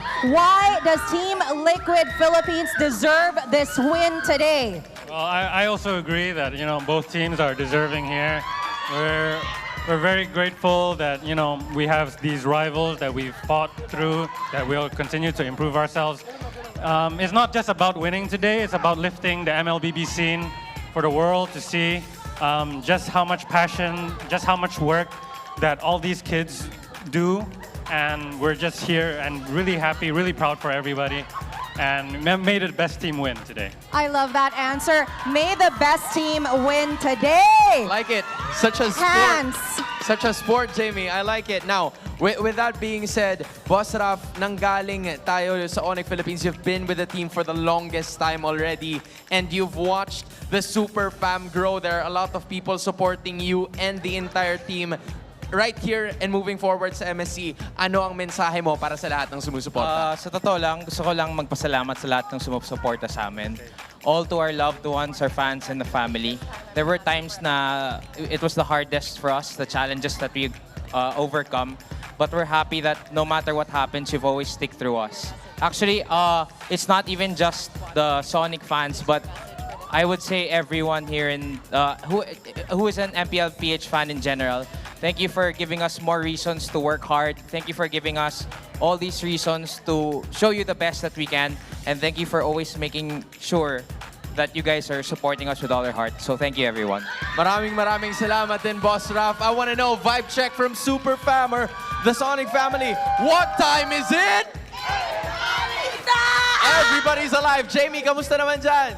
Daniel, you heard his message for the Super Fam. What about you? What is your message for all the ones supporting Team Liquid Philippines tonight? The ones who are here at the Champions Arena and the ones at home as well, and all over Asia and the world too. Yeah, no matter where you're from, I'm extremely grateful for all of the support the fans are. We wouldn't be here if it wasn't for the fans. Whether you're in the Philippines, whether you're in Indonesia, the community is what we're all about. Look at this. The amazing community that we have is just amazing. And I think for all of the players, they would feel the same. I just want to say, let's go! Let's go! Let's go! Let's go! There you have it, Hans. Let's go! I like it. Buhay na buhay ang Champions Arena. We started off in a best of 7 and now it's only a best of 3. Who will take the next 2 games for the championship? Let's throw it back to our panel. What time is it? Let's go! What time is it? Let's go! And it's time for our next matchup. And before all of that, I'd like to thank organizational heads. Imagine, they're so uplifting because the passion that they share with the fans is, you can clearly see it. And shout out to Boss Raf. That was a most professional way to trash talk your opponents. I know. Saying that we both deserve it, but we deserve it more. Yeah, every time we go win. out. Yeah. Or we join an international tournament, we win. So it's something that we definitely deserve. But Boss Dan on the other side. Yeah. It's about uplifting. He took the higher road. Yeah, Yeah, he it's took the about higher road. uplifting. Yeah, he the thinks MLBB both deserve. It's uplifting the scene, and win or lose, they're gonna represent the Philippines anyway. So, props to them again. Fortunate that we have such very passionate organizational heads for the side of Onic Philippines, Team Liquid Philippines, and the rest of our organizations here in MPL. But now, again, we are faced with the fact that our best of 7 just got trimmed down to a best of 3 once again. They've been able to even out the series again and again. It's not necessarily just reverse sweeps happening here and there. It's No. literally alternating game. No, not exactly alternating games, but like 1-1. It's a one. TL, Onic, TL. Onic, TL. So yeah, but the point is, you get the point. You get the point. It's evened out. You get the point. And now things will change. Momentum will change as we enter the drafting phase of game number 5. Let's call on and ask help from the man with the biggest calves here in the Champions Arena, Redmar. Let's go. Really glad you said calves there. Okay, Liquid Philippines fans out the Fanny the Kalea. Wow, pick off. Interesting. Okay, I think these are two teams already showing that they want to play for the Harith Granger trade, honestly. For Onic, it's due diligence. They take away the Matilda, but Liquid have their eyes set on the Harith Granger trade now. Yep. Seems like at least for the past few games,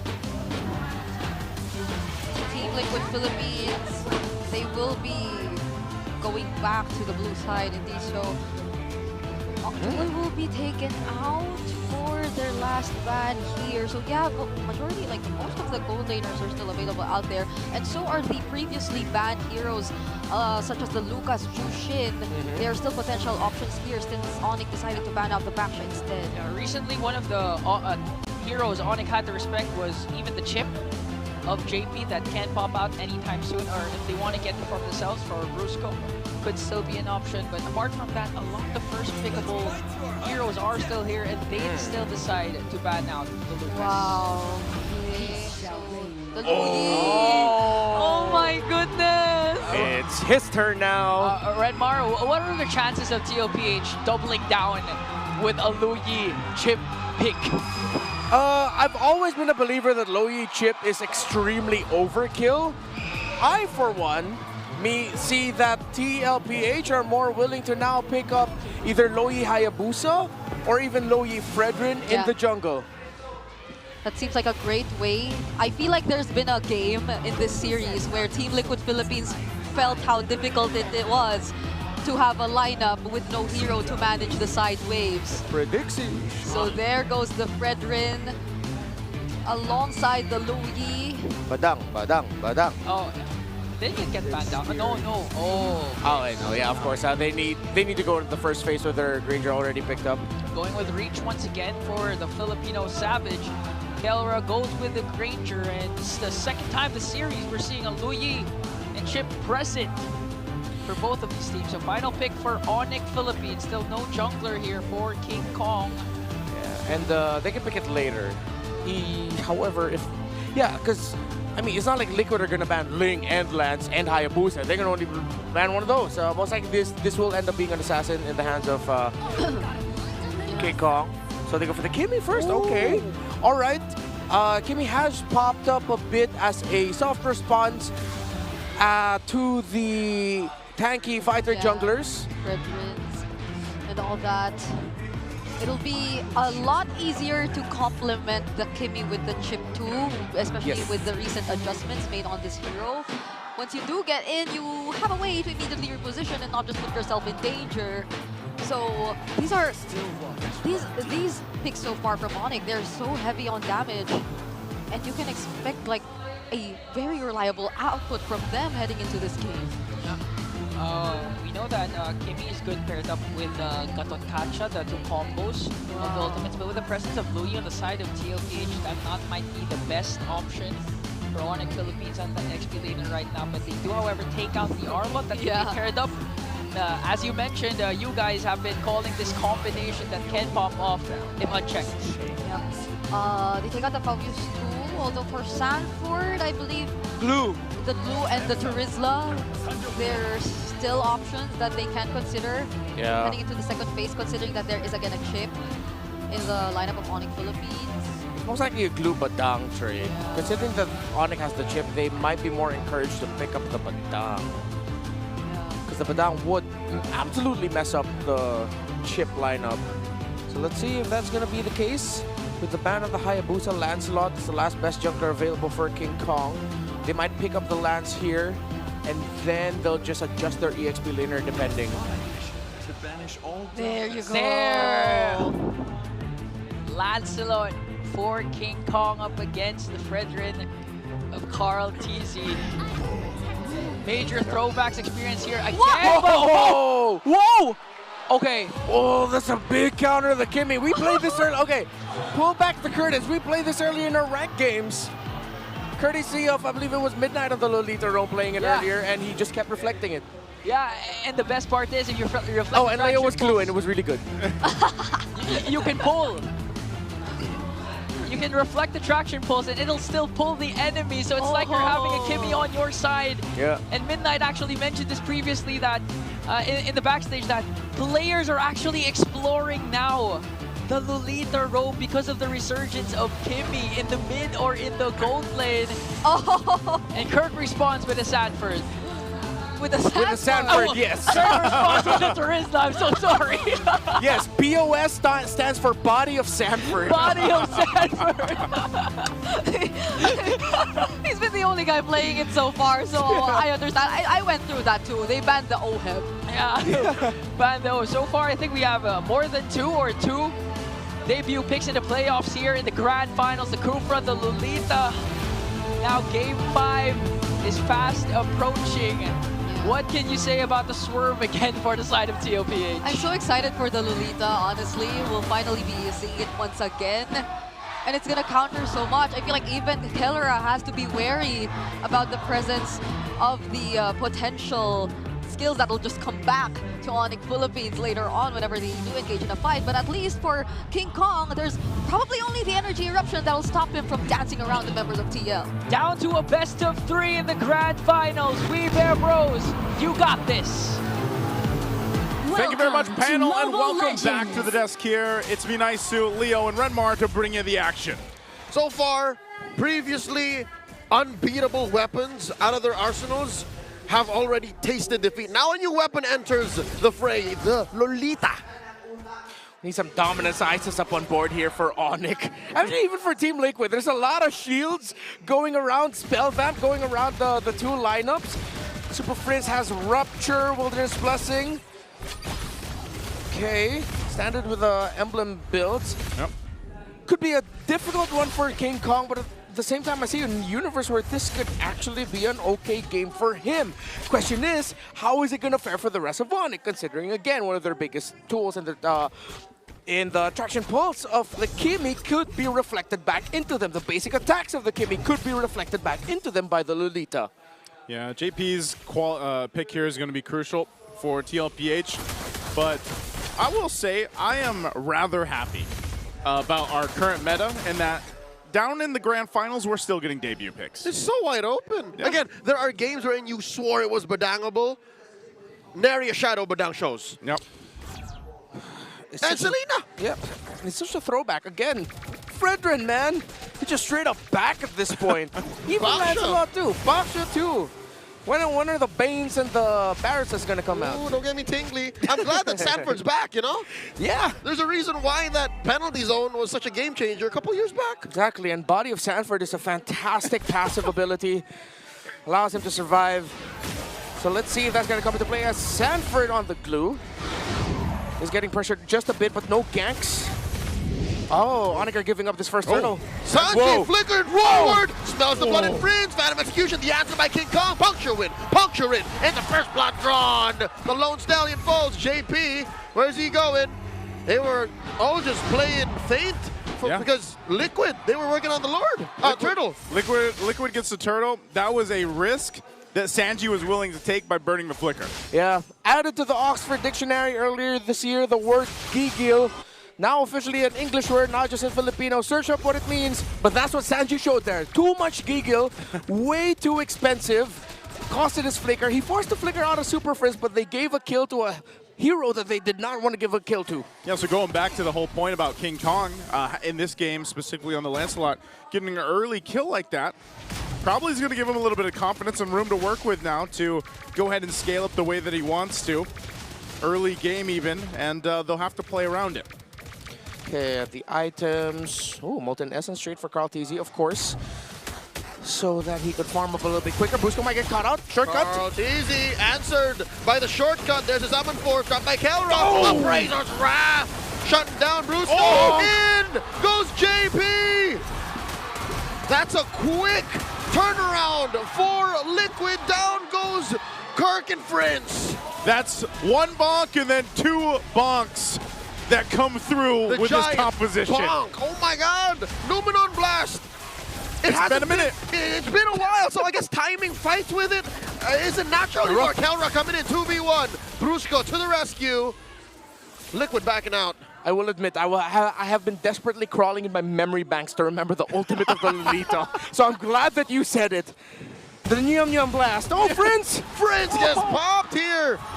Who would have thought that there wasn't enough firepower between a Fred and a Lu Yi this early? I wonder how many people have literally looked at that ultimate and tried to say it. Numenon is an actual word, by the way. Yeah, Yes, it is. It's not made up. It's not made up. Wasn't created in the land of Dawn. But that's essentially, you saw the interaction between having an Appraiser's Wrath, having the Numeron Blast available to you. There's a whole lot of area that Onic Philippines does not want to get caught in. Glue, Lo Yi, and Lolita, along with the Fredrin all together to supplement a strong backline gold laner. We are so definitely back. King Kong misses, so does Kirk.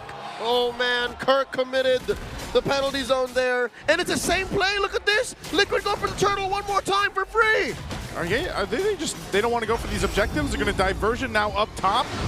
They're in a threat here for King Kong's jungle. Oh, I could have sworn they had ill intentions for the king there. Let him go. Scot-free. I thought, like, once they saw that the orange buff was pulled or it wasn't there, it's like, hey guys, maybe we should try invading this. But no, they didn't want to waste the time to check and confirm it.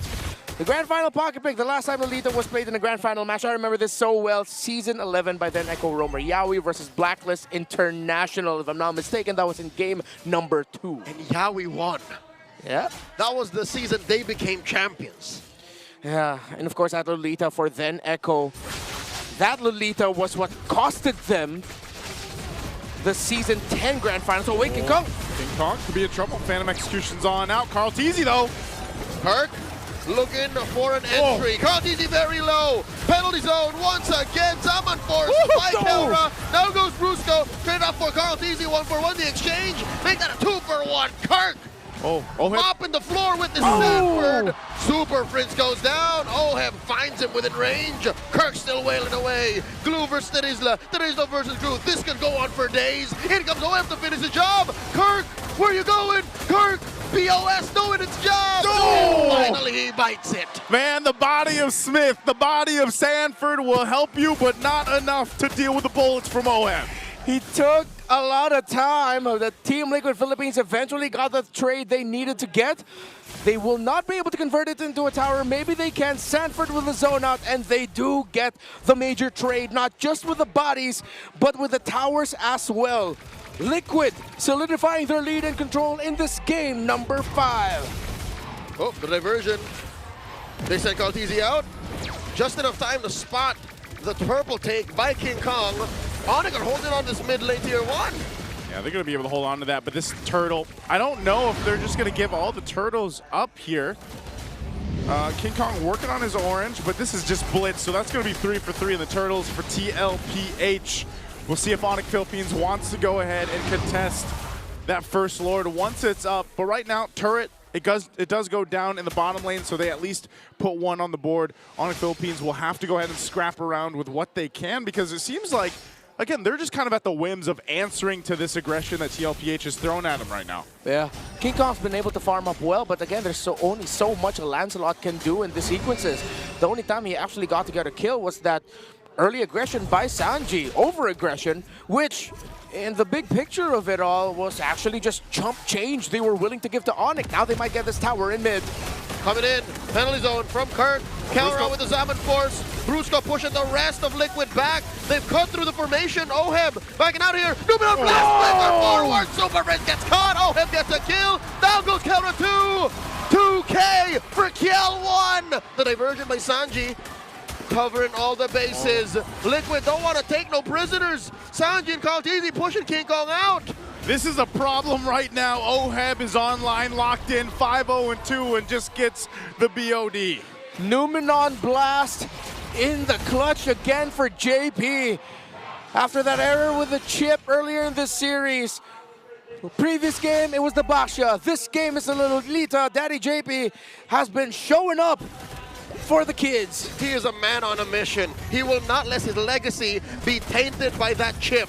One more look at that gameplay here. This is so good. Again, the shortcut comes through. Bang! But that Numenon Blast stops them in their tracks. Yeah. And that really wasn't the shortcut angle that you were looking for in that exchange anyway in the mid. Yeah, add to that the taunt by Carl Teasy to solidify that kill and that win at the center. Onic are still very close in terms of the resources. They have items on Kelra, very far away though from the Holy Crystal. He's still on the Starlium side and the Feather of Heaven, so it's going to take a lot of time. Super Prince as well is struggling with the items. They have gold, money, damage on King Kong, but they need significantly more. They're going to give this up. Yeah, Lords for the taking here. Unless. I'm not sure if Onic Philippines really wants to contest this. It's being blitzed down, though. Brusco with a good seal, coming in from an off angle, sets up the shortcut. Lord still in a very perilous position. Retribution unneeded. Sanji scores it. And Kirk here gets pulled in. The grab serves up another stack for Diversion. Oheb. Diversion. Diversion, where are they sending it? Right behind Super Prince. Carl Teasy and the gang finds it. Mr. 2K helping baby cakes. Double kill for Oheb. 7-0 and 2. Oheb to some, kill one to others. To his enemies, the last thing they never see. To Brigida, the Oheb. And now in the mid lane, they're going to push in a little bit further. The shields are going to pop. And this is a moment. Still, Lord is up. TLPH, how are they going to continue on this? And Onic, what do they do here? They split push. Look at King Kong here. Committing Grand Theft Purple, pushing that tier to a top. And he needs to get back home. That inhibitor is in jeopardy. Look at the back line here. Numinum Blast one more time. No flicker. In comes Brusco. Shortcut coming through. Sanford trying to clear this spot here for Oheb to fire back. Down goes Brusco. Trade it out for Sanji. Carl Teasy very low as well. JP gonna bite it. Bulwark able to save him for just that much longer. A winning trade for Onic, but they do lose their inhibitor. I asked what could they do, and that's exactly what they did. They split push, they come in with a shortcut, they get a double for King Kong, and they get some much needed gold in the hands. Yeah, Kirk and Brusco, who both have Radiant Armors to boot, and an anti-cuirass on the Terizla. They opened it up, they gave Onic that opportunity, and it was a brilliant follow-up from the Super Fam. As JP was forced to commit his flicker out, he could not use the flicker Numenon Blast to turn the fight around. He had to use the Numenon Blast defensively, and Onic just waited for the animation to end before they entered, before King Kong got his double kill. Onic pulled the trigger at the very right time. If that fight happened underneath their tier 3 turret, and when the Numenon Blast would be favorable for JP to pull, it would have been over. Like, there's a world I see where this is done. Yeah, it definitely could have been, and with that, it was a good response because they chose that fight once they saw that opportunity. And it's always the case, like anytime we have a Louis and a Chip on these teams or on the playing field, you know that those ultimates are going to be crucial here.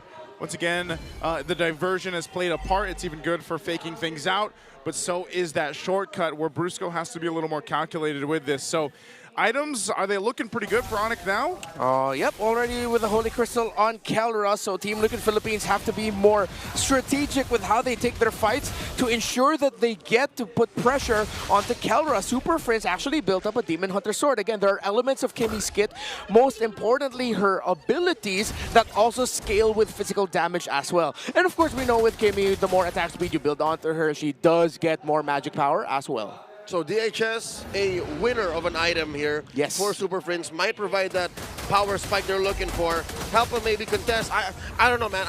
I'm not in a position to say if they should, because that's a good position for Brusco. Yeah. We'll see how they do it. He's actually he's going to get spotted out. Okay. The jig's up. The jig is up. Whoa! Shortcut. No blast to respond. A couple of big ticket ults though. Brusco's going the long way around, man. This is a Pamela angle. The rest of Liquid. Popping the bruiser. And look at this, Onic. This is a clear go sign. When the cat's out, the mouse goes blaze. Sanford gets that grab on the King Kong. 4v1. In comes the rest of the cavalry from the back. Here they come. He can't get away. Still going to be worked on. Sanford now half health. Do they just go for the Lord? It's been started up by Carl Teasy. You know, Super Prince will keep Sanford at bay, but they have no choice without Brusco to just get ready for the defense. The Lord looks good in blue this time around as they score another one. The Apex Predator held down the line. And I want to go back to see what Brusco did. He could have used that that Y walk to go somewhere way safer. But I felt like that was telegraphed. He wanted to try to pull the attention of Team Liquid, which he did, to force an answer so that they would commit the diversion to him, which they did. Onic just did not have enough resources to bliss down the Lord as Sanford stuck with the Lord. Yeah. Team Liquid Philippines telegraphed the move that Onic wanted to do. Great MLBB by these two teams. Again, it's just showing how much these teams know about each other and about high-level decision-making. Onic Philippines is going to have to make that happen here as they defend at full force into the base. You saw Brusco off on the side, though. He might look for his angle here on the back line. Traction pulse already spent up. Kelra, who's the Salmon Force. Massive DPZ here. Sanji gets taken down. JP barely alive. Look at the back line here. Oheb blasting away at King Kong. Down goes JP. Kelra getting 2 so far. This is looking like Onic have picked a good fight. Liquid should back out of here. Down goes Sanford. And with that defense, Onic Philippines will find 3 kills and stay in the game. Liquid gets nothing. Brusco with the gank. The bruiser coming up big time. Bruises do heal, but the emotional damage from what he did just now does not. Oh no! Oh no! Here comes the rest of them. It's not over. Another Salmon Force underneath tier 2 this time around. Kelra takes down Oheb and Carl TZ to boot. All part of the plan, says Brusco, as Redmar was just talking about it. That was Aftershock. Liquid are turning purple, black, and blue. Brusco, 2 massive shortcuts, massive plays on the chip. I thought he stood there for nothing, but he was able to get the shortcut off in time, just as he was going down. As we look at the instant replay, this was the gank. Conceal, Flicker committed, Oheb got space, but Carl TZ was busy with Super Friends. He used the Appraiser's Wrath, but Super Friends already flickered before that. Sanford went in, last shot to King Kong, but Oheb could not help him out as Brusco was covering Oheb's sentry. And now Onic have made this an even ball game. This could go anyone's way. The towers lean towards Liquid, but if they have another massive error again, then Onic might run away with it. Again, we'll find ourselves in this position where Onic had to crawl back at one point.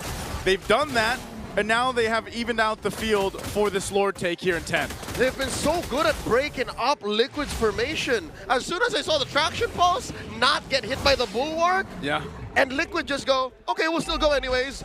That was a clear sign that Onic was comfortable. And when Onic is comfortable, you better not be the opposing team because they tend to do things like this now. Onic, not even looking at the Lord. This should be a singular sign of something's up. Something's up here. You see how much threat Kirk has too because of what just happened in that base defense. He was able to get the penalty zone on multiple members, so TLPH has to not be sure that they don't clump up because that's exactly where Kirk wants to go, especially when that flicker is available. So they'll go ahead, have it reset for now, grab the buffs that they need, and then get ready. You can see Counter's holding on to that purple buff for now. And this could be a game-winning Lord really at this point for both the teams. 50-50. Brusco staying with King Kong with a split push, so just in case someone decides to gank up there, he has backup. Chip can get here fast though. Sanford holding the beacon. Oh, they're going. Here comes Brusco, Y walk plus a shortcut, flicker spent.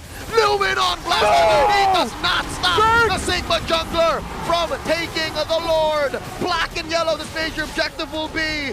Liquid still alive, the rest of Onic as well. JP coming through, looking for that bug. Diversion up from the back line. Not much of a play. Sanji and Sanford can make from that angle. King Kong answers with a Thorn Rose. Nothing phased Onic. No one goes down in that whole interaction, but the Lord ultimately secured by King Kong. King Kong, of course, one of the major strengths of the Lancelot. Press Thorn Rose and you are out of the map for a moment. And there were so many things going on that he was in a safe retribution spot. At this point, I would not be surprised if you told me that King Kong was made in a lab somewhere. Hey, back in what? His debut was at season 9, season 10? 12. Season 11. On TSC, I remember when he was making those retributions back then in his rookie season, we were saying, and look how he's performing now, you know, up to this point. That's a world champion you're talking about. That's a world champion. But we saw the potential back in the rookie season, and right now it's Onic Philippines with a huge momentum leading into the base of TLPH. Lord's going to charge into the top turret. They'll hold it together. Kirk has the penalty zone, but no flicker. So they might just try to get turrets for now, not try to force the game win push yet. We've seen many Lolita defend from inside their base and clap it back. So this is something Onic respects very well.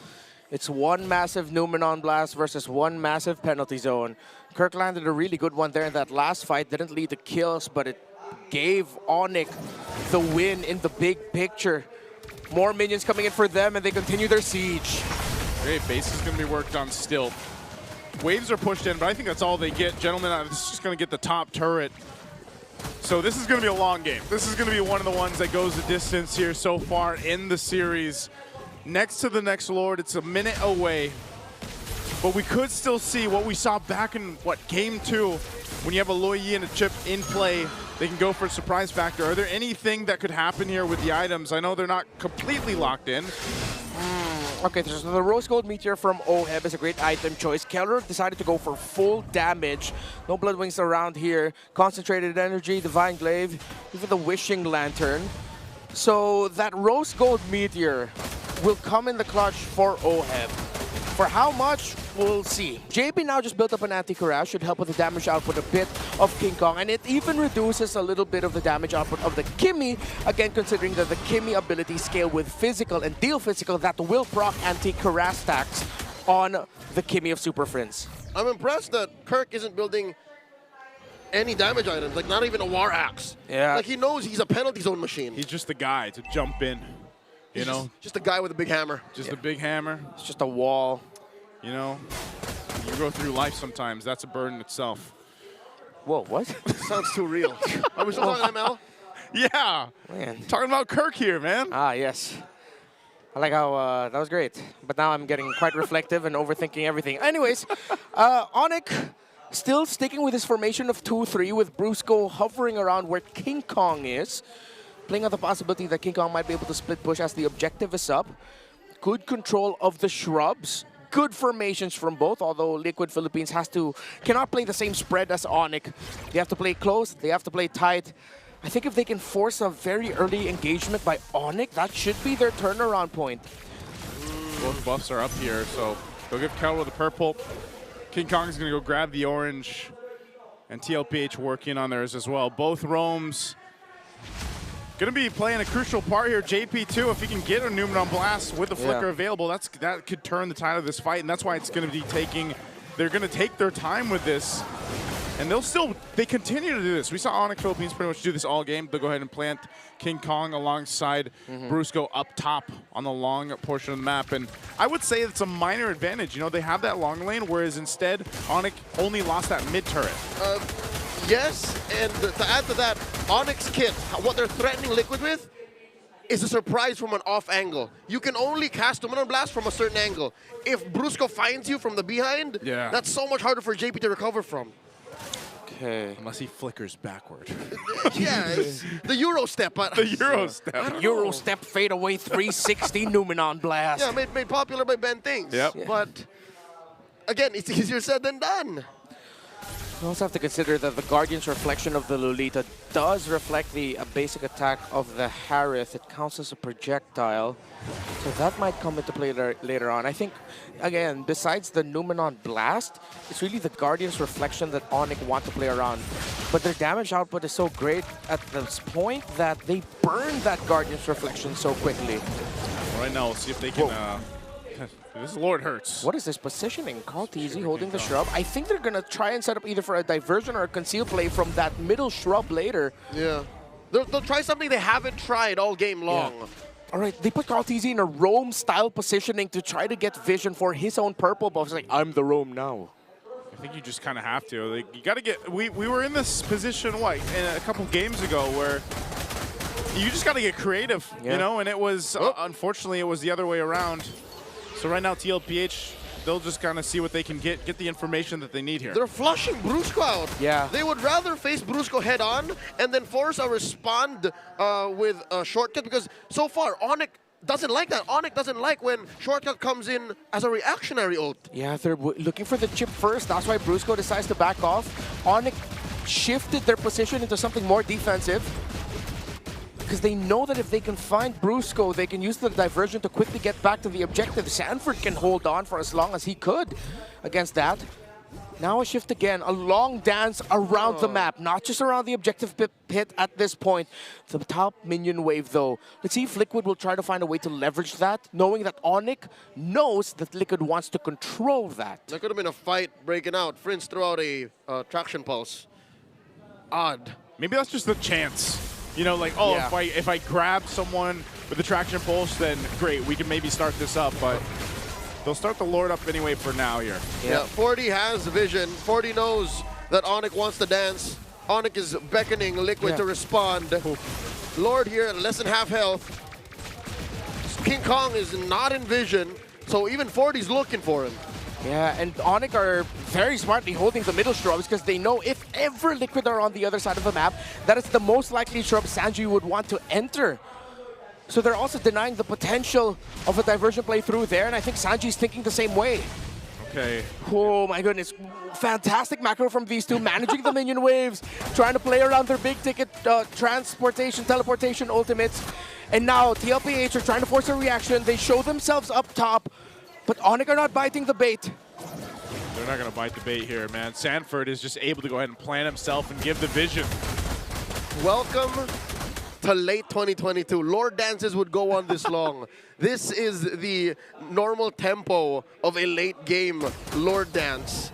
What's going on? Diversion. Just a feint. Wonder if Onic saw that. Kirk got to see it.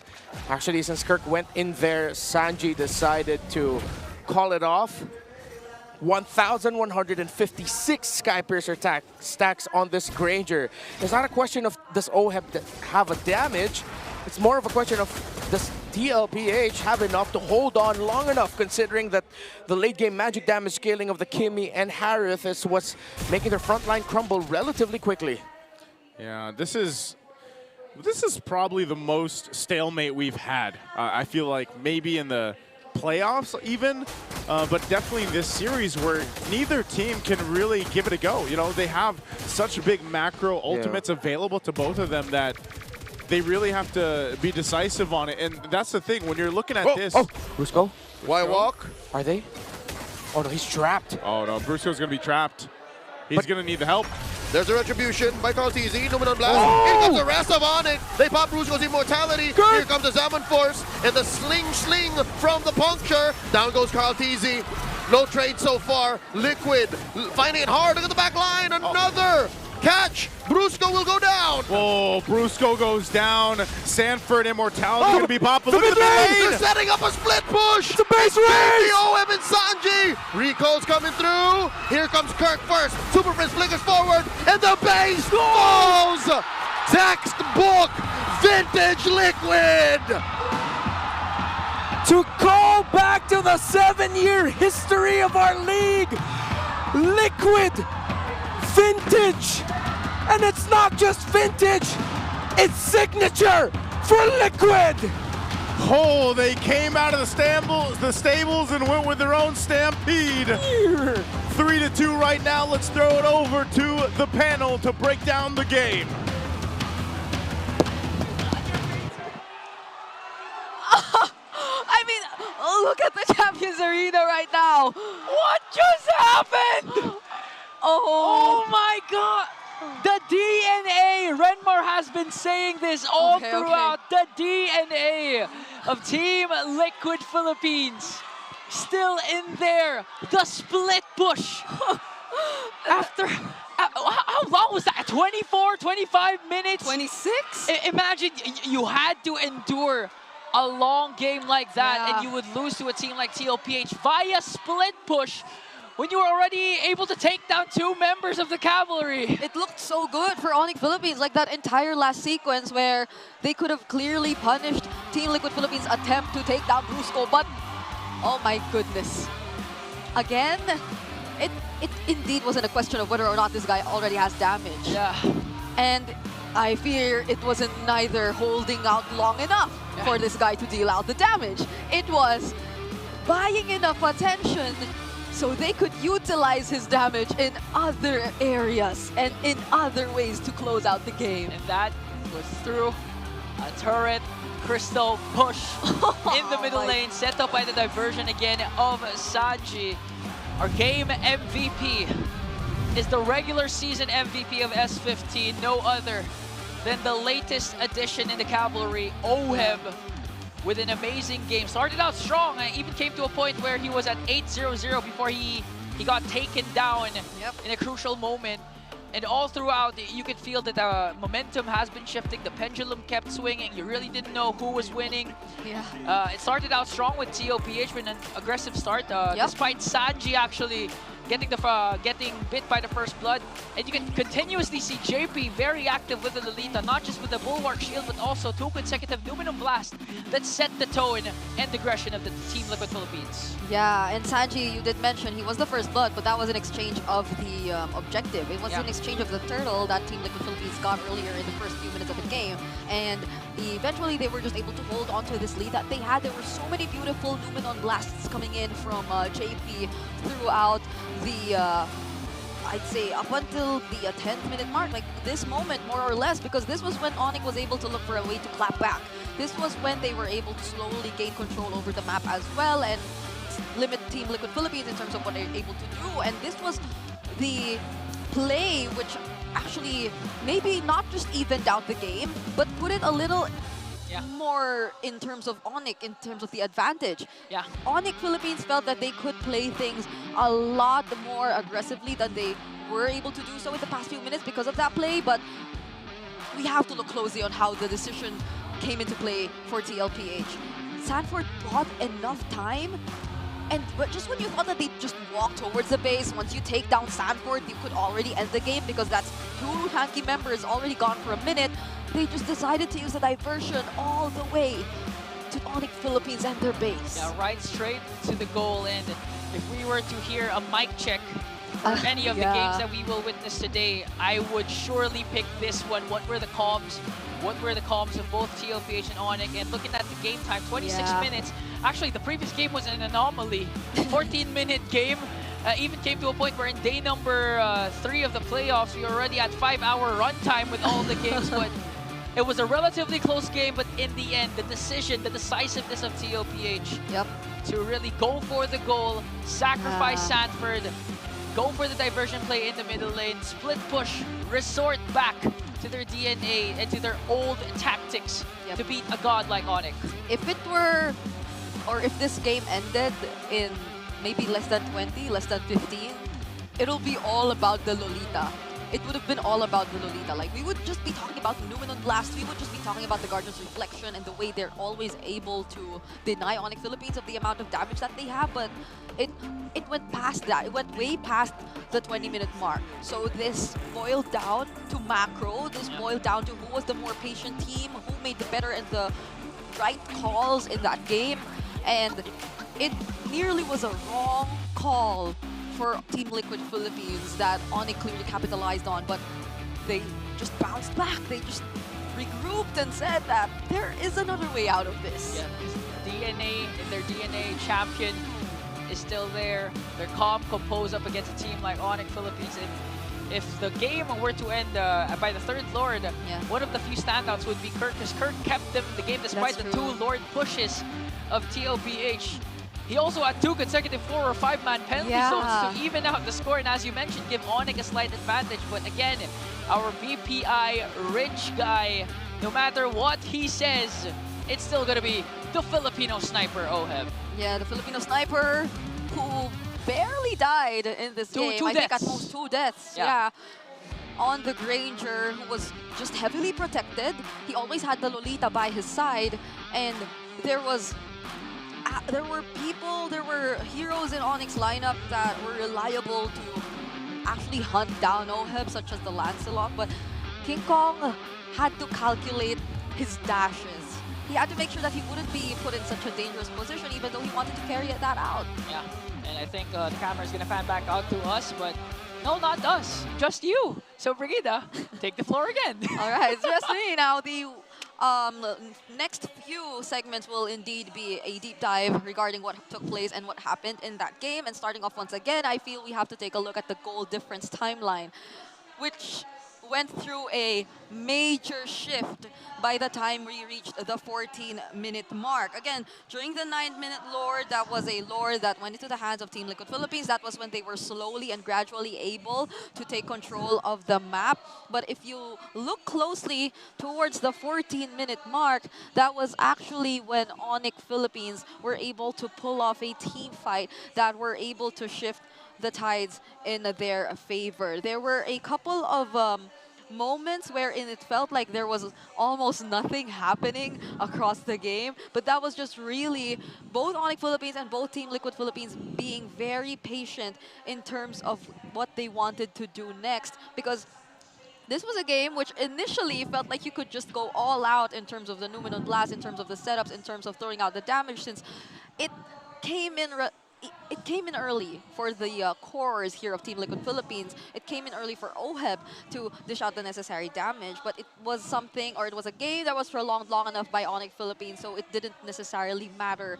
And it wasn't entirely about the team fights anymore. It was more about the decisions that could happen because they could play around with the map as well, given that they had the chip in their hands. And now, looking at the item progression, this is where I feel like I have a lot more key things to talk about with regards to how the game actually progressed. So the way that JP just really wanted to provide that assistance to his teammates and especially to OHEB was reflected in the way that, again, the Flask was the priority pickup here for them. So if you would recall the first few minutes wherein even though Onic Philippines wanted to play a little more aggressively, there was King Kong, of course, who could just use the puncture to dash towards his key targets, then you could rely on JP, especially if you stay with him long enough. There will be some additional shields that you could get from him, and that'll allow you to sustain the fights a little longer. And in response to all the sustain, there was also a Demon Hunter sword pickup coming in from Super Prince around the 13-minute mark of the game. And again, this is the beauty of seeing a Kimmy. There is just so much flexibility and versatility that can come into the way you decide to go about the builds. You can either go for the typical Kimmy builds when you put her in the gold, but once you put her in the mid, there are a bit more options to choose from. And this probably has been definitely felt when we extended the game a little longer. But ultimately, again, it was the macro that mattered. It was the macro that allowed Team Liquid Philippines to eventually close out this long game. Yeah, and what matters to Onic Philippines now is to do everything they can to extend this series, because right now the Cavalry is making some noise. They're now on match point against the defending champions. So, whew, you know, we need some time to breathe. We need some time to breathe. We need to have a change of scenery. So let's check out what's happening at the MPL PH Playgrounds. Superfans, this is your very own Odin, and we're here right now at MPL Philippines 7-year history wall. So this features the highlights that we've had sa loob ng 7 taon from 2018 to 2024 na nangyari sa history ng Pilipinas sa MLBB. And we have a fan here na mga kasama. Hello! What's your name? My name is Joko. Joko, so sa ating 7-year history, anong pinaka-paborito mo nangyari? For me, yung year na pumasok yung Bren sa M2 Worlds, I think 2019 to 2020. Pre-pandemic to pandemic, yan ang peak ng paglalaro mo ng ML. And up until now, you're here, ha? Sobrang masaya kami na we're sharing this floor with you. And bakit nga ba Bren lang malakas para sa'yo? Favorite ko kasi si Carl TZ. So, at that season, medyo na-addict na ako sa ML. Nung time na yun, ang bata pa ni Carl TZ, young goat talaga siya, and up until now, I assume na siya pa rin ang sinusuportahan mo, right? Yes, I support Team Liquid for this season. Sobrang gusto ko yung play style nila. Wow! So ngayon ay malinaw na malinaw, kahit di pa natin tanungin kung sinong champion niya, TLPH para kay Joko. Thank you so much, Joko! And if you wanna visit our MPL Philippines 7-year history, madadaanan niyo siya bago kayo pumasok ng Champions Arena. See you around! We're here right now with the Infinix Fancy Laban champions for Season 2, the Cavalry! Hello, boys! Introduce yourselves, your IGN, and your role. Echo, Mage. Rome po. Ayato sa X-Lane. Si Ansei, Jungle. J, Gold. So for the second time around, sila ang nagkampiyon sa ating Infinix Fancy Klaban, nakakatapos lamang na ginanap dito sa MPL Playgrounds. So Echo, ano naman pakiramdam na two-time champion na kayo? Sobrang saya po. Wow, sobrang saya ngayon ni Echo. Ano ba yung preparations na ginawa nyo knowing na sasalang ulit kayo at nakaabot kayo ng championship? Practice lang and then scrim sa mga ibang teams lang. So may mga ka-scrim din talaga kayo? Yes, naghahanap po kami. Pero nakakalaro nyo ba yung pro team ng TLPH or sobrang busy nila? Ibang MDL teams lang po. Oh, MDL teams ang nakaka-scrim. So ganun kayo kalakas, nasasabay nyo yung mga MDL teams. Kumusta naman so far yung experience nyo dito sa MPL Playgrounds? Sobrang saya din po. Nakaka-EJ po siya sobra dahil sa mga boots po. Ay, siguro naman. Alam natin kung sino magcha-champion para sa inyo. Oh, isang cheer naman para sa TLPH dyan. 1, 2, 3. Let's go, Liquid! Okay. Energetic sila sa loob ng MLBB. Balik na muna sa inyo. Thank you so much, your very own Oding, for giving us an insider of what's happening at the MPLPH Playgrounds. It clearly is also jam-packed. We just saw the back-to-back champions of our Fancy Laban.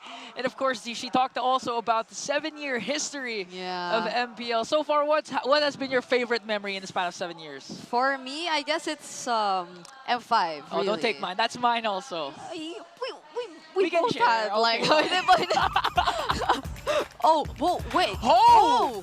Oh! That's our clear head super fan of the day, and I believe he's also a singer here locally in the Philippines. And did you know that men like me get 5 times more dandruff versus women like her scalp? What? Use Clear Pen with 3 times triple anti-dandruff power for 100% dandruff-free hair. Because apparently no one understands men like Clear. So power up your dandruff scalp, supercharge with Clear. I can't believe that's real. Yeah. His hair looks like it's straight out of an anime or something.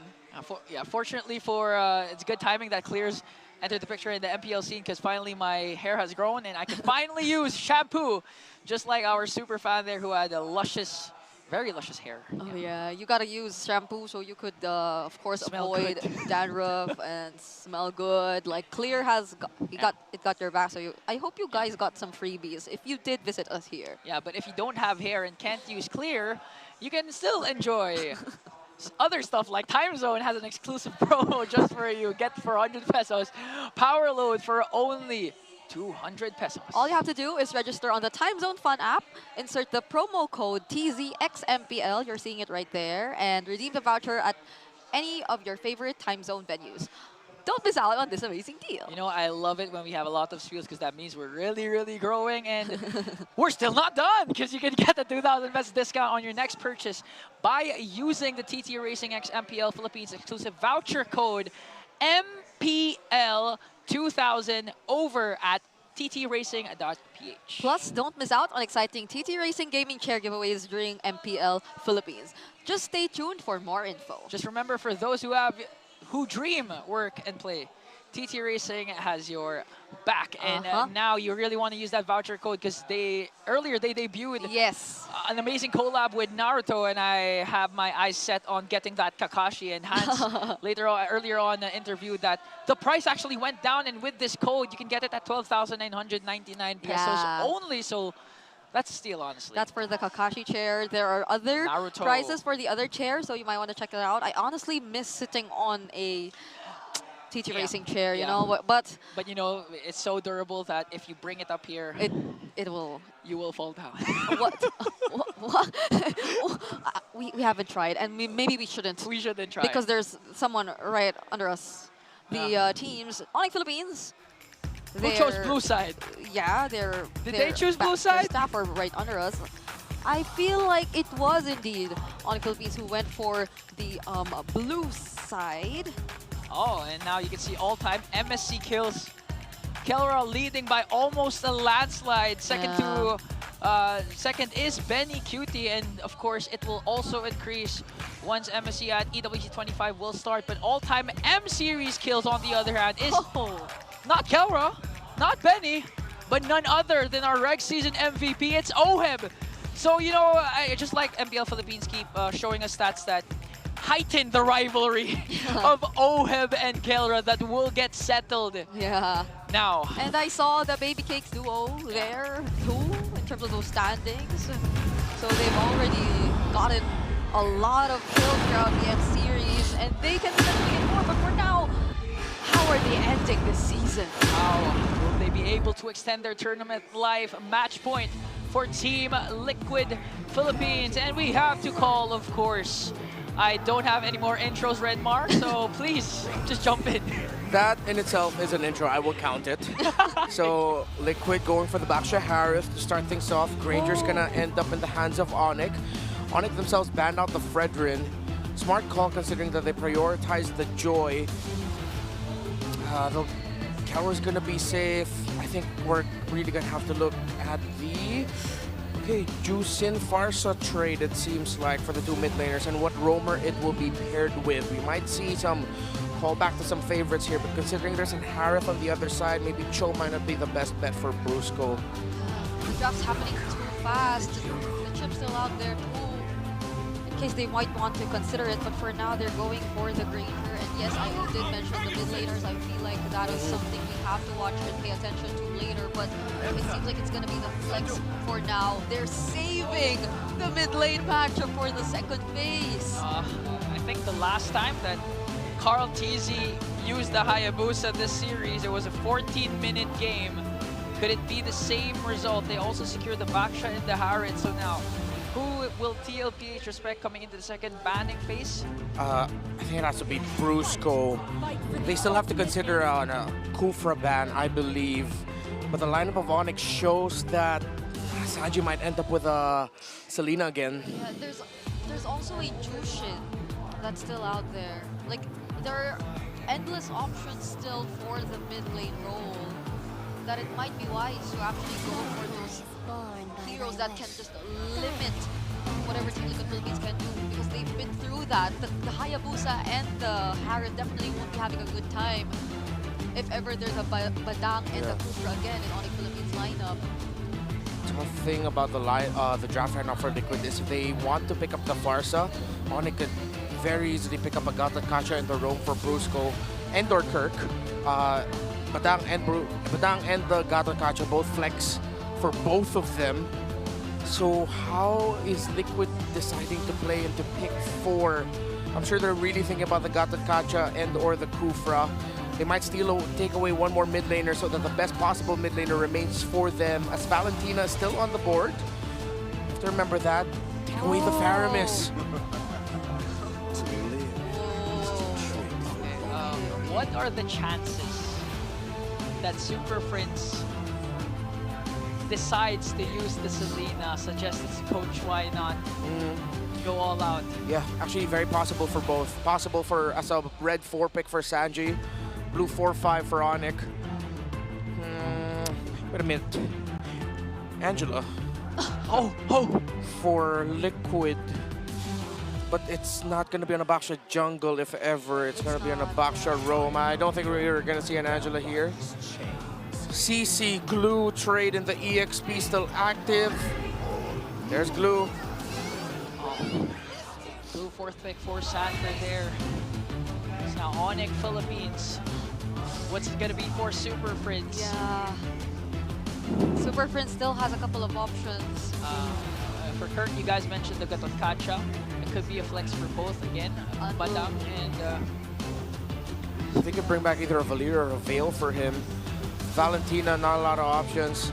Farsa would still be okay, but let's see. He gets a Selena.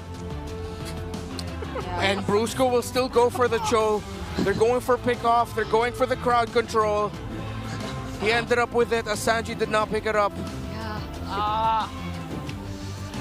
What is with these mid lane gods that when their backs against the wall, they want to use a harder mid laner to pull off. It's a good point. And then we see the Zask. Guys, we're about to lose. This game is so difficult. Go Selena. Let's go Selena.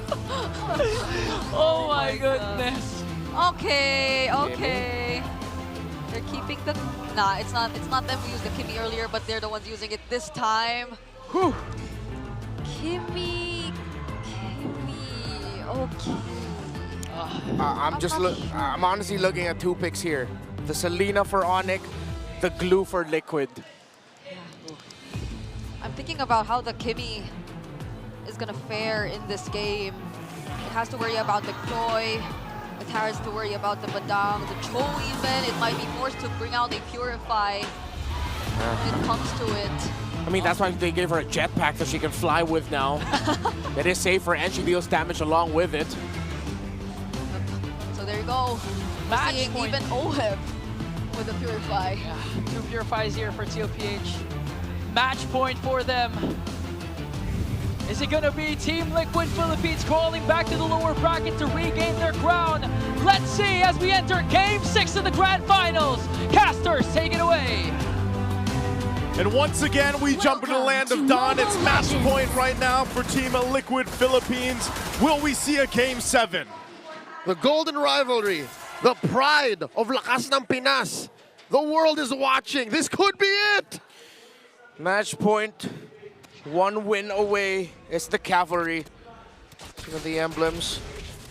Double boots for Kurt. Movement. Oh, Brusco. Brusco forced to flicker out. Sanji, relentless. Do they want to do this? Friends forced to dash in to protect his roamer.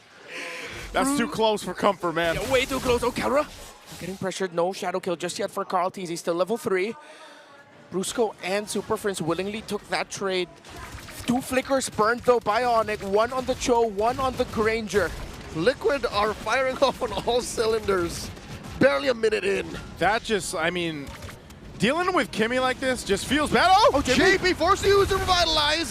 Just 1 HP and a dream. Does not survive. King Kong comes in, draws first blood. You gotta do something, and they catch JP. Oh! Carl Daisy finds a better target though, scoring 1 on Kalra. They get the God in the Gold lane down quickly. JP fell in mid, but Liquid got the more favorable trade. And it went, both junglers have a kill here, so, you know, but ultimately that's what happened. It all started with burning those flickers you mentioned earlier on, Renmar. So, again, this is the downside of dealing with a Kimmy. The poke is great there, especially paired up with this Baksha. And again, it's going to be that tanky kind of front line that Onic Philippines has to deal with when they approach these objectives. First turtle of the game is now up. This is going to be a little bit difficult. Brusco not level 4 though. Sanford's going to hit level 4 first. He will have grab. Carl Teasy catches that arrow with his face. Sanford now threatening a grab, spacing out Kirk, spacing out Prince. In comes King Kong. JP misses. Retribution not needed because Kirk will secure JP. And Sanford very low. A trap slowing down Sanji. Down goes Dad. Sanford caught between a rock and a hard place. Finds the grab on the Brusco. Oh, he's circling around the super fam. They are not going to do good things to him. Yeah, Sanford's got nowhere to go. 40! He's trapped. He's trapped. Nowhere else. He's just buying time. That's it. I mean, for that kill, not for the game. I'm not saying like that's it for the game. But it's the equivalent of having good cardio in an MMA match. Exactly. Kirk saving Onic. You know, I've never been a fan of the Kirkitect name, but I have always admired the Kirkitect game, and he came in just in time with that flicker. Fist bump, fist crack, fist break, all the fists right in the key targets, and Carl Teasy was able to get his retribution off in time, but it was difficult considering that he had to shadow out away from the pressure that Brusco was dealing onto him. And when Carl Teasy got in, it was just a second too late. It was Kirk who miraculously got the last hit. Yep, so a little bit of a lead here for Onic Philippines right now. Nothing too major though just yet, so TLPH will go ahead and continue to farm up the way they need. And now that you have Brusco on the level 4, now that he has the Way of the Dragon ultimate available, you could go for some pick-off potential. Now paired up with the Abyssal Arrows, those are also something that can work around Onic Philippines' game plan. It's go for picks, see if you can isolate someone down, and then scale up. And that's already happening for King Kong, having those 2 early kills on this Joy. And like we mentioned, there's Brusco. JP thought he caught Brusco, but instead he caught an arrow and a trap. slowing down and breaking Onyx formation. Slowing down, a key phrase here. With the Abyssal Arrows getting tossed out by Super Prince, stopping what JP wants to do on the map, to get in the good position, to get in a surprise flank angle. Carl TZ steals away. A Rock Golem away from King Kong. A game of inches. Carl TZ is slowly but surely creeping up, getting more value than King Kong, and those things add up. Turtles up here once again. Second one. Sanford will go ahead and just try to keep Kirk at bay this time. He'll spot out King Kong as well. 40 damage. Gets a grab on the Kirk.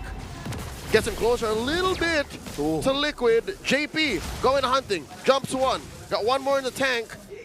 Gonna let that one go. Slow take here. Goes, bumps right into Kelra. Dodges an arrow. Oh, JP could be in trouble. Pops to revitalize, but it's too much damage. Salmon Force dropped in by OM, but Onic do not want to take this fight. Another arrow thrown out by Super Prince. The coast is clear. Men all around. Just waiting. Which one's going to pull the trigger first to take the turtle? Yeah, okay. JP got caught out there, but wait. Oh, Sanji. Sidestepping. You mentioned a game of inches there earlier. That arrow almost landed. Let's see if TL... No, it doesn't look like Carl TZ will be able to get here in time. Another free turtle for Liquid as Carl and OHEB go up top. They might just try to trade up top. Kelra burning the flicker. So, again, that's something down, but objective going to the hands here. Second turtle to Onic, Philippines. King Kong will secure that. The fight, though, for the purple buff. King Kong kept his retribution. The confidence in the face of Sanford. Committing Grand Theft Purple. Carl TZ. He's starving here. And this fight's about to break out. Sanford looking for the grab the kick by Brusco. Down goes Frizz. Carl TZ gets a kill. And they're not done. Sanji firing away. JP pops the Puissance. Brusco at about half health. Kirk goes for the crack. Here's Kelra taking a shot off, but there, they disengage even with Kirk, finding a few and then burning the flicker. So they'll go ahead and just reset after that. It's a small consolation as Sanford was able to get the right grab to ensure that Super Prince would get taken down. But the Hayabusa of Carl TZ does not have his purple buff as King Kong, as mentioned, saved the retribution.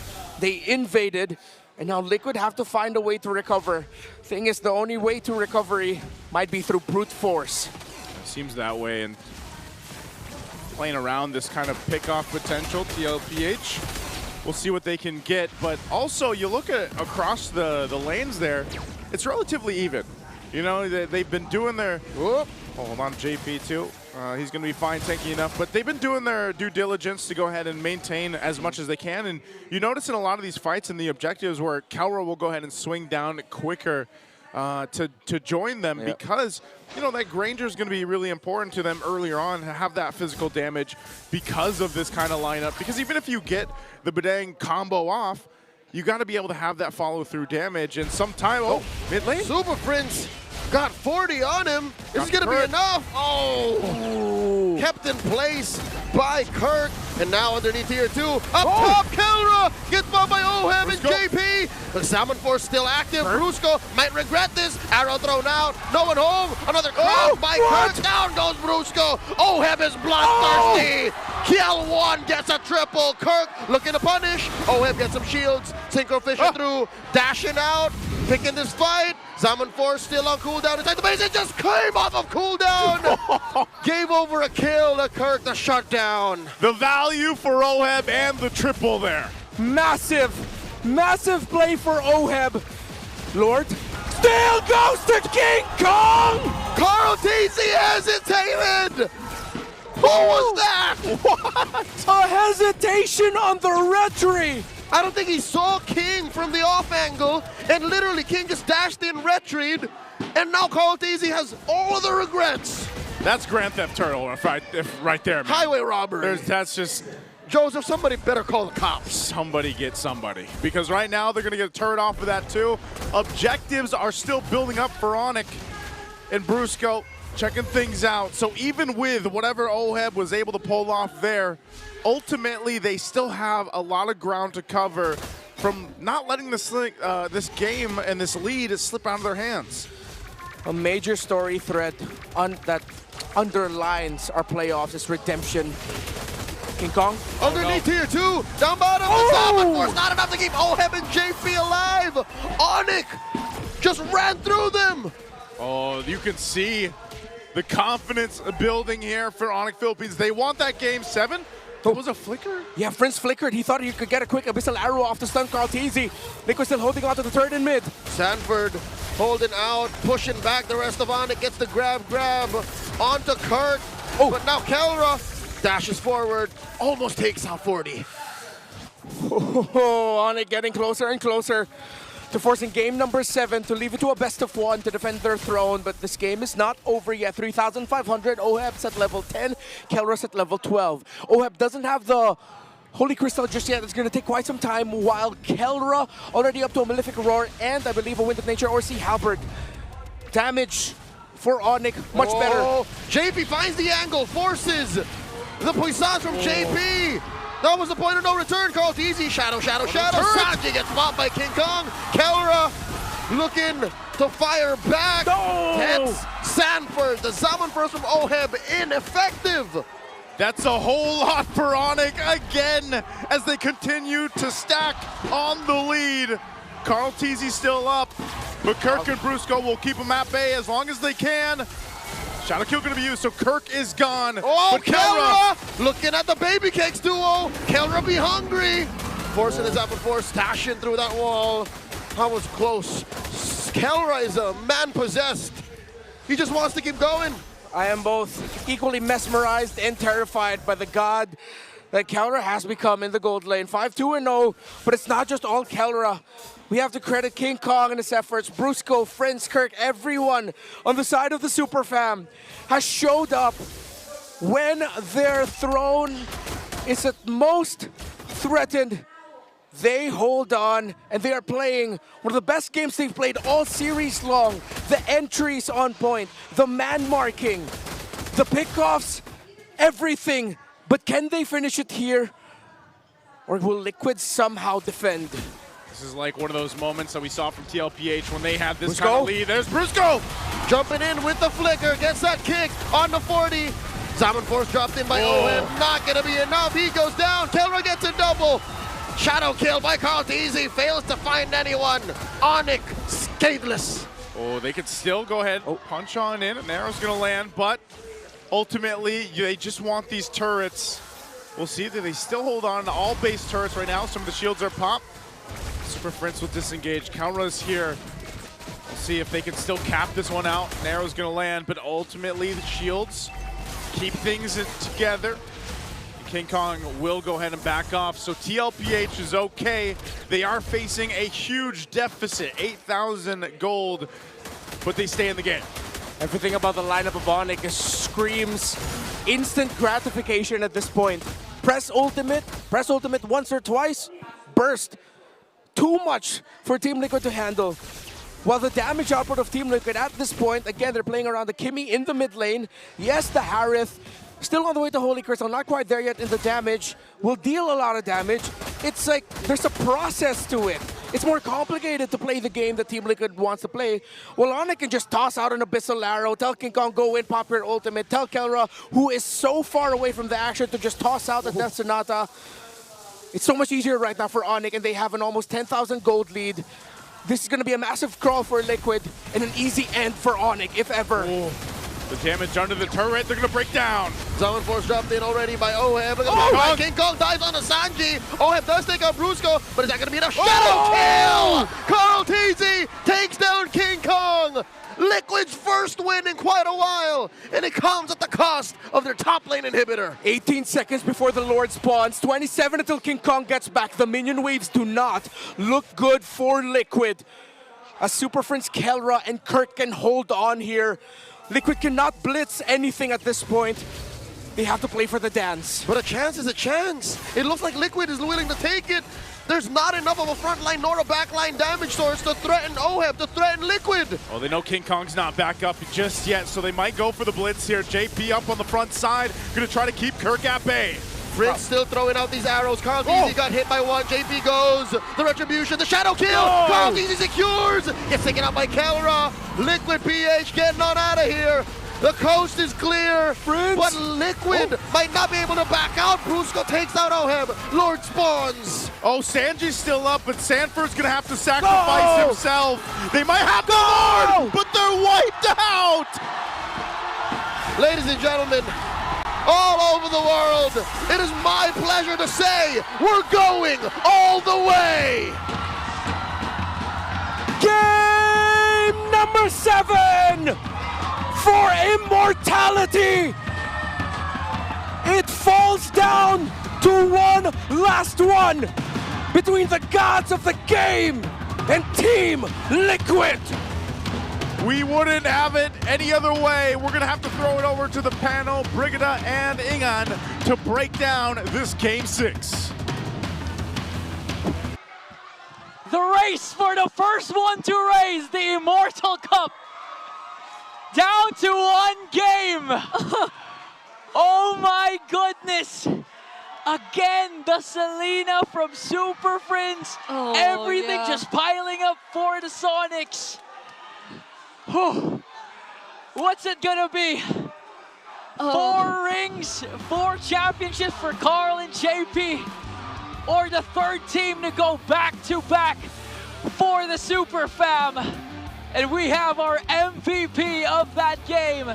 No other than the Bruiser himself, Brusco.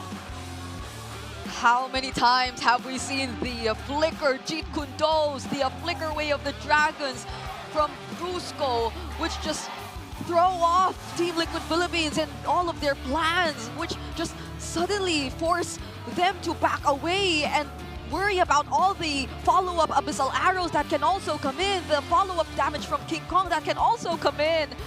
Brusco has said so much of how this game has turned out from the very beginning. He reminded us of how he was able, or how he's just able to play the Joe. That was not just a reminder, more than a reminder, it was a statement for not just TOPH, but for all of the people watching, that the Bruiser has got it. Whatever you want, the Badang, the Cho, even the Angela, he can pull it off. And the Super Fam again. Yeah. You know, this is the second consecutive time, Brigida, that the Grand Finals of MPL Philippines finally reached a Game 7. This guy, he's done so much. We did mention all of the setups. We did mention all of the interruptions that he's been able to offer. But beyond that, I feel this lead wouldn't have ballooned to this point if it weren't for his consistent denial of Carl TZ and a peaceful jungling in the early stages of the game. He limited Carl TZ so much, who, by the way, seems to be up there. He seems to be ahead in terms of how quick he's just able to get all that XP, level up, and actually contest the turbo jungling patterns we know of King Kong even. But Brusco did so much in terms of stopping him in doing that. Yeah. And that just denied Team Liquid Philippines of playing aggressively as much as they wanted to. They had the Baksha, they had the Hayabusa, they had the Glue. These heroes, they could just all go in at the same time. But how could you go in? How could you be confident to go in if you know that you are so much behind? Yeah, and how can you go in? Because at any given moment, Kirk with the Badang can turn things around with one fist break, fist crack combo that he clearly utilized their advantage. Second 14-minute game done in a flash, a 28-kill scoreboard. An amazing win for Onic of Philippines. And I'm speechless. These guys came prepared, did not disappoint. Whatever happens, whoever wins will deserve the first ever Immortal Cup in S15 of MPL Philippines. And what can you say about that? Yeah, it's going to be a hard-fought battle between these two teams for the last game we'll be seeing. But this sums it up. Only 4 purple buffs have went into the hands of Carl TZ for the entire 14 minutes we've seen in that game, and 5-8 also is the score for the orange buffs that they were able to secure throughout. So just brings us back to, yes, we didn't see King Kong perform this well on the Joy earlier, but this is him redeeming himself. This is him bringing it back, whereas this is Carl TZ being completely shut down from that beautiful Hayabusa game we also saw from him earlier. And I feel it's not just Carl. You, as Carl, would follow through whatever JP and Sanford are able to do, but whenever they actually try to do something, it felt less in sync. It felt like Onic Philippines were just able to deal the necessary damage towards JP, constantly shutting him down, and Sanford was left to tank everything all alone, so that wasn't that wasn't like the best scenario if you were Team Liquid Philippines. Yeah, one of the things I think, or sequences that showed that they weren't as in sync was the OWeb outplay down at the top lane, where he was able to outplay and bought enough time for TLPH, but the problem was King Kong just slithered in and was able to retrieve the third turtle away from TLPH. That was such a massive play done there by King Kong too, by the way. And if you see the BPI Rich guy in front of your screens in this 14-minute game, it's going to be Kellra with a 991 GPM. We don't get to see these numbers. Yeah. I feel like yesterday we did see 1,000, but that was the only one we saw throughout the entire playoffs. And now this is close to 1,000 in the hands of Kellra. So you know that he's just had such a great time in playing this Granger. He's just standing in front of everyone and throwing out the Rhapsodies. Yeah, and you should also stand in front of everyone, Brigida, because it's your time to shine. Take it away.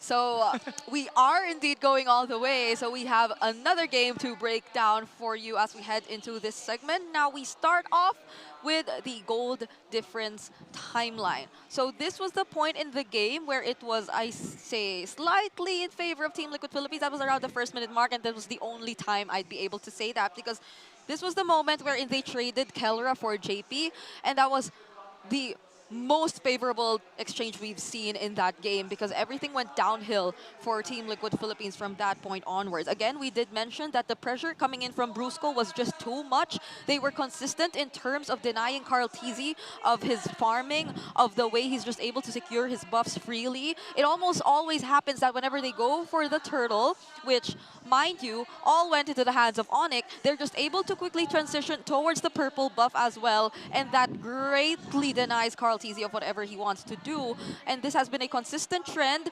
allowing the gold lead to grow up to 8K when we approach the 11-minute mark. And the 11-minute mark I'm talking about right now is just 3 minutes before we actually wrapped up the entire game. So you just see that this was a clean game pulled off by Onic Philippines.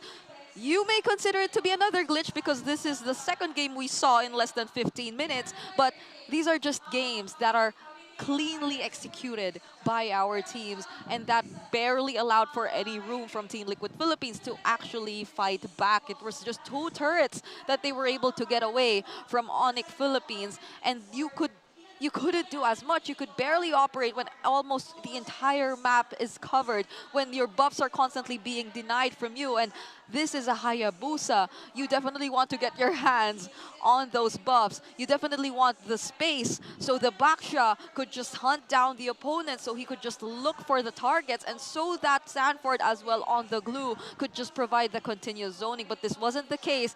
Clearly not. It was a struggle as well for Sanji to do things in this game on the Kimi.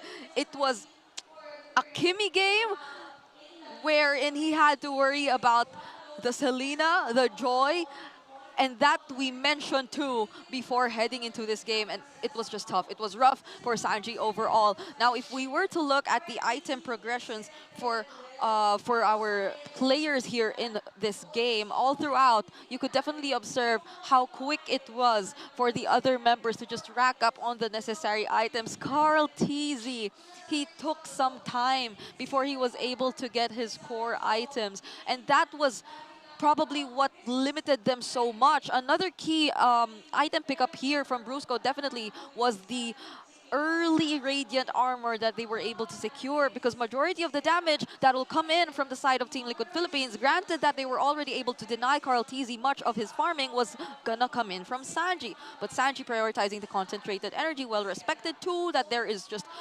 too much damage that has to be sustained. There's just, he needs just more and more avenues to keep himself in the game, to keep himself alive. And this was clearly a struggle. This wasn't the best scenario for Team Liquid Philippines in terms of the way that they drafted. And how many times does a Selena just shake things up like that? When we saw Sanji on the Selena, it was great for Team Liquid. Now that we see them against the Selena and in Super Friends' hands, it was too good for Onic Philippines. It's becoming an X-Factor pick for our top mid laners so far, not just in the grand finals, but even in the whole playoffs.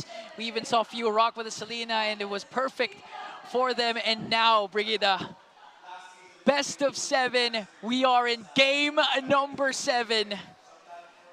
So who's gonna win it? It's gonna be Onic Philippines versus Team Liquid Philippines. And at this point, whatever happens, happens. I for sure had an amazing day. Did you have an amazing day? The day's not over, but I already had an amazing day. These amazing matches, these split pushes, these team fights. There was a split push earlier on. These chaotic ways of ending the game. I mean, I have all my attention for Game 7. And let's put our attention to the MPL Playgrounds once again. Let's take a quick break from our grand finals match. I'm gonna take you to a tour dahil ito rin naman ang pupuntahan ng ating mga players after ng ating championship. So, you can see here the Road to Esports World Cup wall. Makikita natin ang trophy, of course. Ang ating representatives of the Philippines, we have here sa MWI Navi PH and Team Liquid. They are the representatives from the recently concluded Athena League. And on the other side is MSC. Ang representatives natin ay ang Onic Philippines and Team Liquid Philippines na ngayon ay naghaharap sa ating grand finals ng MPL Philippines Season 15. Isang tanong, isang sagot. Sino ang champion for MPL Philippines S15? TLPH po. Who's your MPL PH Season 15 champion? Of course, TLPH. Yes. Your MPL PH Season 15 champion? TLPH. Onic. Your grand champion for the season? Onic. And back to where we started, this is MPL Playgrounds na nakasama namin kayo sa loob ng 5 araw dito sa MPL Playoffs. I hope na enjoy nyo lahat ng inanda naming activities para sa inyo. Mula sa meet and greet kasama ang inyong paboritong players and teams, papunta sa team showcase na hinanda ng ating mga super fans sa mga palaro at mga prizes, and even nakapag-uwi sana kayo ng mga paborito nyong merch from your favorite team sa ating merch booth and sa ating mga freebies galing sa ating mga sponsors like Infinix, Smart, BPI, TT Racing, Clear, Nor, and Time Zone. So I hope nag-enjoy rin kayo at maraming natutunan sa ating watch party hangout with Ben Things as well as ang ating GG Truck watch party. We can't wait na maghanda pa ng marami para sa inyo dito lamang sa MPL Playground. This is your very own Odin. Balik muna sa inyo, Champions Arena. Thank you so much, Odin, for giving us another preview of what's happening with the playgrounds so far. A lot of people from the playgrounds are actually voting for TLPH. There are actually liquid girlies out there. Yeah, and even a lot of the guests we had here in the Champions Arena, they did predict for Team Liquid Philippines, but this is Onic Philippines putting up a really good fight. They are looking to defend their championship. Yeah. And prove that they're just really up there, you know? Like everyone, the entire world, they just have their eyes on Onic Philippines. Yeah, they're the team to beat for a very long while now, ever since the start of latter half of 2024. And now they're on the verge of becoming the 3rd team to be back-to-back champs. You know, Kelra's journey has been amazing. Started out, we could safely say a bit of an immature, but now you can see his maturity pop up, and at the same time, his excellence also show out from being an uncrowned king to finally becoming a champion last season and can become a back-to-back champ. But on the other hand, Carl TZ, JP securing their 4th title. Yeah. Man, are they the lead? I think S1's the lead right now, but if they secure it, I think they're all tied. We'll find the numbers, especially once the series is over, but imagine that. We're on our 3rd best of 7 so far in the entire history of MPL Philippines. That includes Season 7, Season 14, and today, Season 15. That's this season. So it's only been the 3rd time wherein we see a full Game 7. And what's funny is that in all of those games, Game 7s, Kelra has to be part of it. Yeah. Every single time. Every single time. Again, the first one was Blacklist versus Execration, and of course Aurora versus Onic, and now TOPH versus Onic, and 2 out of the 3 times also, I believe, OHEB was there. So battle-tested warriors are gunning it out today. Again, the heated rivalry between the 2 gold laners, OHEB and Kelra, still in action right now, will be settled, and I believe we will have a little bit of reinforcements because the We Bear Bros, they're going to be with us right now. Oh, we're calling everyone. After all. So that's the watch party that's happening all across the Philippines. By the way, Ingan, I hope everyone was able to catch wherever these watch parties are happening right now, because like we have one in Luzon, we have one in Visayas, we have one in Mindanao. We're bringing the MPL experience closer and closer to everyone. Everyone's having the time of their lives because, again, Game 7, and you can clearly see everyone enjoying, because who doesn't want a non-stop action here in MLBB? And of course, we also know that a lot are actually restreaming. Yes. I actually saw a video yesterday about streamers and even casters internationally reacting to the amazing play that Sanji did. Everyone was screaming at the top of their lungs. So, you know, they're far from the Philippines, but they're enjoying the fight, enjoying the action here in the Champions Arena. Because again, best of 7. Yeah. Who would have thought? I mean, Yeah. I expected it. I mean, it's Onic and TLPH. I feel like everyone in the MPL playgrounds right now, having the watch party with Ben Things, are suddenly getting a boost in terms of how they're gonna play in their ranked games. I feel like doing a watch party with Ben Things is very informative and very fun at the same time, and it's just it looks so cute, right? If you imagine it, you have a question, then you can approach Ben Things, and then he'll just answer you because he's right there. And then he'll say his tagline. do you know his tagline? What's his It goes tagline? like this: "Sana makatulong." In English, that means hopefully it helps. Yeah. Coach Ben Things, third content creator, one of the best content creators, by the way, and one of the main reasons why it's so hard to play RG in the Philippines. Oh my goodness! Shout out to you, Ben Things, Fuego, Elgin, and even our co-casters here, Renmar, Umi, everyone. Do you see that? What's happening at the back? I see Kimmy. There are Valentinas out there, the IMUs, the cosplayers. Oh. Kimmy, what's the big one? But this big one... I was wondering, what do you mean, Valentina? This big one is a really big one because, again, make some noise, MPL PH. Because it's gonna be the final game of the season. It all comes down to this. Will it be a back-to-back for the defending champions? Or will it be TOPH crawling from the lower bracket to regain their top spot? We're gonna call out the best and most handsome analyst in the entire universe, Renmar. Wolf? Oh. No. Hey, what up, guys? That was a not that long intro, but it was a surprising factual. one. It was a factual one. So Redmar, are you still there? Yeah, no, I'm still here. I'm just blushing over all the gushing that you're doing. Low Yi right away for Sanji. Ho, ho, ho. I wouldn't be surprised if Super Prince ends up with the Selena later on. Oh my goodness, that's such a high possibility right now, considering that they just came from a Selena What early on? What later on? They want to pick it now. Selena for Super Prince in the mid lane and Harith. Look at his face. Look at how they were just shaking hands right after they picked that Selena. You know, at this point, I feel like all the players are involved in this draft. Everyone's saying, I want to use this hero, and I'm going to dominate with this hero. Yeah, I'm a bit iffy about, like, the backshy is there. But considering that there's a Selena again, there'll just be so many ways to stop him in his tracks. Busa right out of the gate. Okay. And the JP. Team Liquid Philippines are pulling out all the stops. When they won the championship in MPL Philippines Season 13, it was the height of Chip. And in this Game 7 for Immortality, they bring out the Chip yet again, this time paired up with a Low Yi.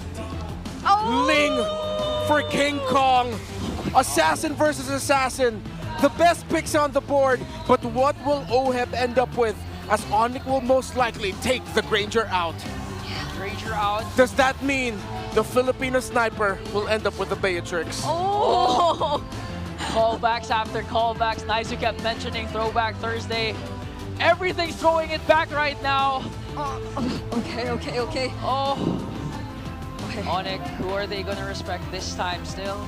No XP laners and gold laners. Will it be the Granger, the Moscow bans for South Earth, or the Beatrix on the Filipino sniper? Yeah, it can be for Team Liquid Philippines, though. The XP laners might be huge X factors as well in terms of their bans for the next few, or in terms of their last 2 bans. They take out the Joe instead, however, but fortunately for them, at least, they don't need to worry about the AoE mages. The Selena's already revealed to us by Onic Philippines, so it's mostly just really on the XP laners and the roamers that they'll have to worry about in terms of landing those diversions and shortcuts. You guys mentioned that glue for sure will be present almost 100% in this game, but we see it now. Granger's oh, Phobius is out, excuse me, I'm very excited about that Granger. The Badang could be a very good option for Onic and needs to be respected by Liquid. But one of the best, too much magic damage already, they need a little bit more if they want concurrent ones. Edith is still actually in play for Onic. We haven't seen it all series for long, and it's been a rare pick this entire playoffs, but it could show up. With the Cho out, mobility, Matilda gone as well. Bakshi's gone. Khalid might be in play for Onic. Khalid Batang. Khalid Badam, Charizla. There's a Gatot too. If they want to consider the AOG. Yeah. Just jumping in whenever Team Liquid Philippines actually tries to go for a setup. Hilda. Oh, but they pick up the Hilda. They might want to replicate how they denied Carl Tizzy so much in the previous game. Just all I ask for is we get a Beatrix on Oheb. If we're not seeing the Lancelot on Carl Tizzy this series, then at least the give us that. Beatrix for Oheb. Beatrix to Rizla. Yeah. Yeah, to Rizla. You need something tanky. Beatrix glue, I think, maybe. But that could be another glue game for Sanford. How's he gonna feel about that? And it's so mobile. Maybe throw it back at Benedetta even? Nah, still the Granger. Still the Granger glue. Okay. Sticking to what has worked in the meta for Liquid. Playing around Sanji's Low Yi. Yeah. Can I just say, Sanford has not played MLBB this series. He's played glue. I don't know how it feels to play all glue. I mean, Hans probably knows. But like, it's not that much of the action XP laners we've been seeing from Sanford. Now it's the Gatot Kacha indeed that they pick up to wrap up this draft. Woo! Oh my goodness. Before we analyze, I just want to say, Brigida, Ingan, thank you for an amazing season. You have done amazing this Grand Finals panel. I am so proud of you two. Let's witness history together. I'm so proud of you two, WeBear Bros, our mentors. Guys, the drafts are set for Game 7. In the 7 long years, we have witnessed legends, titans come out on top. But this game will determine who will be immortalized and raise the Immortal Cup. It's a battle between S13, S14 champions. Battle between M4, M6 champions. Battle between the Golden Goat and the Young Goat. This is the Grand Finals. Game 7 underway. To Mobile Legends. You got it all riding on, and once again, it's us, the WeBear Bros, to bring you Game 7, the last one of S15. Who will raise that Immortal Cup? Pop quiz, this is our first collective best of 7 that we share as a desk. Quick action in mid, Super Prince already at half health, Sanji as well. Quick peek at the emblems. Okay, nothing too crazy, except for Super Princess Abyssal Arrows constantly landing in the center of the map. Time itself holds its breath for this moment in history. For those who achieve immortality, dare not be afraid of the passing of the ages. Can the timeless legacy of Carl Tizzy be immortalized by being the first to win the Immortal Cup and winning his 4th MPL trophy? Or will Onic continue the destiny they've been writing as the gods of the game since December? This is the first time we've seen Gatot in quite a while. Yeah, he's been kind of missing, you know, for this series anyway. And it could end up being quite the pick, especially depending on Super Prince. Like, you guys saw his smile in the draft. Yeah. Like, this was clearly, a choice between him and, of course, the coaching staff behind him to go ahead and lock this in with confidence. We know that, oh, Brusco charging on in. An arrow to go with it. JP backing out, flickering through. Tempest Ablaze by King Kong. Another false engage. An arrow by Super Prince. Like Kung Fu Masters. These two just keep going. Clutch flick, clutch battle spell, and Super Friend showing why he's been deemed the monster mage on this Selena, keeping Team Liquid Philippines at bay. They are uncomfortable with their rotations in the center of the map because of all the abyssal arrows. It's really frightening if you've been against a Selena in your own, matches. The amount of reach, technically, that she has to cause an effect here. Here's a diversion, though. Top side. Double laning that the Liquid have done. Brusco here, very low. Got that grab on him. Sanji just wailing away. Kirk goes down. Kaldizi draws first blood. Oheb takes down Brusco. Look at King Kong coming through. Taking down Kaldizi. Tempest of Blades out. 2 for 1 the exchange. Super Prince still dashing around. The shortcut still active. Oheb says, does not get to get out of there. Gets hit by Super Prince's arrow. Okay, he backs off. Oheb was in trouble. But ultimately, it leads down to some extra gold in the hands of Kelra, and this turtle's still up. Super Prince delaying that means Kelra had all the time in the world to farm up even more. Oheb has a kill, but that Harith is scaling, and they have to watch out for it. So Team Liquid Philippines, let's see how they're going to play the next sequence, knowing that the Abyssal Arrow is something they really need to deal with. Here we go, turtles up. It's for the taking. TL's in position, but there's no range. King Kong secures. Not a response from Liquid. What are they planning? Liquid decide to give it up. They didn't want to take the risk. Kelra in lane, winning against Oheb so far. This has been. Sometimes I wish we had another camera where we could just watch the gold lane. Because these two when they're playing, they're always going at it. They're always trading, and there's always a moment where one of them goes down or not. But ultimately, they've tested the limits between each other in that gold lane, and that's what we love to see.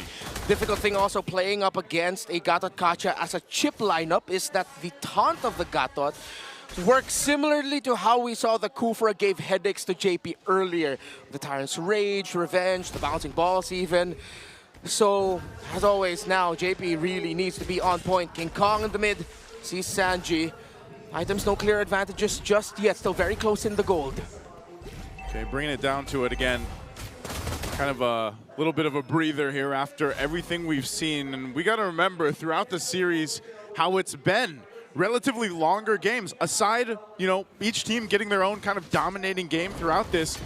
And both these lineups can actually provide the potential to scale up really quickly, get momentum. But the thing is, as good as Onic Philippines has been doing, kind of managing this early portion of the game, the amount of utility throughout the entire game, the mid and late especially, that the lineup that TLPH has, could actually be troublesome for Onic Philippines. So I want to see how they're going to go ahead and play against that. I mean, we're talking about a Chip and a Louis Yi. But at 5 minutes, Joseph, you got to wonder, maybe too much is too much, right? What do you do with the fact that you can fold the map and then do it again? Really, there's not much output from Oheb yet or Kaldizi. They do spot Kirk, force him out of that brush, and then they just do it again. They jockey for position. Turtle spawning at about 5. Center of the map, Sanji blown up. Super Frizz took a lot of damage as well, though. Gold lane left relatively undisturbed. If Liquid lose this big time, it will be massive, considering they're up against a Harith. So this might be the play. Send Chip with the Granger. So if Liquid lose this, they can instantly shortcut down to the bottom lane. You can see what's happening here. Yeah, you're playing around the Chip right now. They're going to put pressure here on the bottom side. Kelra knows it. But Conceal's going to be used from JP. Are they going to go? Flickers in with the shortcut. The Summon Force drop. Kelra goes in, dashes through, gets taken out by Sanji. And they split out. The diversion to the exit. A feint. King Kong and Super Prince unbothered. Oheb pushes. The turtle here started up by Onic. JP can spot him. But how do they get back in? The good looks very good for them. All the Onic, though, in full control still. Kaldizi cannot get close enough. Could be 100% turtles here for Onic. That seems to be the case, as it's only Sanford looking for a grab. Dashing through and around the remaining members of the Super Fam. Grabs one, the AOG, the answer by Brusco. Sanford, let's go. Kirk very low. Zaman forced by Kelra. Tempest Ablaze the back line. King Kong going in. The arrow's going to land on Oheb, and Oheb have to flicker out. The fight's still going to be able to break out, and Kaldizi looking for the damage here. Mr. 2K finds the Filipino Savage. Oheb. Down goes Brusco. Kirk as well. Double kill.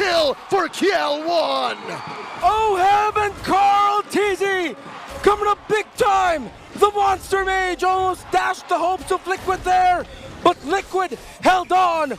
The man who they'll name awards after one day is hell-bent on adding immortality to his own.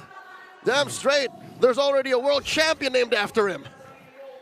Oh man, it's just in a matter of that exchange, you get a nice lead for TLPH. They can now build on this. Yes, they lost the Turtles, the objectives at first, but that shows that their fighting prowess is playing around that utility, is playing around punishing Onic Philippines if they're not able to take care of who they need to. And right now, a lot of the times, that's Kelra. He's got to be able to stay alive and farm up on this Hereth. And slowly but surely, I think I see the mad genius behind Coach RC's draft, behind Liquid's plans here. They want to rope-a-dope, not just in team fights, but across the map.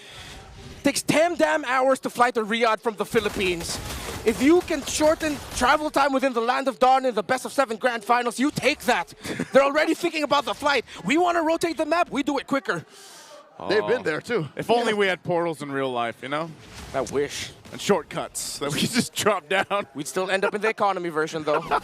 Hey, I'll take that over just actually traveling. But going back to the game right now, it's still nothing too devastating for Onic Philippines. It's a 2,000 gold deficit. The Lord is coming up.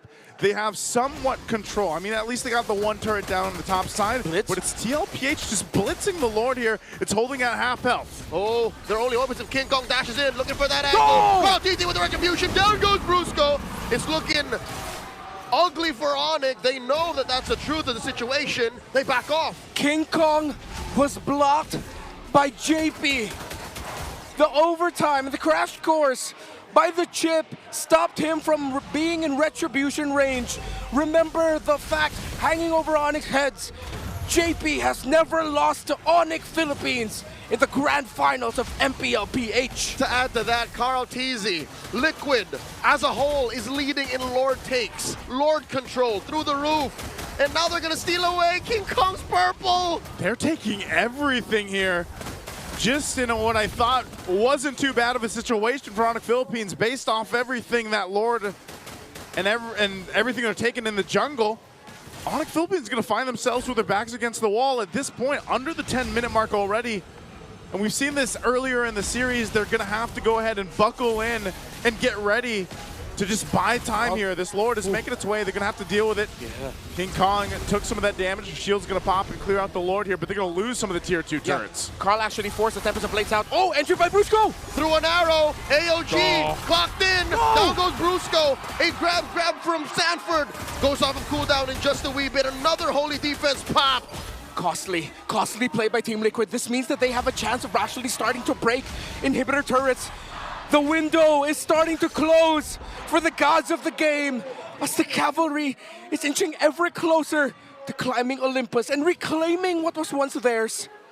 TLPH, 2 shields down of Onic Philippines' base, just eyes them out just outside of the walls. They've got not much else to take except maybe that shield up top, but they might just have to reset. Again, TLPH knowing they have to take the discipline route. As stampede as they can be, they still have to respect what Onic Philippines can do, but look at the disparity in the items here. Okay, only up to a Thunderbelt Dreadnought armor for that Gauntlet Kacha. Not a lot of magic defense items for Onic, and that's a problem because the low Yi is one of the main damage sources that Team Liquid has. Same goes for the little bit of magic damage dealt by a chip. They have some Radiant armors to answer that, but King Kong, will he get his purple buff? Got it. Secured. Threaded the needle.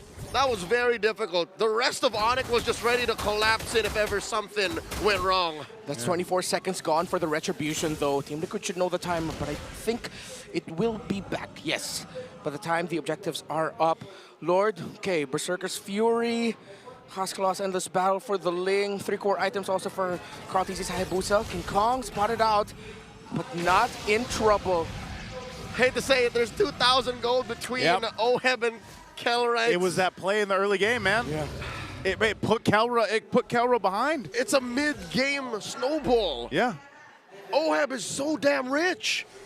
He's got so much money right now. Lord is up.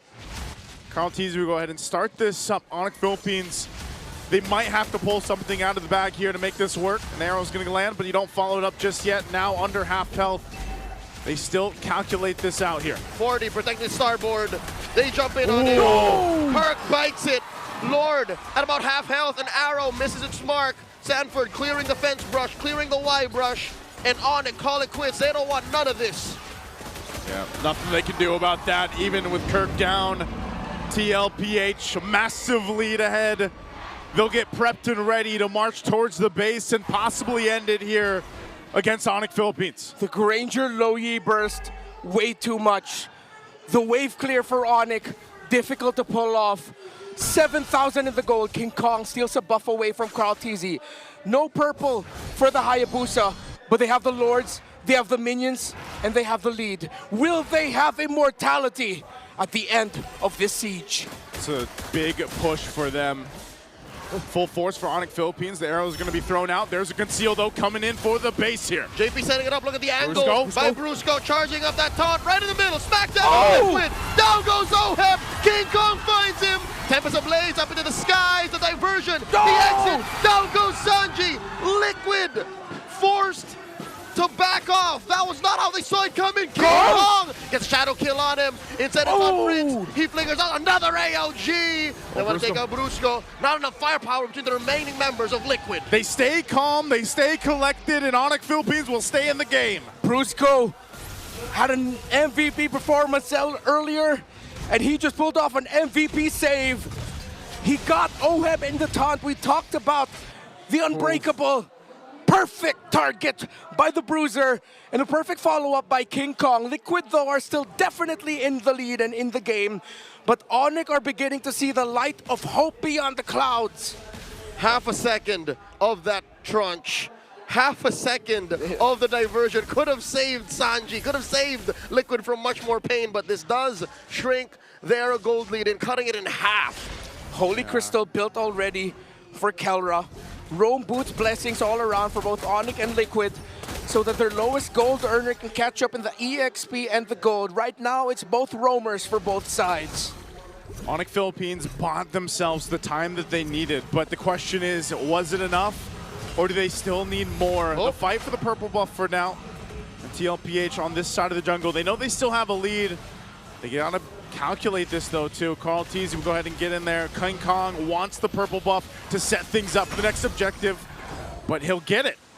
King Kong's fine. No dice. It's 40 versus the world. I think if Sanford just stepped in maybe an inch forth, maybe 2 or 3 units, that would have been a little more awkward. He could have caught the arrow instead, but I think Liquid just want to play the safe, play it clean.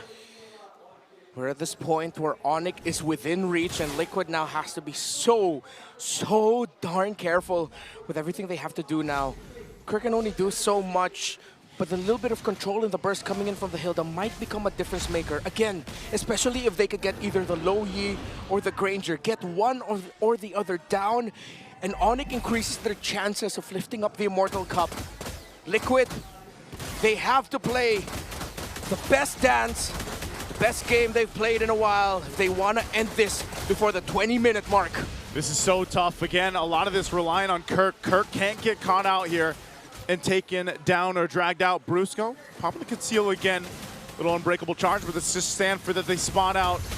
They'll go for a reset for now. Not the ideal angle for either team just yet. Fool me once, shame on you. Fool me twice, shame on me. I think Liquid heard the conceal play and just dispersed and looked for another entry.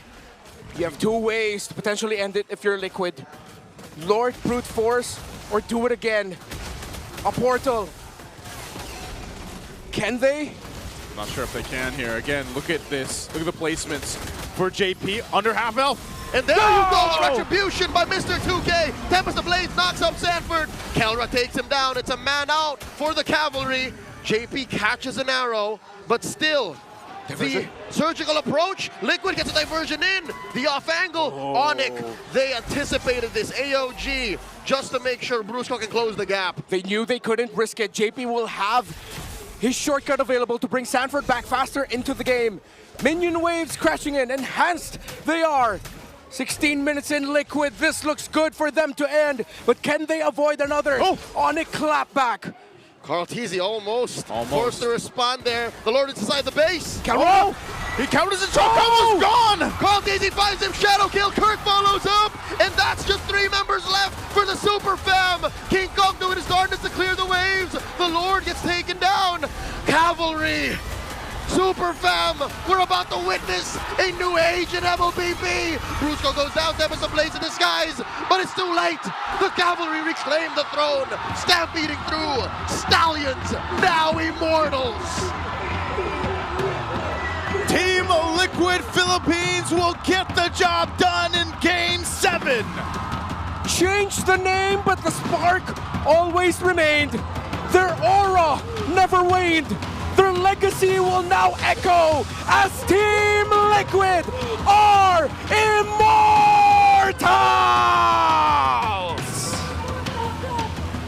Your MPL Philippines Season 15 champions! They crawled through the lower bracket. They suffered a sweeping reverse sweep loss. They lost 0-3, yet here they are! The gods of the game go by many names, but the greatest of all time simply goes by Carl Daisy!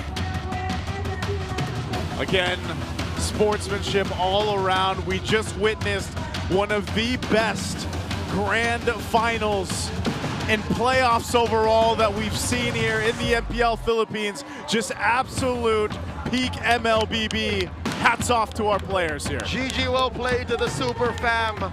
The Sonic Republic worldwide mourns this loss. Again, Onic's very first tournament loss in quite a while. They've won all around the world, but here in the land of champions, in the Champions Arena, anything less than your best just doesn't cut it.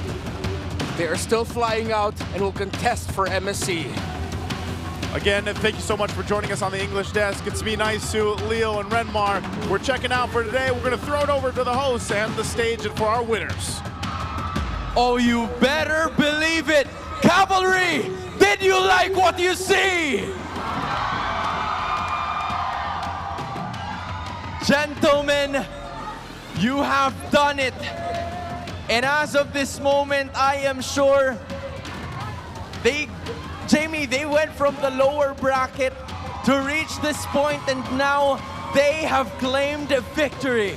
Wow, Hans, our victors indeed. Cavalry, can we hear it from you guys? Gentlemen, I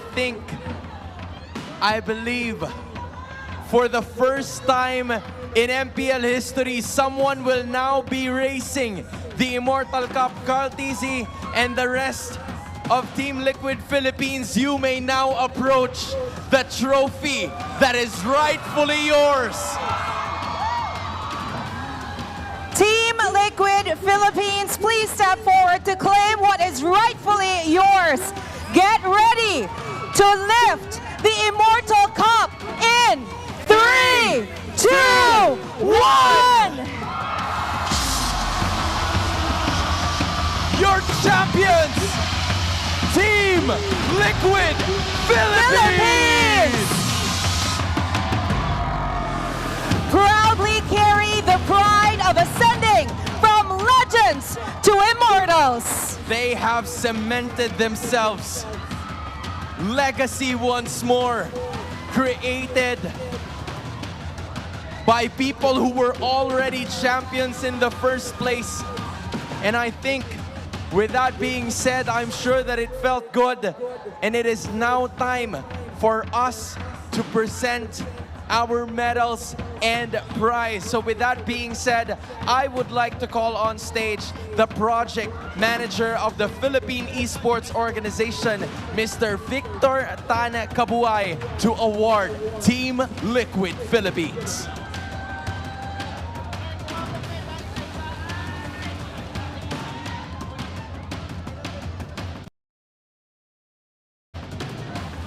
The Filipino sniper, Oheb!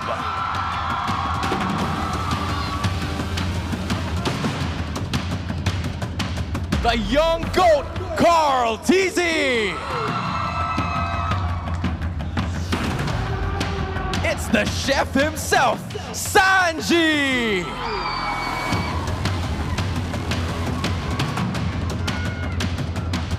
Another win for Daddy JP!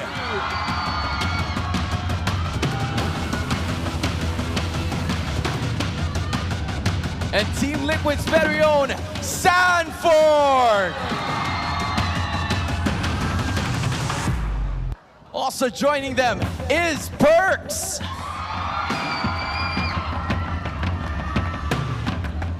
Give it up for Coach RC! And Team Liquid Philippines have now claimed their medals, and they will also be having lots of other prizes together with that as well. Mr. Kabuay, let's make sure we have a picture of this wonderful moment. Can we ask Team Liquid Philippines, everybody, to please post in the middle over here with Mr. Kabuay as well. Once again, your champions, Team Liquid Philippines!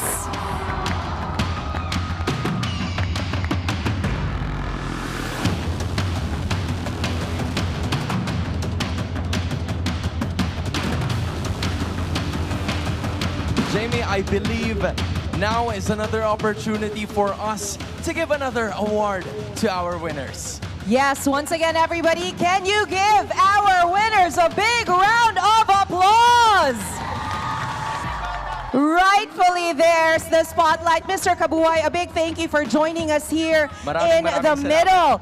Our awarding does not end here, because next up, to present the GT Champion set by Infinix, please welcome on stage the Infinix Philippines Marketing Manager, Miss Jelly Buan, and the Infinix Regional Game Marketing Lead, Mr. Harold Leonardo. Please join us on stage.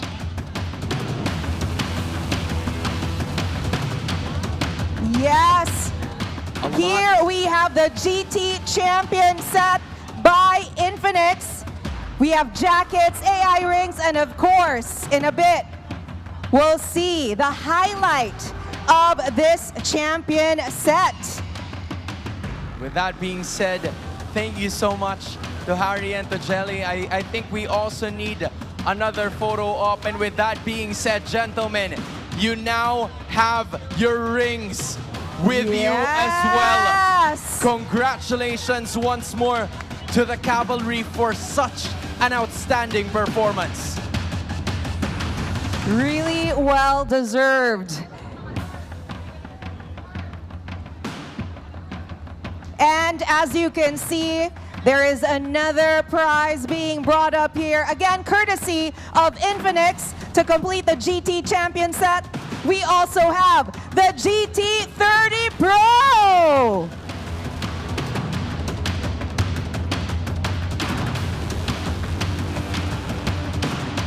Lots of prizes. I'm sure of that, Jamie. There is a lot of things that is definitely deserved by Team Liquid Philippines after what seemed to be a crazy series that was showcased to the entire world as of the moment. And just for the information for everybody, I believe that GT30 Pro is still not available for everybody else, right? But it's just simply available and ready for all of our players. Exactly. They are one of the first few ones to own this wonderful GT30 Pro. Let's make sure we have a picture of this with Jelly and Harry as well.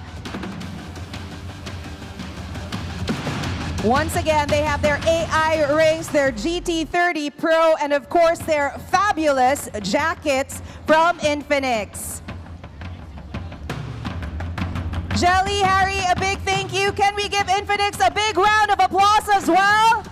Thank you so much for this amazing champion set. Not only that, because our champions will also be receiving TT Racing gaming chairs, of course, from our partners, TT Racing. You've seen the collaborations, and I'm sure that our champions will have choices. So guys, brand new chairs. I'm sure you're gonna be happy about that. And Jamie, there's, you know, it doesn't end there. Yes, I am so excited for this next bit. Now, ladies and gentlemen, for our finals MVP. The player that significantly helped bring this team to immortality, to present the trophy. Let's welcome to the stage the Chief of the Professional Sports and Games Division of the Games and Amusement Board, Dr. Jesusito M. Garcia. Please join us in the middle, and to present the check, may we call on Ms. Cynthia G. Canyazal, Assistant Chief of the Supervising Sports and Games Regulation Officer of the Games and Amusement Board. Dr. Miss Cynthia, it is nice to be here with you today. Thank you so much for coming over.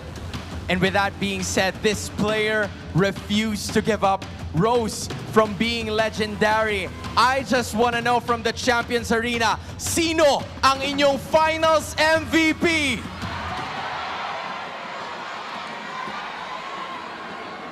Lakasan nyo nga! Sino? I think they all have it in unison. Now, it is time to award our finals MVP, and all you need is to look at our screen. Our finals MVP is Sanji!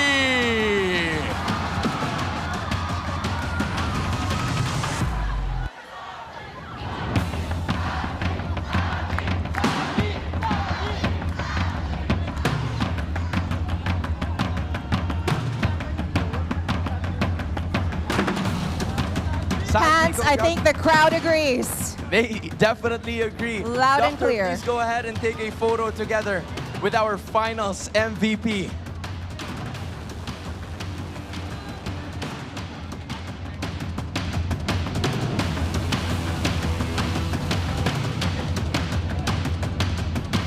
There we finally have it.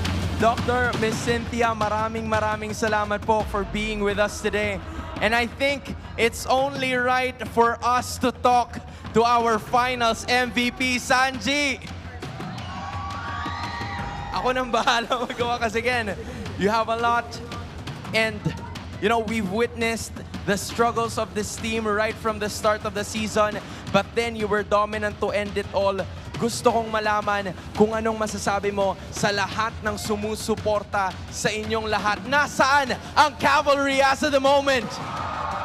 They're all alive and there to show support, and now you're champions. What can you say to the rest of Team Liquid Philippines? Thank you guys. Di ko makukuha to kundi dahil sa suporta nyo. Tsaka sa mga teammates ko din na sobrang lalakas din talaga. Tinulungan nila ako makuha to. An award so well-deserved, Hans. Wow, congratulations once again. That is our finals MVP, and last but certainly not the least, this is going to be the Infinix My Greatest Teammate Award. Let's call back on stage from Infinix Philippines, of course, their marketing manager, Ms. Jelly Buan, and the Infinix Regional Game Marketing Lead, Mr. Harry Leonardo. So another award is going to be given, and I believe this was an award that was voted among the teammates. So with that being said, the greatest, or should I say, the Infinix My Greatest Teammate Award goes to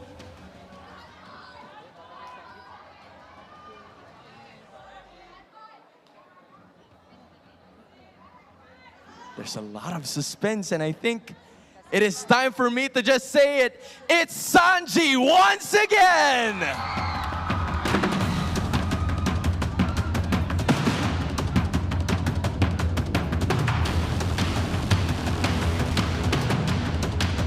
Victory in MPL is also about heart, hustle, and the ones who hold the team together behind the scenes. Tonight, we honor another great player, one chosen not by the fans or the panel, but by the champion team themselves. The greatest teammate will receive the Infinix GT Concept gaming phone powered by electrochromic technology. Congratulations once again.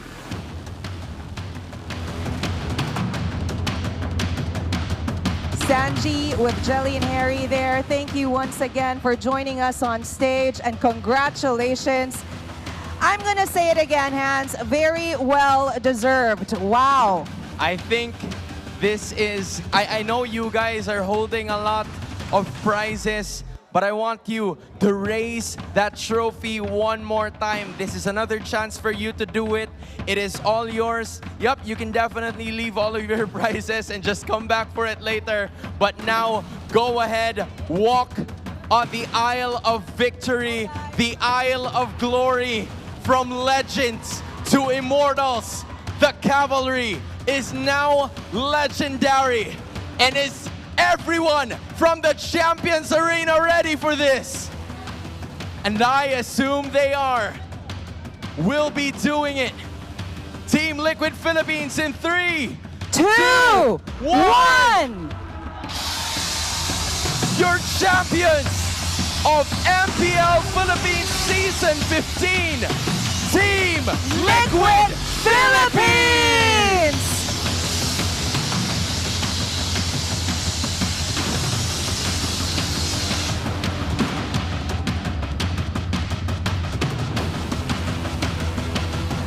What a day it has been, Hans. Now it is time for us to recap the day's events. Everybody at the Champions Arena, it is time for us to watch the summary of the day in a bit. But joining us, of course, here, Hans, we have our co-hosts as well, Odin and Kalusi. Again, we celebrate the win, the well-deserved win of Team Liquid Philippines. I think they deserve to hear your cheers. What a win. 7 games. So, Cavalry, can we hear it from you guys? Just a moment, Jamie, we've seen from all of our teams. I'd also like to give commendations to the super fam who came over. Maraming salamat, and I'm sure that all of Onic Philippines really showed what they can do para sa araw na ito. Jamie, Odin, Kalusi, this was a moment. This was a season that a lot of people were expecting that, you know, it was gonna be close. And boy, hindi tayo nabigo. You're right. You're right, Hans. At kitang-kita naman natin ang energy dito lamang sa Champions Arena as well as sa mga tao sa MPL Playgrounds. Talagang nag-radiate sila ng positive energy all throughout our finals. Yeah, for sure. I think as of this moment, that was, you know, the idea, Kalusi. This was a season that, you know, was unpredictable. A lot of people didn't know who was gonna win, and yet it's the Cavalry right here. They have showcased themselves as the new immortals of MPL Philippines. Like we discussed yesterday, marami talagang plot twist, and up until Grand Finals, 7 games pa rin talaga tayo. And with that being said, Jamie, final thoughts for the season. Mind-blowing, as you all said, walang talo sa mga teams ng Pilipinas. Totoong pinakita nilang lahat na ang lakas ng Pinas. You know, you mentioned the Super Fam earlier on. I think it's only right that we ask everybody as well. Well fought, guys. Can we give Onic Philippines a big round of applause as well?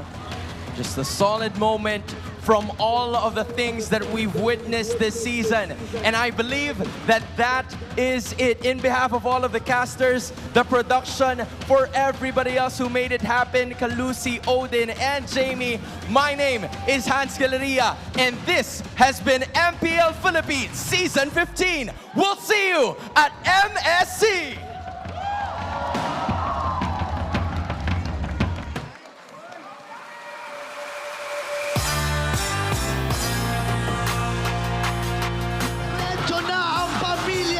Sa upper bracket finals at ang Team Liquid Philippines ay tutungtong sa upper bracket finals.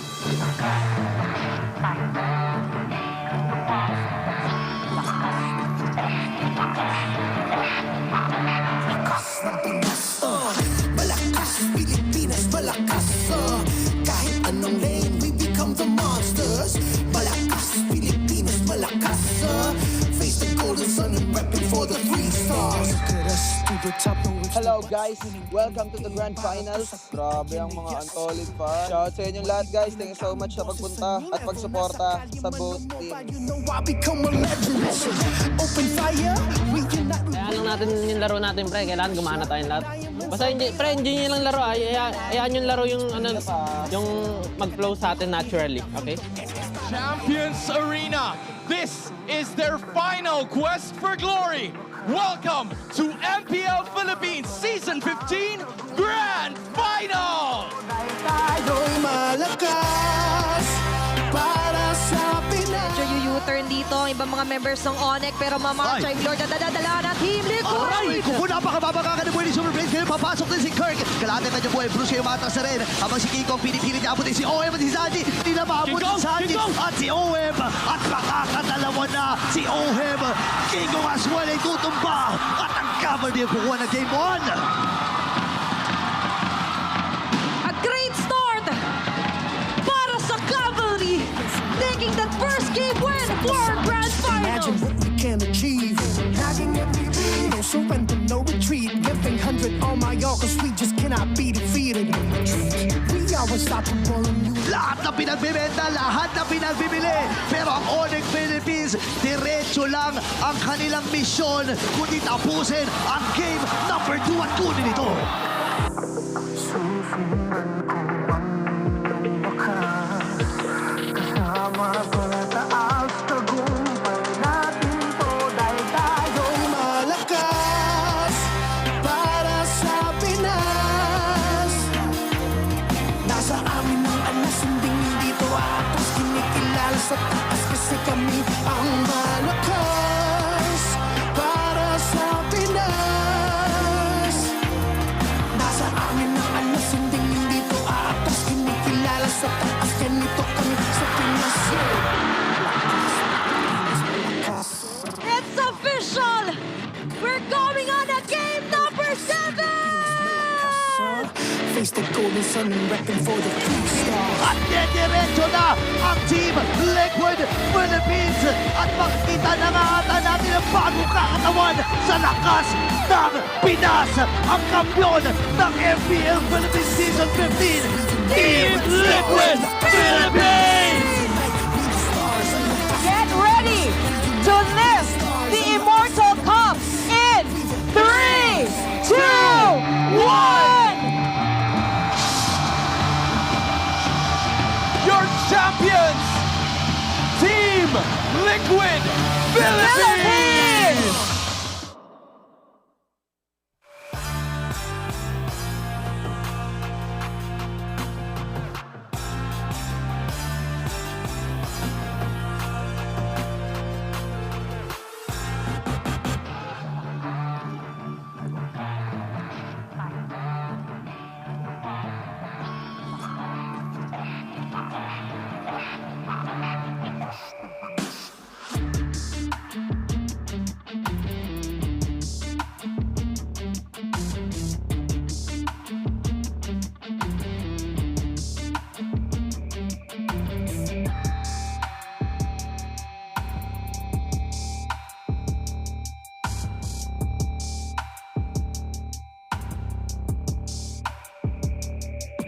Listen.